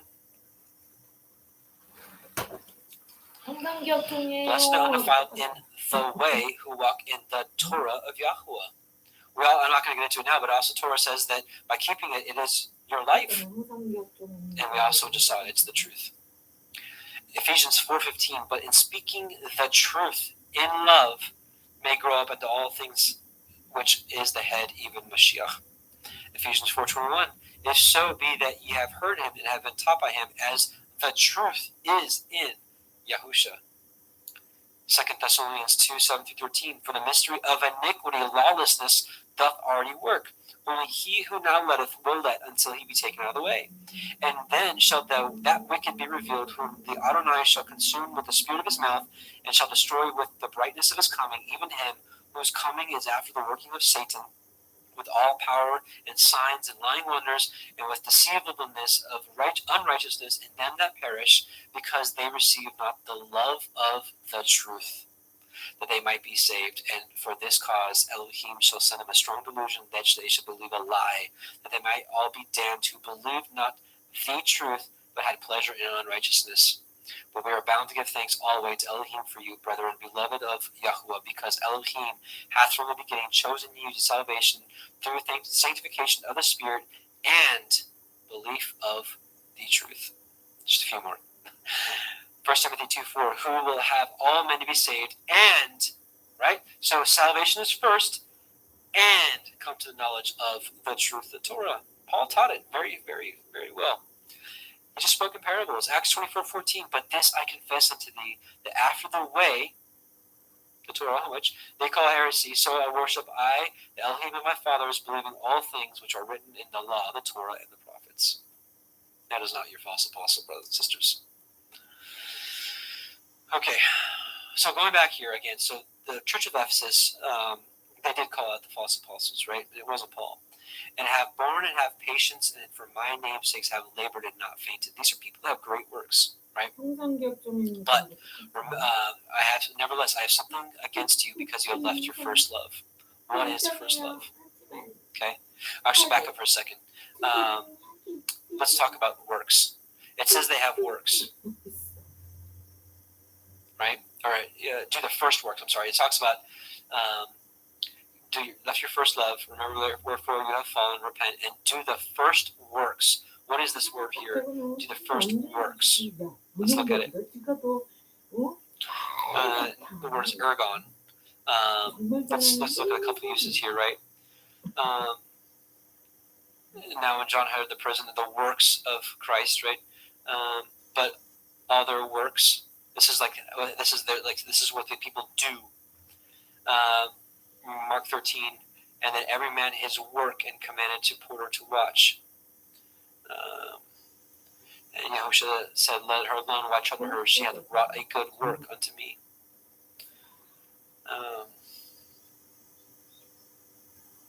Right? Yahushua said to them, my meat is to do the will of him that sent me to finish his work. And they said unto him, what shall we do that we might work the works of Elohim? Do the works of Abraham. So, anyways, obviously, this is some form of works here, right? So, let's talk about what it means to have left your first love. Modern day church will say that you left Jesus, you left Messiah, your first love. He's not our first love. Well, in a sense, he is, and I'll explain that. Actually, let me explain a little further. Deuteronomy 6:1-8, because he is Yahushua is the lawgiver, right? I believe it was Yahushua that was the lawgiver. The Torah is him. So Deuteronomy 6:1-8. Now these are the commandments, the statutes, and the judgments which Yahuwah your Elohim commanded to teach you, that you might do them in the land whether you go to possess it, that you might fear Yahuwah your Elohim, to keep all his statutes and his commandments, which I command you this day, you and your son's son, all the days of your life, that your days may be prolonged. Hear therefore, O Israel, and observe to do it, that it may be well with you, and that you may increase mightily, as Yahuwah Eloheinu of your fathers has promised you, in a land that flows with milk and honey. Hear, O Israel, Yahuwah our Elohim is one Yahuwah, and thou shalt love Yahuwah thy Elohim with all thy heart, with all thy soul, with all thy might. So this is our commanded, our first love. And this is confirmed right here. And these words which I command you this day shall be in your heart. And thou shalt teach them diligently unto your children, and shall talk of them when you sit in your house, and when you walk by the way, when you lie down, when you rise up. And you shall bind them for a sign upon your hand, and they shall be as frontlets between your eyes. So, in my opinion, from what I see in the scriptures, that our first love is the words, the commandments that shall be in our hearts. So, So again, nevertheless, so all these good works you had, nevertheless, I have someone against you because you have left your first love. Remember, therefore, when you have fallen, and repent into the first works, or else I'll come into you quickly and will remove your menorah, your 7-branch candlestick, out of his place, except you repent. So it's like it's the same thing as we saw in Matthew 7:21 through 23. He's like, you did all these great things, but I didn't know you because you didn't keep the commandments. He is a just Elohim. His law is just, period. And it is interesting, right? His commandments, they should be a sign upon our hand, they should be as frontlets between our eyes. It's the very same thing that we see the mark in their right hand or in their foreheads. It's the very same thing. I'm not saying very same, it's the opposite. So I believe, truly, you're either going to have the mark of Yahweh or you're going to have the mark of the beast. And I think the mark of the beast purely is having the lack of the mark of Yahweh by keeping his commandments. Simple as that. It makes it very simple to understand. And he goes on here to say, Revelation 2:6, but this you have, that you hate the deeds of the Nicolaitans, which I also hate. He that has an ear, let him hear what the Ruach says unto the called out assemblies. Now here's promise number 1. To him that overcomes will I give to eat of the tree of life, which is in the midst of the paradise of Yahweh. Right? So let's back up right here. They hate the deeds of the Nicolaitans. I want to read this commentary. I usually don't like doing this, but because this Nicolaitans thing isn't anywhere other than this passage, I don't have anything else to go off of scripturally. So I want to defer to somebody that has maybe a little more wisdom here than I do of who the Nicolaitans are. So this is Elcott's commentary for English readers for the Nicolaitans. The Nicolaitans were, as has been expressed, the antinomians of the Asiatic church. Okay? Let's look up the word antinomian, what it means. Antinomian, let me zoom in here a little bit so you can see it for yourself. Antinomian, one who holds that under the gospel dispensation of grace, the moral law is of no use or obligation because faith alone is necessary to salvation. That's your lawless people there. So again, the Nicolaitans were, as has been expressed, the antinomians of the Asiatic church. The life and conduct were little thought of, and the faith professed was everything. Is that not where we are today? Some have thought that they were a sect who derived their name under some colorable pretext from Nicholas the proselyte. Others hold that the name is purely symbolical, signifying destroyer of the people, and that it is no more than the Greek form of Balaam. See notes below. The existence of a sect called the Nicolaitans in the 2nd century is attested by Irenaeus, Tertullian, and Clement of Alexandria, which we spoke about earlier. So, long story short, Nicolaitans taught faith alone, and that obedience to the Torah was worthless, was meaningless, don't need it, it's done away with. Where are we today? The same place. So, it is interesting, right? He that has an ear, we already read that, so that's the Nicolaitans. So, further study on the Nicolaitans right here, and I'll make sure to put this link in the description box as well, or the comment section. I'll try to get all the links together here. So, in conclusion here, right, what did they have to overcome? Verse 4 through 5, which is the keeping of the first works, the love, the commandments. Notice it says, he who has an ear, let him hear what the Ruach says to the assemblies. Right? Let him hear what he says to the assemblies. Which means, that we can learn from each ecclesia, even if we aren't part of it.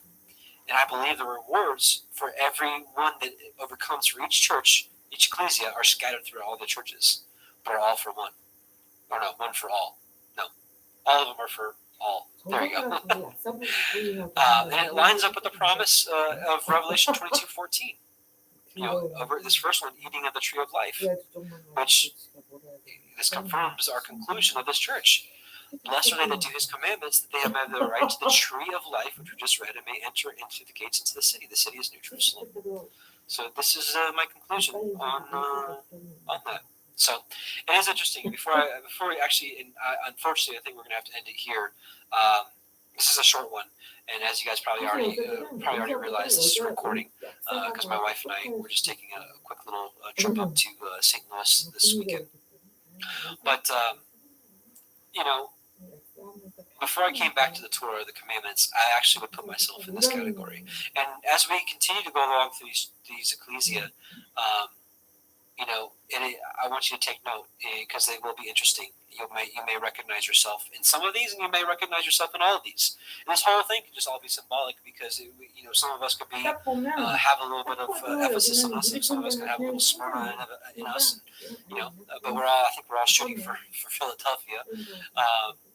So we'll see with that. But unfortunately, we only got through one church today, but we'll try to get through quite a few of them next week. And also, again, keep a lookout for this video that I wanted to put out about that movement we spoke about at the beginning of this. So let's gather together in a little bit of prayer. And I want to remind you all about the Zoom studies. If you want to go to, that's one extra W. Oh, here we go. You want to go to parableofthevineyard.com. It is super zoomed in. These Zoom studies we have right here. This is what we're doing now. But these Zoom studies are like more of a personal one-on-one fellowship. We've got a handful for men and a handful for women. Most of them happen on Saturdays, on Shabbat. But we've got a men's study on Wednesday, and we've got a temple maintenance going on Monday nights, but we may actually be shifting that to also a Saturday as well. So just if you want to keep in touch, and if you want some extra fellowship, this is a place where you can talk one-on-one to people, or it's actually a group setting. But you can be heard, and you can be have some great fellowship. So sign up if you like at www.parableofthevineyard.com.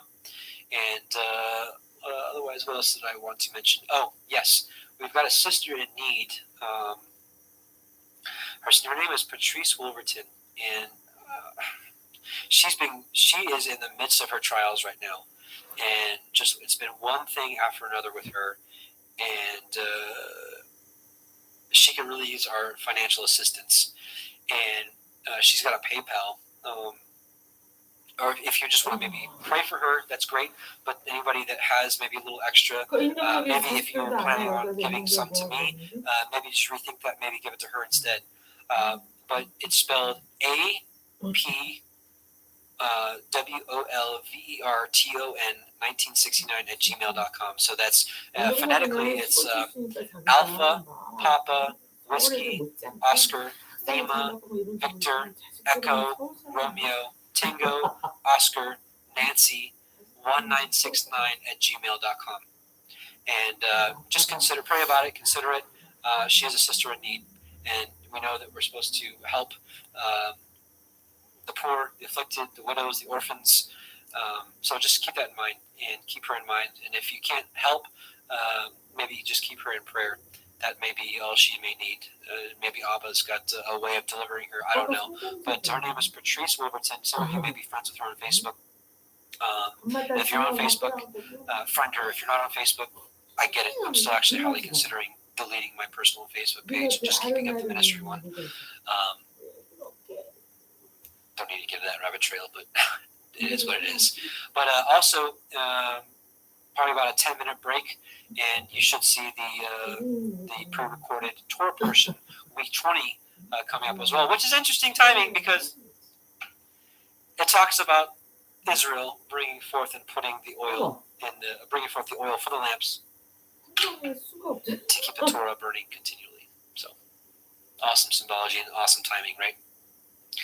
So also, we'll be talking about the priestly breastplate, which I think this is actually upside down. I don't know. It's just symbolic of the priestly breastplate on the shofar. Let's do a word blast. Since I'm recording this during the day and the kids aren't here, excuse me, children, they're not baby goats. Let's give this a blow, eh? You sounded Canadian there. Eh? It's the green screen.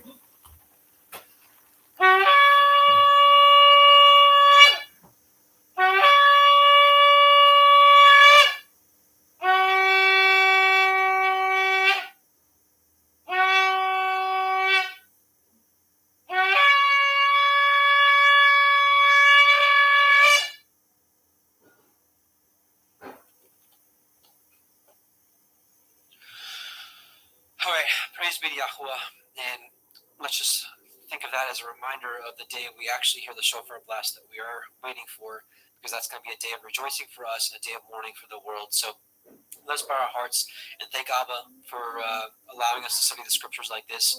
And I pray that this was a blessing to you. And looking really forward to next week, because these church studies ecclesia studies are really, really intense and in depth here. So let's bow our hearts and petition to Abba. Heavenly Father, Yahweh Most High, the Elohim of Abraham, Yitzchak, and Yaakov, we just come before you in your Son's name, Yahushua HaMashiach, to whom we love and we believe and obey and want to walk as he walked. Abba, cultivate in our heart your Torah, that we may bring forth the fruits that you've desired for so long. We thank you for even giving us the understanding of your Son, of the truth of him, and of the truth, your Torah, and we just want to be obedient. Abba, help us. We know that it's a struggle for many of us. We may have, I just have different situations, Abba. It's impossible to name them all. Just help us all, each individually, in our situations, that we can be as obedient as possible to you. And we just bless you and thank you. We just can't wait for the day that we're with you in New Yerushalayim, that we can rejoice forevermore, and we can walk out your Torah perfectly as it was intended for man to do. And we just bless you. We glorify your name, Yahweh Sevaoth. We glorify your Son's name, Yahushua HaMashiach, to which every knee shall bow. And we love you and thank you, and are eagerly waiting your return. And we're waiting for you, as your scriptures say to do. Blessings to you in Yahushua's name. Amen. Brothers and sisters, we're going to end with the song of Moshe, our song for our time, and the song of what I believe is the Exodus 15 is what's going to be sung in Revelation 15, the song of victory. Because I know that the Deuteronomy 32 is also called the song of Moshe. It just doesn't fit the context. A lot of it is basically Yahweh condemning the people for their wicked behavior and whatnot. Prophesying that they would turn away from him and whatnot. Whereas the Song of Moshe in Exodus 15 is all about the Exodus, getting away from oppression, getting away from slavery, and being under Yahweh's arms. And it's a song of victory, which that's kind of what happens. And, it's after the second Exodus we're waiting for. So those of you that are like, Adam, it's not Exodus 15, it's Deuteronomy 32. I hear you, and I can see where you're coming from. I really can. But just where I'm at now, I really believe it is Exodus 15, the Song of Moshe. So with that, I want to leave you with, excuse me, I'm going to leave a sister unnamed because I want her reward to come from Yahweh. But look what she sent for me. It's the Aaronic blessing in both English and Hebrew, and in phonetic Hebrew. So I'm going to read it for you in English, and I'm going to read it for you in Hebrew. Yahweh bless you and keep you. Yahweh make his face shine upon you and be gracious unto you. Yahweh lift up his countenance upon you and give you peace. Numbers 6:24-26. Now in Hebrew. Yevarecha Yahweh ve'yishme recha. Ya'er Yahweh panav elecha v'chnu neka. Yisa Yahweh panav elecha ve'yashem. Lecha shalom. Be blessed, brothers and sisters, and Shabbat Shalom.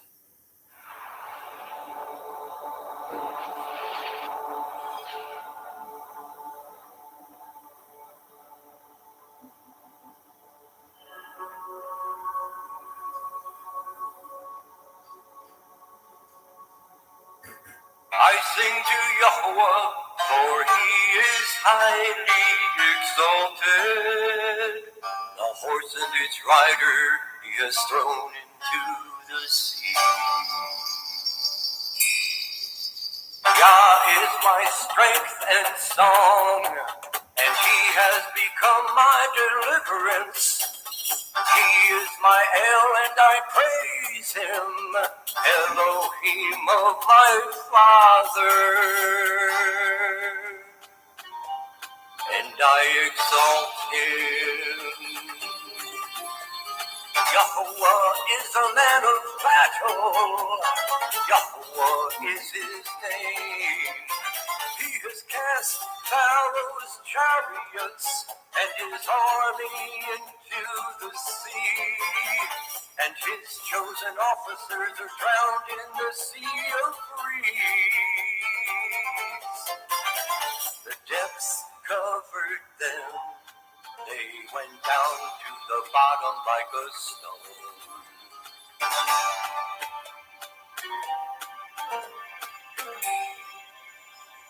Your right hand, O Yahuwah, has become great in power. Your right hand, O Yahuwah, has crushed the enemy. And in the greatness of your excellence, you pulled down those who rose up against you. You sent forth your wrath. It consumes them like stubble, and with the wind of your nostrils, the waters were heaped up. The floods stood like a wall, the depths became stiff in the heart of the sea. The enemy said, I pursue, I overtake, I divide the spoil, my being is satisfied on them. I draw out my sword, my hand destroys them. You blew with your wind, the sea covered them, they sank like lead in the mighty waters. Who is like you? Oh, Yahuwah, among the mighty ones. Who is like you?